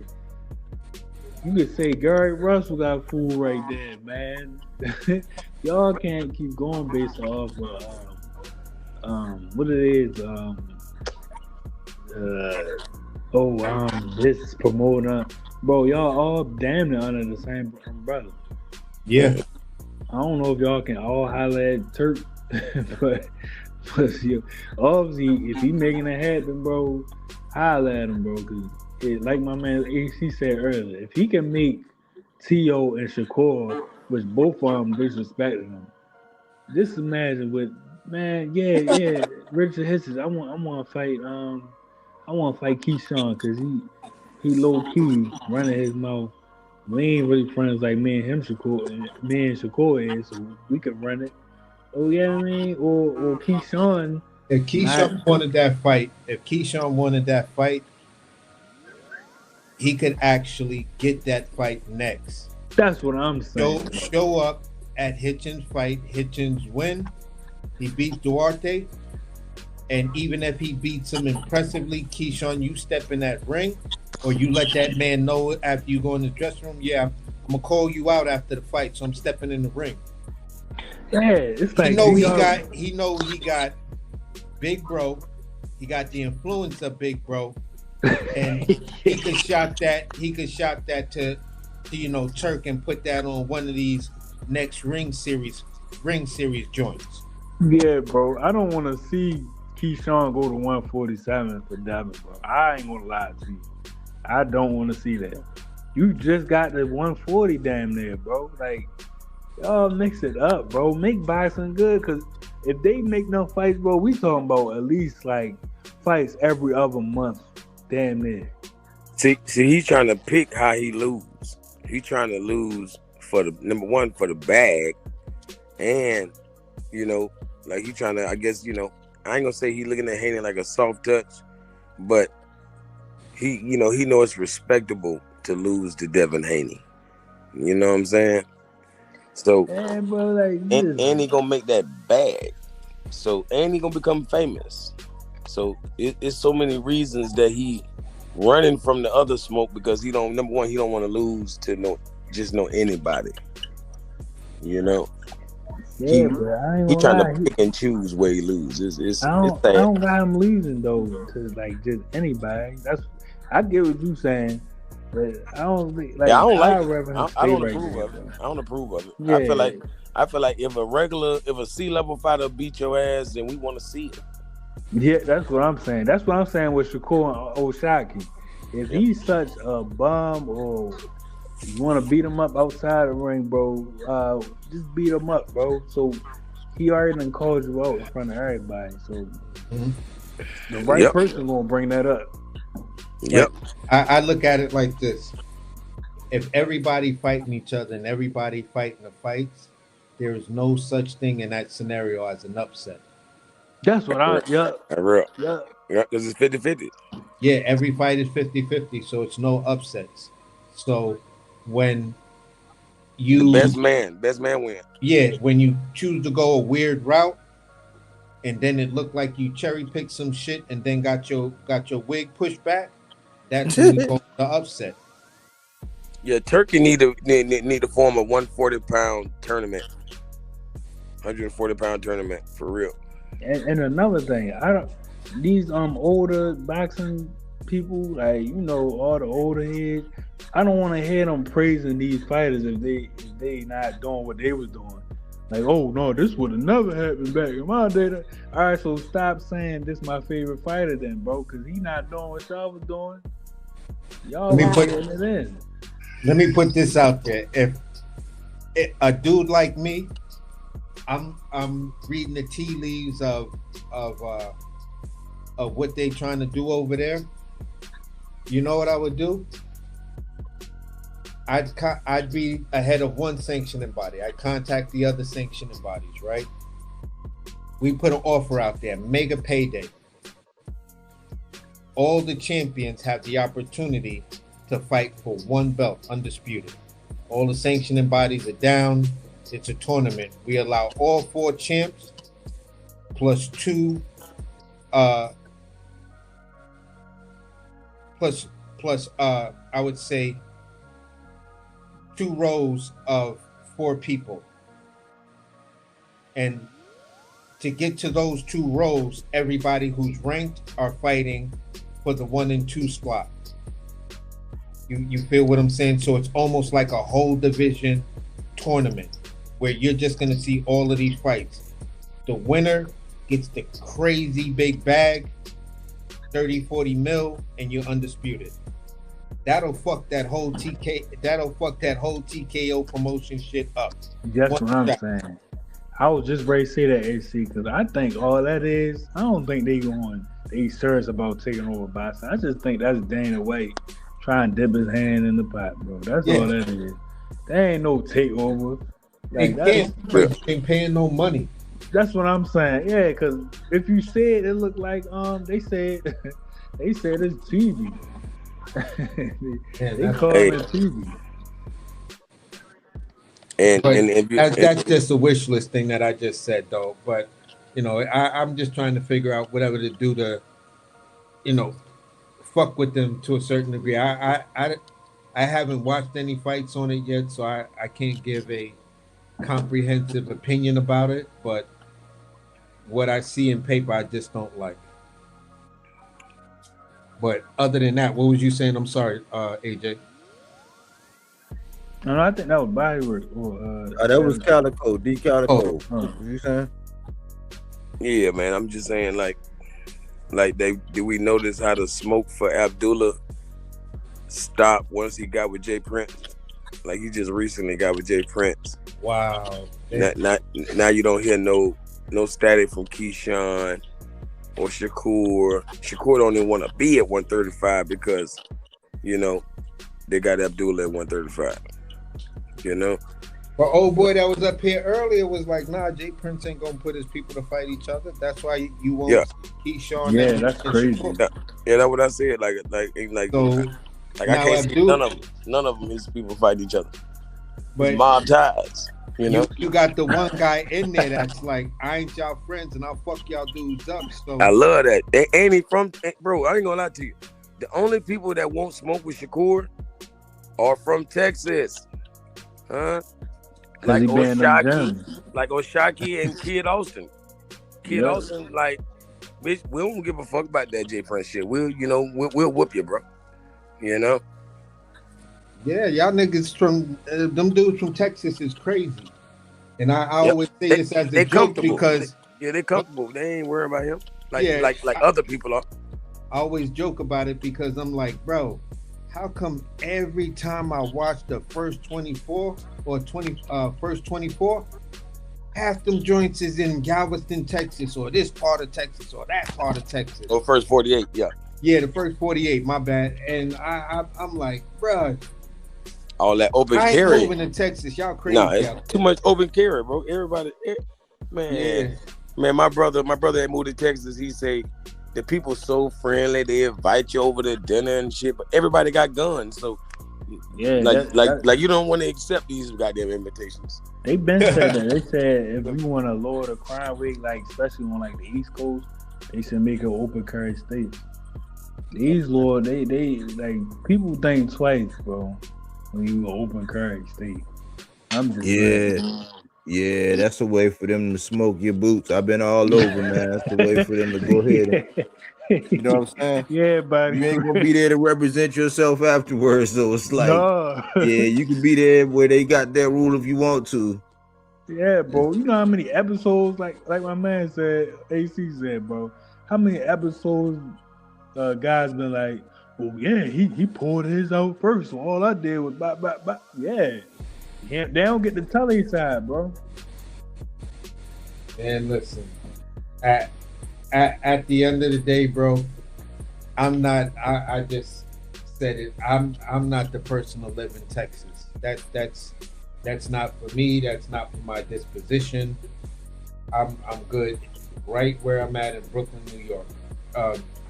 But yeah, you're right about fighters being the fighters that are running to the smoke are from Texas. Abdullah Mason is from Texas. I thought he's from someplace else. He's from Cleveland. He's from Ohio. Yeah, that's what I was thinking. I was like, yeah, he from Cleveland. That's that crazy Cleveland shit, man. I heard about the boy. But I think Calico. But was Calico saying? You were saying. You gotta elaborate on that, Calico, with the Jay Prince thing, though. Yeah, he done signed everybody. You feel me? Like he recently got Abdullah Mason. Was that a chess move, bro? To quell all of the. Yep. Like that's weird. Because even Keyshawn recently got with them, but Keyshawn obviously always wanted to be. He always wanted. No. The Keyshawn thing made sense to me because of Shakur. Yeah. Yeah, because of Shakur, and then looking at how they wound up doing certain things in that build up and being in the facilities that's more where Shakur works at. So you kind of transitioned everything you had going on at B&B to Shakur's camp. So y'all could train together, work together, all of this other kind of stuff. So it made sense that Shakur was like, all right, if you want to come back in, fuck with my manager, and that's Jay Prince. Mm-hmm. Then let me put you on. Remember what Shakur said? He said, yeah, I'm gonna move up to 140 and Keyshawn can have that belt. Or he said something like that to the store. That wasn't him talking. That was whatever they got going on behind closed doors. So, hey, while it came to my mind, I'm gonna interrupt that's real quick. Right there. Yeah. That's Mr. Sharp. Right, you know what I'm saying? And Aaron Jones, look at the bottom and see. It's cut off, but look at the bottom and see where that's at, man. How long it take you to get there? Bro, it take about 15 minutes. Wow. Why did you right there to bro. go see that?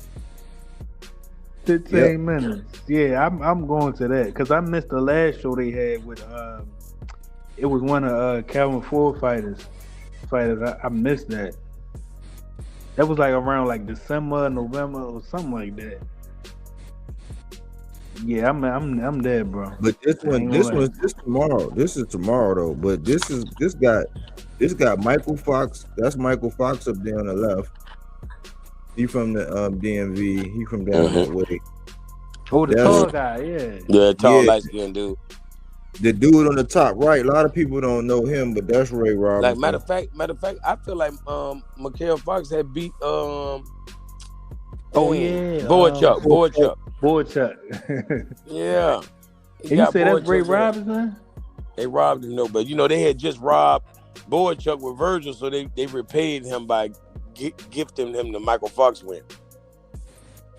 Oh, I might slide up there. People don't be seeing the politics, bro. How crooked this shit be. It's just like the NFL.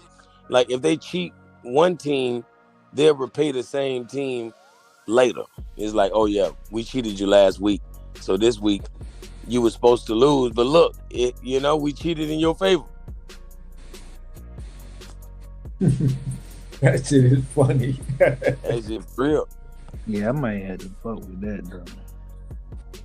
But I wanted to give him a shout out because he one of them guys. He did an interview recently where he came out. He said all that front stuff. He like, I'm cool and cordial outside, but he like inside the ring, I don't want to shake your hand. Cause that's a pet peeve of mine. I don't know if I'm too much of a. I hate when they. I mean, I like okay in the beginning, okay, cool, but like once they start doing that in between rounds, you know what I'm saying? And my mans did it the last time. I was like, man, that's not, man. You're not acting right, man. Don't be dapping this dude up. Yeah, ain't no more dapping him up. Man. The only time I want to see y'all dap is right before the 12th round. Yeah, I'll give you that. See, that's like an agreement. Hey, we're about to go to war.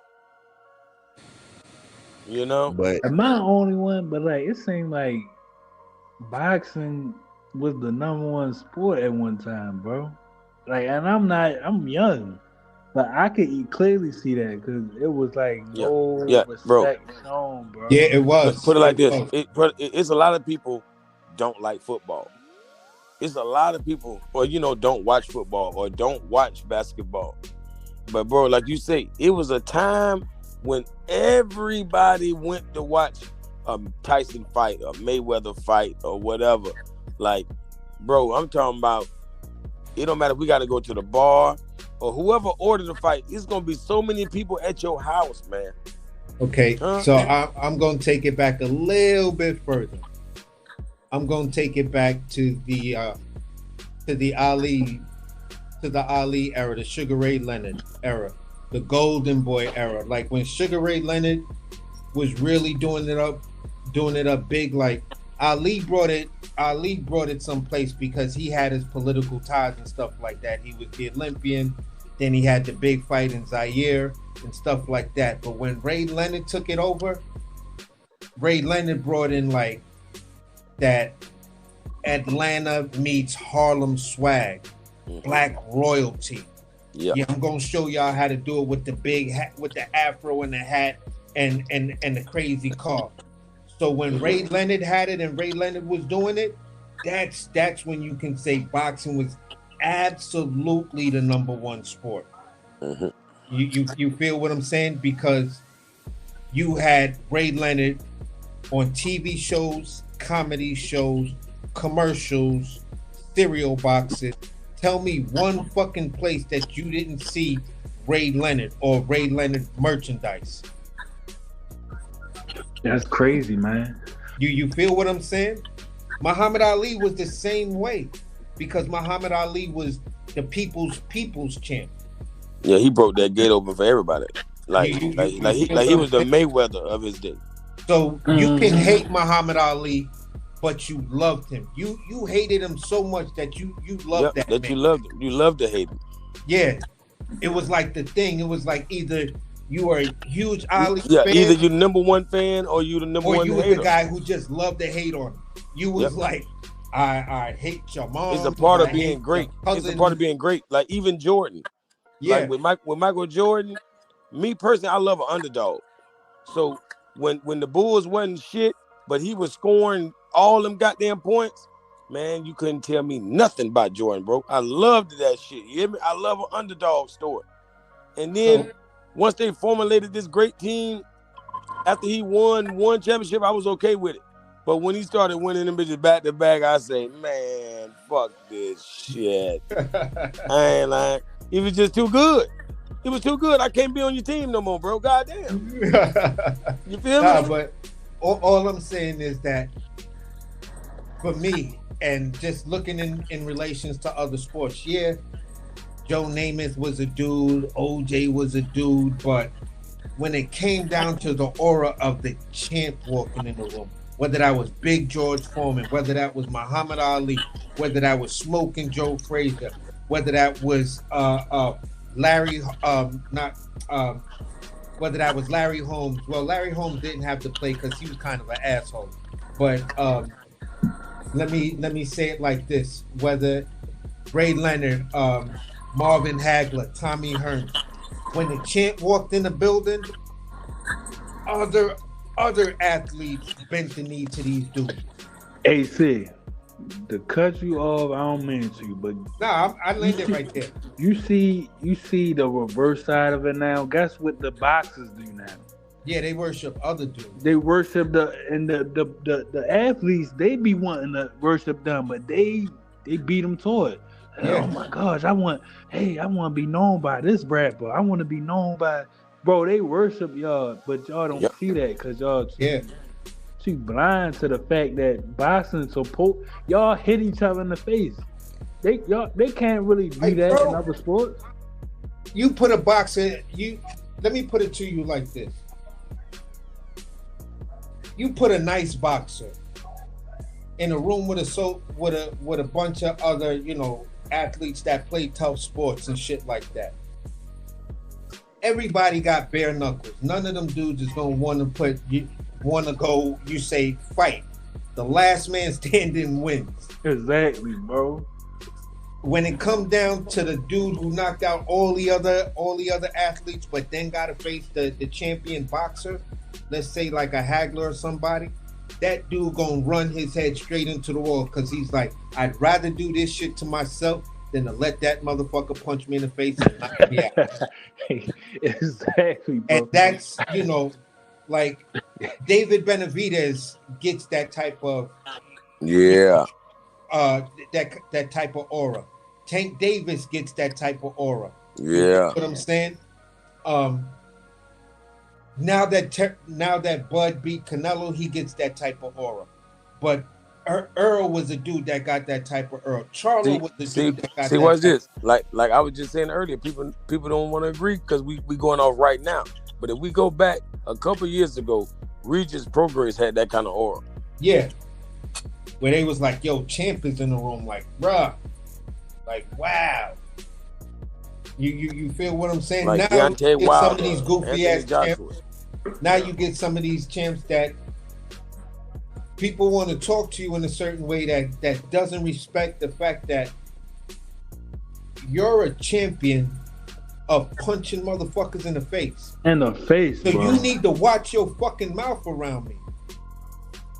Don't talk to me like you really, really, really, really, really, really know me unless I give you that permission.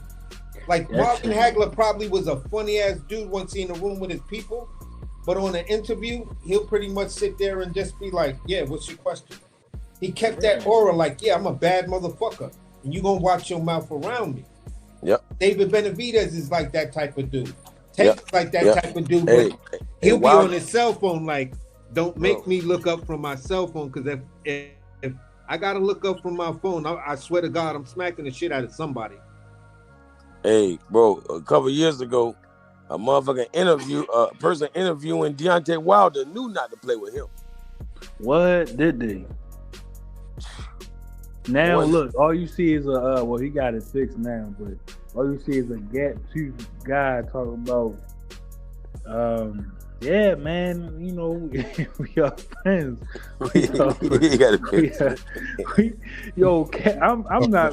gonna keep saying it, bro. Cam and Mace could not hear what they couldn't believe it, bro, because they known boxers. They don't play, like you just said, AC. No, who's gonna play with a boxer? They ain't even play with Roy Jones like that. Yeah. Roy Jones was a dude who Like, commanded. come on, bro. Y'all can't be going on these interviews all buddy. But they ask you a question about that.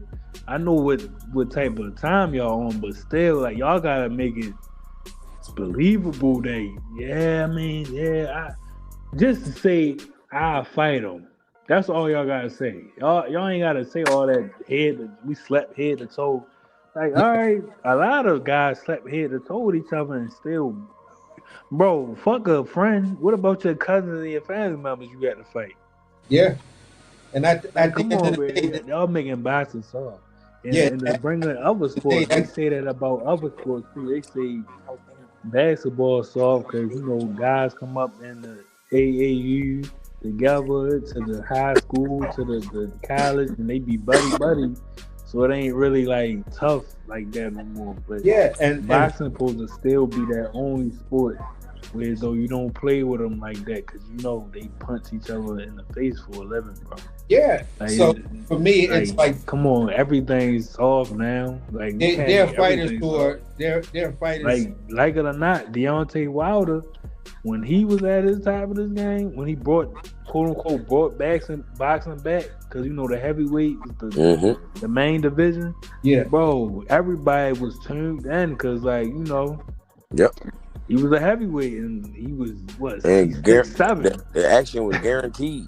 Guaranteed, bro. A 6'7" dude looking like LeBron crashing the rim. That's what I'm saying. You not playing with him. Y'all, they trying to take that's what I think. But that's what I'm saying. Like where some of these fighters, that's all it is. Because like I say, I'm young, but I could clearly see that at one time. You could say Michael Jordan, yeah, but who compared Michael Jordan game to a Mike Tyson fight?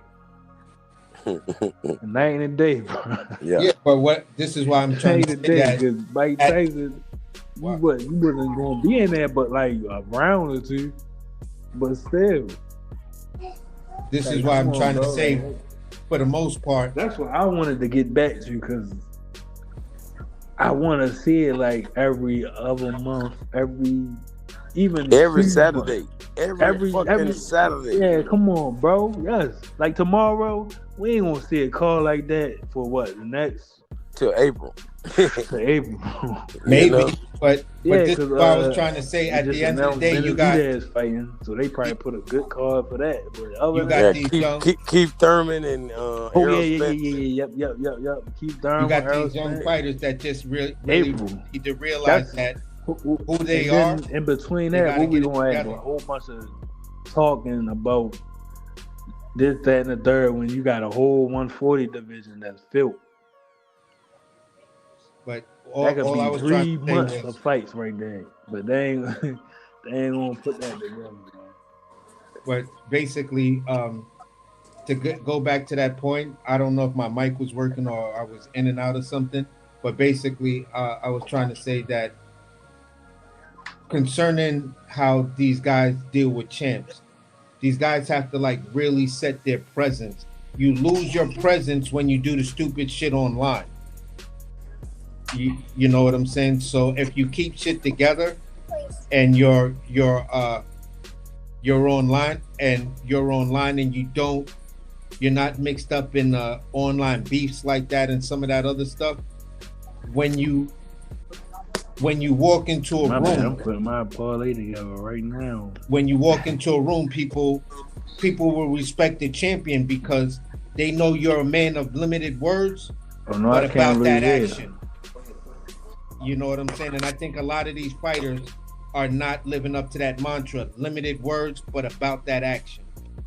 So if they could get that type of attitude in their head, then yeah, the fighters will start to maneuver to where the rappers wanna just be around you, just to be around you. Like, yeah, I was hanging out with Champ.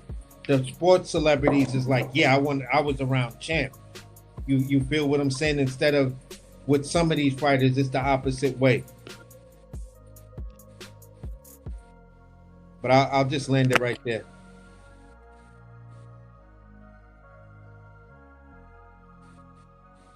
Anybody else got something to add to it? Y'all there? I don't know what's going on with the volume. Can everybody hear? Yep. I hear you. Okay. Okay, but basically, I was just saying what I was saying because that's where I'm at with it.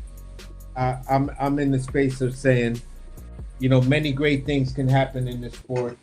We've got plenty of young fighters that can actually bring the sport back. So if they can come into their own and realize who they are and take control of that, boxing will be back where it needs to be in no time, bro. Because at the end of the day, you play basketball, you don't want to get punched in the face. You play football, you wear a helmet so your face don't get damaged. And your head don't get damaged. You play baseball, it's the same thing. So the one who's shows that this is the toughest sport, this is something you guys can't do. Not everybody wants to do this type of stuff. This is not where, my discipline is grabbing you and then we just rolling and wrestling on the ground all day. Nah, that's not. No, we stand up, just use our fists. You punch me, I punch you. Defense, feint, the sweet science. You know what I'm saying? It's hell for a boxer to knock out an MMA artist. Always. You know what I'm saying? Put 2 gloves on, bro, you're going to get knocked the fuck out. There's tricks to this shit that you just don't know at this level. You can't use your striking. Your best striking trick will get you knocked the fuck out by me. So, it's the ultimate sport. It's the ultimate sport. Its cheat codes is genetics and your brain, how you process information, whether you can make those adjustments. Those are the real cheat codes. Other than that, nobody can convince me that boxing is not the ultimate sport. I have that debate with any sports, with anybody. So that's why I'm overall. I watch more boxing than I've watched any other sport in my entire life. And my second sport to watch is anything racing, whether it's motorcycles, dirt bikes, F1 cars. I just don't do NASCAR. I can't watch motherfuckers just drive around in a little circle. Like, he went around again, then he went around again. I just can't do that. That's not me. So, yeah, that's why boxing is. Nobody can talk me out of that. It's like, you can't debate me. You can't debate me about that. There's nothing more exciting than watching 2 guys get it on. One guy catches up, boom! And you just watch that guy stiff, numb, and when he hits the ground, everybody, whoa! Oh my God! You see that shit? No football play people talk about like that. No basketball play people talk like that. No race car people talk like that. No home run ever people talk like that. But they'll talk about a knockout for weeks. They'll talk about a good ass whipping for weeks.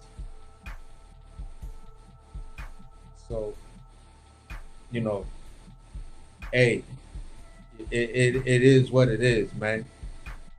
It is what it is. That's why I'm like, bro, I got the stats with me. Pull up and let's have that debate. Your sport versus boxing. Let's talk about it.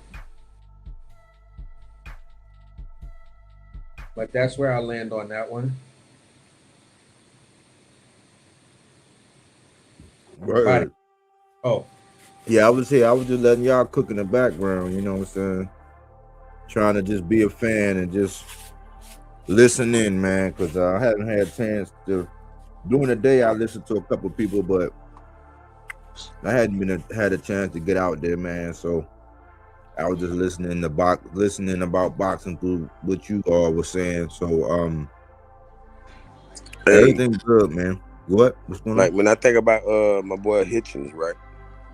Mm-hmm. Like Hitchens is the pure meaning of a student of the game, right?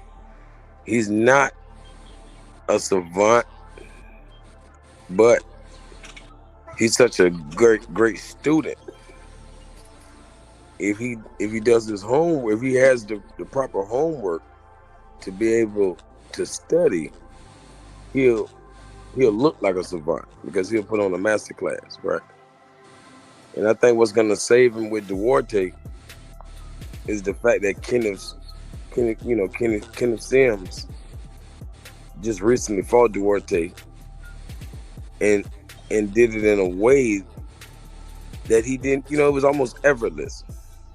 Like, even though he was under barrage sometimes by Duarte, he just weathered the storms like it was a walk in the park.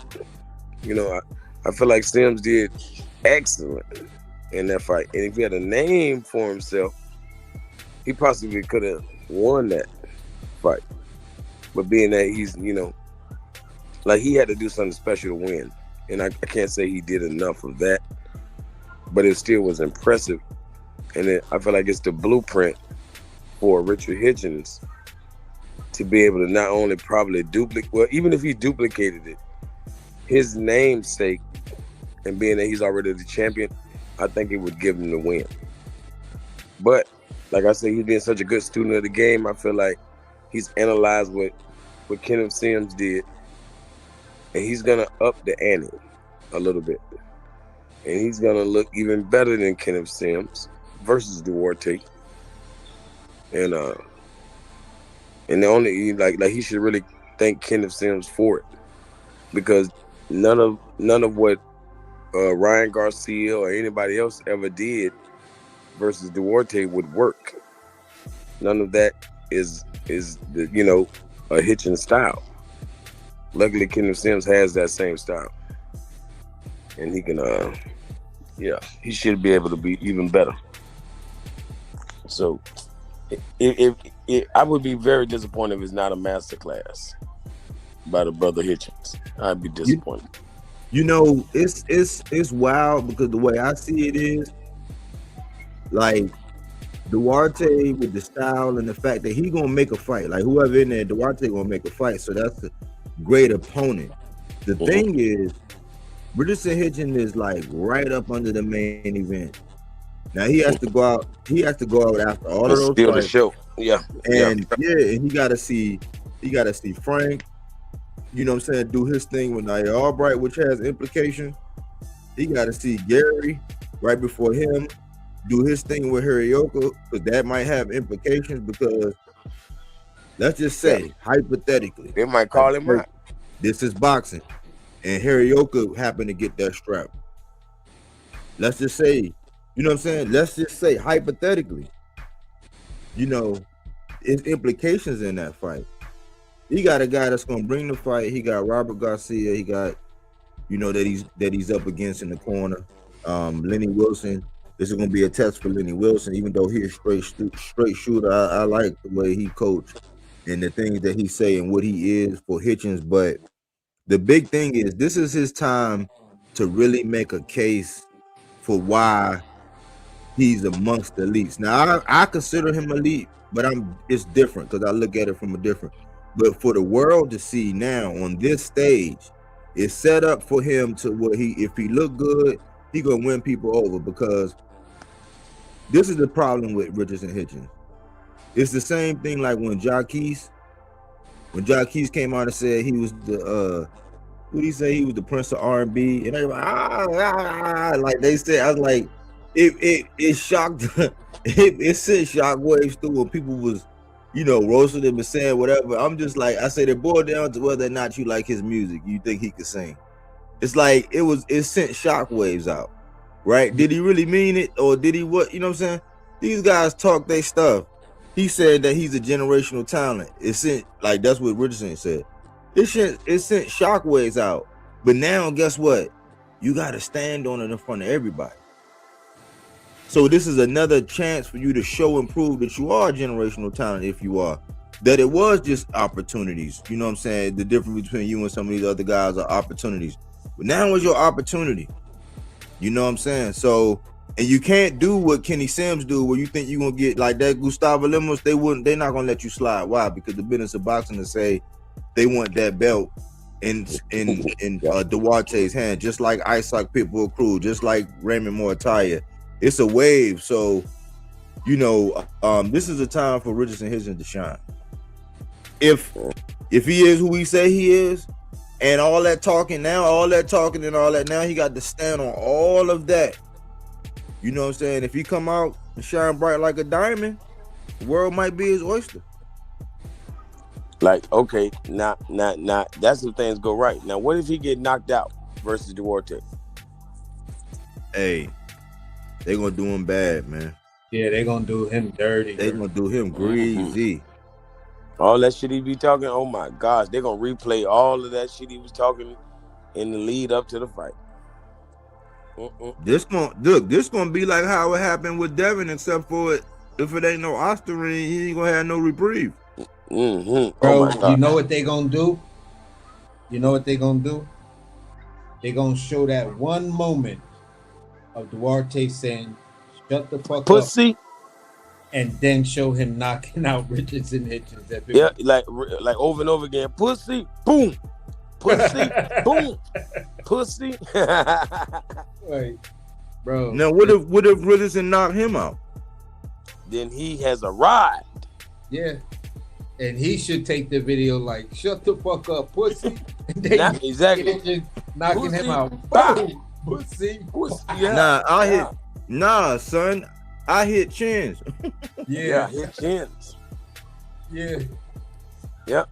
I'm rich. Hit chins. I'm rich, son. I hit chins.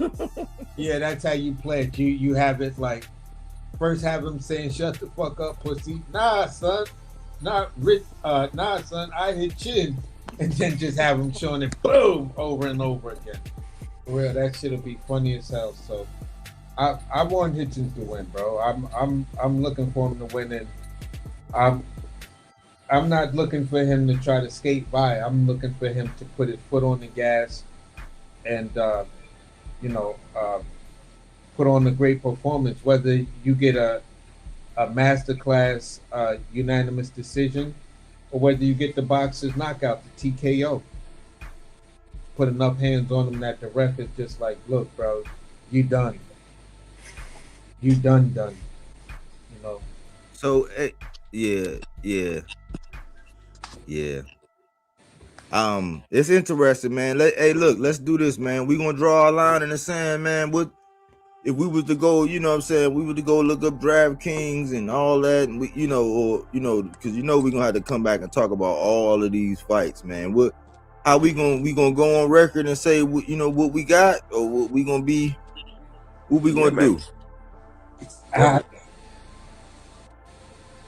Definitely. Like, of course, I'm going with my boy, the Ghost. I'm gonna try to stand strong with my boy Gary, man, because Gary give me the fights I like, so I really want him to pull it out, so he can turn up the heat on everybody, and man, that dude Hiroka is real game, so it's gonna take a lot to put him down. So just like if Frank Martin put down the here, that's a big statement. If goddamn my boy Russell put down Hiroka, that is a big statement. Just like I'm going with Hitchens on split decision. But if he can do something better than that and knock this motherfucker out, then yeah, that's a very big statement. That's just like, let's say Mario Barrios knocks out Garcia. But even if Ryan knocks him out, either way, it's a big statement. But I'm going with Barrios by decision.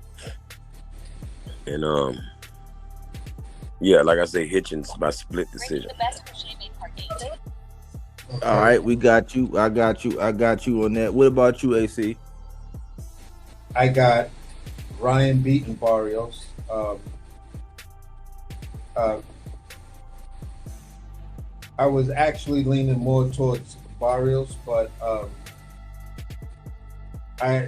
there's something about this Ryan that's making me say fuck with him. I think Ryan's gonna pull it off. Ryan may even get the stoppage. For Gary and Andy, I'm 50-50 on that fight, and it has very little to do with the fight. I'm 50-50 on it, and I really don't want to call it because it's the after effects. Andy Hiroka still hasn't gotten the backing of all the big money in Japan, even though he beat the guy that Japan put the money behind in Jin Sasaki. It's because this dynamic that he's half black that they don't want to make an investment in a half black, half Japanese fighter. I think if he wins, he can go that route. If he doesn't, his boxing career may be over, and that would be fucked up for a talent like Andy Hiroka.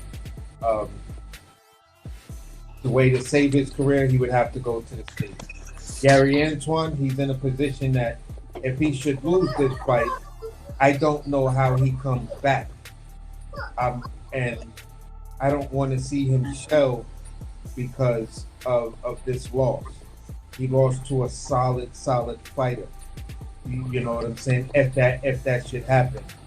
So they're gonna try to blackball the shit out of him. People are gonna make all kinds. Well, he lost to some bum Japanese dude named something hamburgers or some stupid shit like that. Or handkerchiefs. They're gonna make some dumbass name for the dude. So and say Gary Antoine lost to a dude like that. So effectively, where he would be at trying to make big fights, he would fall into the Charles Conwell, Speedy Rashidi category, to where is maybe going down the box rec and building your shit back up might be your best option.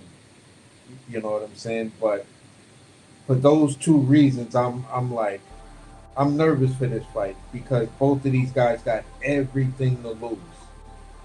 And what they just have to gain is just beating each other as far as, the regular boxing world is like looking at this. You know what I'm saying? But for those of us who know both of them, it's like they have everything to lose, whoever walks away from this fight. And it might be a tragic story for the loser. And that's why this fight has crazy implications. And it's just like, it's so good, but it may be life-changing depending on the performances. You know what I'm saying? So that's where I'm at on that one.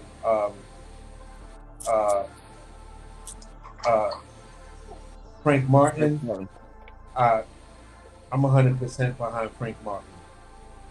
I'm hoping that he just smacks this dude to sleep. And what's the last fight? That's it, right? Or is there one more? Am I forgetting somebody? Mario Barrios. Oh yeah, and Ryan. No, I said that. I said Ryan. And I'm just naming all of them.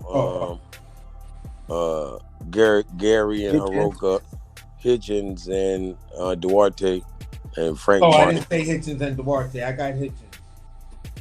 It should.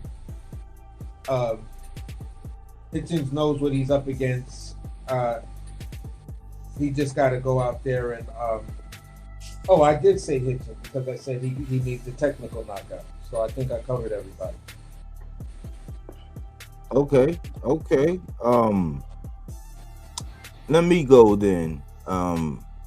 When it comes down to Ghost versus Nia Albright, I'm gonna say Frank sparks this, man. Yeah, I think that being in there with Tank, man, it do something to you, man. When you go up against that, you know what I'm saying? And now it's been proven, it's been shown. Like once you get in there, you get that done, you take off, you know what I'm saying? But I think that experience, now that Frank is like, he's loose. He got all the fundamentals from Derrick James, and now he can show off his athletic prowess. I know it's something that Nair can probably deal with, but I think Frank knows that you know, he can get that big. He can get his shot. He can get right back with a knockout performance, and I believe that's what he's going for. I just think that I don't see anything like extraordinary about. I think it takes a special talent to do what you need to do to Frank. In the amateurs, he beat Virgil. He beat Michelle Rivera, dropped him, and he was on PEDs. He did what he did to Romero Duno, sparked him. And he hard swinging. He was in there. It was rough. He knocked him down. It's Frank. Frank is nice, and he's a late bloomer, but I think he's at the right weight class. His height works to his advantage. I think he's going there to make a statement. And he seemed like he's in great spirits. So I got that. Then moving on to Gary Antoine and Hirioka. If you're going to take my advice and try to get some bread, I'll say this. Gary Antoine Russell is my man. So there will be a bias in it because I'm from Suitland. I was born in Suitland. I was born in DC, raised in Suitland before I moved to Glenarden.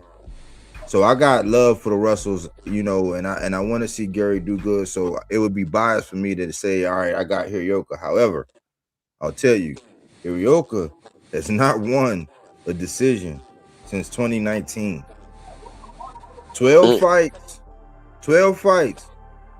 It was 2019 when he got a decision. That was a UD, and right before in the fight before that, it was a KO. So he's a TKO king, KO, TKO guy. He hasn't had one since 2019. It's 2026 now. He has had an extensive layoff, and he might be battling, what you call it, jet lag. Appreciate you. He might be battling jet lag. I just think that his style might be more prone to where it might not affect him as much because he don't move around and jump around and all of that. He's like a pretty much stationary fighter. So if you're gonna make a bet on this does not go to the distance.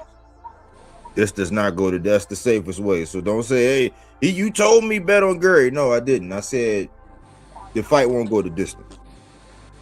I'm pulling for Gary, but this is a very dangerous fight. And just like always, even when he lost to Puello, if that should happen, I'm still gonna have his back. Like Brian Norman, what happened with Devin, I'm still gonna have his back. Like people lose, my fighters get dropped, they lose, they get a draw. I'm still gonna be right here. You know what I'm saying? Mel, I was beside him. Earl's been beside him. You know what I'm saying? I'm gonna be right there for Gary. It's a very dangerous fight. I hope he can pull it out, but man, that's a tall task, bro. It won't go the distance. Richardson Hitchens and Duarte. This is the only one I feel like I'm gonna go out on a limb for. I'm gonna say that I know Richardson probably gonna at least drop him twice. I don't know if he's gonna stop him. I hope he do. For boxing's sake. So that his performance can put him above all that buddy shit that he's dealing with. I hope for that, you know what I'm saying? And also for the business of boxing in the sport going forward, because they want to get that belt around Duarte's waist. They remember how they was marching Zepeda around when he won, like before he even fought Shakur, he was being touted as a champion. He went down there in Tijuana and brought Tevin Farmer down there, and he was just a interim or whatever. He ain't had a real thing. He was touted, and they wanted that belt around him. They wanted that belt around his waist. So they got Morataya. It's a strong storm for them to get all of that pit bull, get him to have one. They would love to put Duarte right there. So I'm gonna say Richardson Hitchens by a unanimous decision with 2 knockdowns in that fight. The last one, Ryan. I go back and forth with it, man. And Ryan's not one of my guys, but he got so much talent. I hope he wins. I hope he beat the shit out of Barrios for real. You know what I'm saying? I really do. I'm tired of them just slutting Mario Barrios out and just walking them around with the belt. Like, you want some? You want some of this? You want some? He ain't trying to unify. He ain't trying to do nothing. He bullshitting. You know what I'm saying? Yeah, he taking on big fights, but he bullshitting. You know, so I got Ryan money line. I'll take Ryan money line. Richardson Hitchens, UD. A knockout for the Hirioka and Gary Antoine Russell, and a stoppage in the or a knockout for the Frank versus Nair Albright. All respect to all the fighters, I respect them all, but that's what I got, y'all. Good ones. So we'll see, man. I know we all probably boxing and talked out. I told my lady, I said, listen, tomorrow I'm resting up. I'm getting up. Got a couple things to do in the morning. I'm gonna go and make sure I have all the rest I need, and it's gonna be all me just watching boxing. I'm about tired of talking about it now. I just got to see the shit, and then come and then formulate whatever's going on after that, man. But I appreciate y'all, man. Everybody, even Aaron Jones, who jumped up here. That guy Blaze, he jumped up here.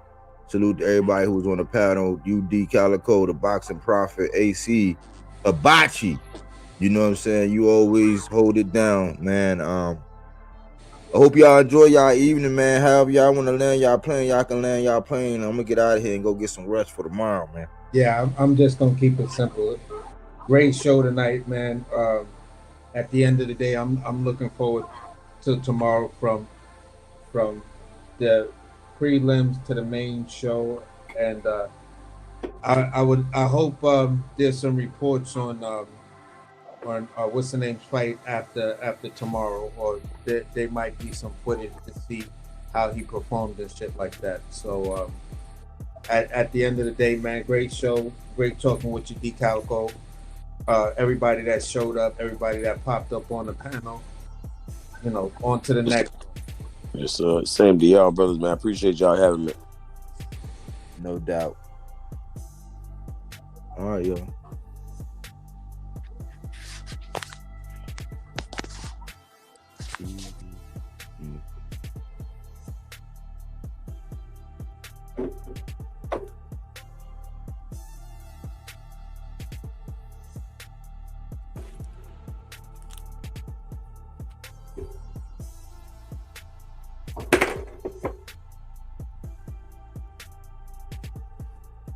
We had another good one, man. Wanted to be casual, just let people just say what's ever on their boxing minds, man. It's always, all of these things is from a matter of perspective and opinions, man. So I want to have a laid back show, no structure, just shoot the breeze as a fan. I am one of them guys that will allow myself to just be a fan. I think we should do that more often. I don't always look at boxing from the perspective of me making content or having something for people to listen to. It's right now it's a little bit more than a hobby. We're running a channel, but I've been doing it for free for so long that you could tell I love it. So I just want to see a healthy sport. I kind of do feel like some of the people, some of the seniors, the elders growing up, and how as things change, they be like when music, like a certain style of music came out, like rap and all that, they was just like, what is this? And and then slowly but surely they kind of got used to it or whatever. It's the same thing with boxing. The way that we look at boxing, what I'm saying? The way we hear these young fighters and how it's all about this, and it's just like when the NBA went to load management. Load management has come into boxing. I've been saying this for a couple years now. Load management, like picking your opponents and doing this, strategic. You don't fight hard fight after hard fight after hard fight because you don't have to. You can fight a tough fight and then fight a fun fight or a homecoming or a circus fight and then fight another. It's no whatever. And depending on your fan base, you can pretty much move however you want to move. As long as you have control over everything. So it's actually changing. And so I, when I used to say, well, the seniors or the elders, they just got to get along with the time, just like with technology now. I try to tell my loved ones that's a little older, they're like, hey, get right with technology or get left. The only thing constant is change. We're always evolving. And if we're going to be around, we got to evolve with the time and figure out a way to still be ourselves, talk boxing, and still hold expectations, but understand that the game has changed. It's a different culture. We can reminisce all day, but it's a sign of the times. It's just like AI come in. You can sit and cry about it. You know what I'm saying? You can pout about it. You can do whatever you want, but AI is here. The current boxing culture that we got right now with friends and family and networks and all that, it's here. It's here. We got to deal with it. We got to figure out a way to keep falling in love with the sport of boxing and keep figuring out ways to support it. Because if we don't, man, it's definitely going to go away. That's just how I see it, man. So I try to still, no matter how much I hear nonsense out here and how people can be salacious, and knowing that this is a business, even online, it's a business for people. It's a way people make money. So it kind of relieves some pressure off of me into thinking like, why are they saying this? Why are they saying it? It baffles me, but I know that they're making money. That's why. That keeps me calm. 80% of boxing is still good. The 20% of boxing is bad. We just spend 80% of the time talking about the 20% that's bad and not the 80% that's good. Think about it. There's 4 champions in each division, maybe even some interims. Then you got the IBO from across the pond, and then you got the ring, and now you got Zuffa. So depending on how you view it, man, there's a lot of opportunity for people to be running around saying that they champions and this and that, and in every division. It's more divisions than it used to be. We had to adapt and change to that. It's less rounds than 15 rounds. We had to adapt to change to that. I just wish they would have made it an odd number of rounds, like 13 rounds. You know what I'm saying? Make it to where, like, whenever you sit down and do business with some people, a group of people, always make sure you got an odd number of people. Why? So you can never be gridlocked or caught even. So it's set up to where they can dictate who wins. That's why they got away from 15. That's one of the reasons. But I think it was Ray Mancini was one of the real reasons. But they should have went to an odd number. So we won't get all these draws, and we won't get all these, like, it'll be better to get a outright, straight up decision. But we've had to evolve. We had to evolve with more weight classes, less rounds, more belts. We had to adapt. We could still be pouting about all those things now. Now we've accepted it's the norm. So I'm not saying get over it. I'm just saying let's just push through it. Only way you can do that is be genuine, man. We can have compassion for how they doing things and say that, oh yeah, it's business, and I understand. It's like, yeah, to a certain extent, yeah, you do get hit in the head. Make sure you make enough bread. Make sure you're doing right by your money. But we also got a responsibility to be able to, say, no, that's not quite right. You know what I'm saying? Like, by the letter of the law, you are moving funny. We should still be able to say, because no matter what, like, we know what a duck is. We know when people are maneuvering, being strategic. We know. You can blame it on everything, like the business. You can blame it on, like, the fact that you didn't come from anything. We know when you're moving funny. The best time to catch these boxers is before the silk sheets, man. That's why I say get familiar with some of these young cats. Get familiar with some of these foreign cats too. Just think about it. If you're not familiar, it's gonna be somebody you're gonna be sitting there forced to watch somebody that's foreign fight every time they come on TV. There's nothing you can do about it. Because that's the way the boxing is going. So the guys like the Shushu, the Richardson Hitchens, like the guys that get it from the mud, and rise against the odds when they wasn't the darlings or the favorites, the Oshaki Fosters who was in the prison system, came out, was able to become champ, move up. Like, we got to encourage those things. We got to celebrate them. Why? We got to get off the beaten path. Why? Because the big guys, you don't got to worry about that. The media and whoever in control, they're going to sell them. What the rest of us are doing, bandwagoning,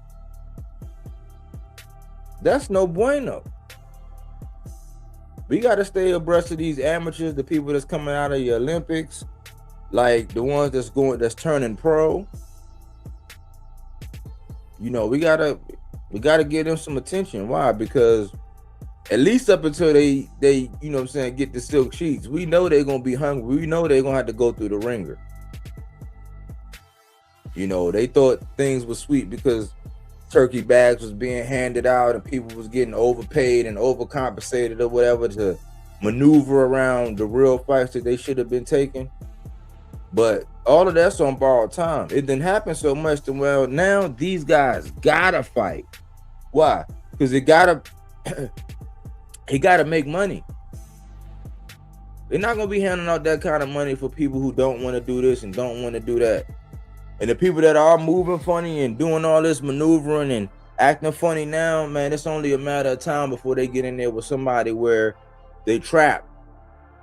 So all we gotta do is wait and see, man. I hope everybody got something from this live, man. It was a more laid back live.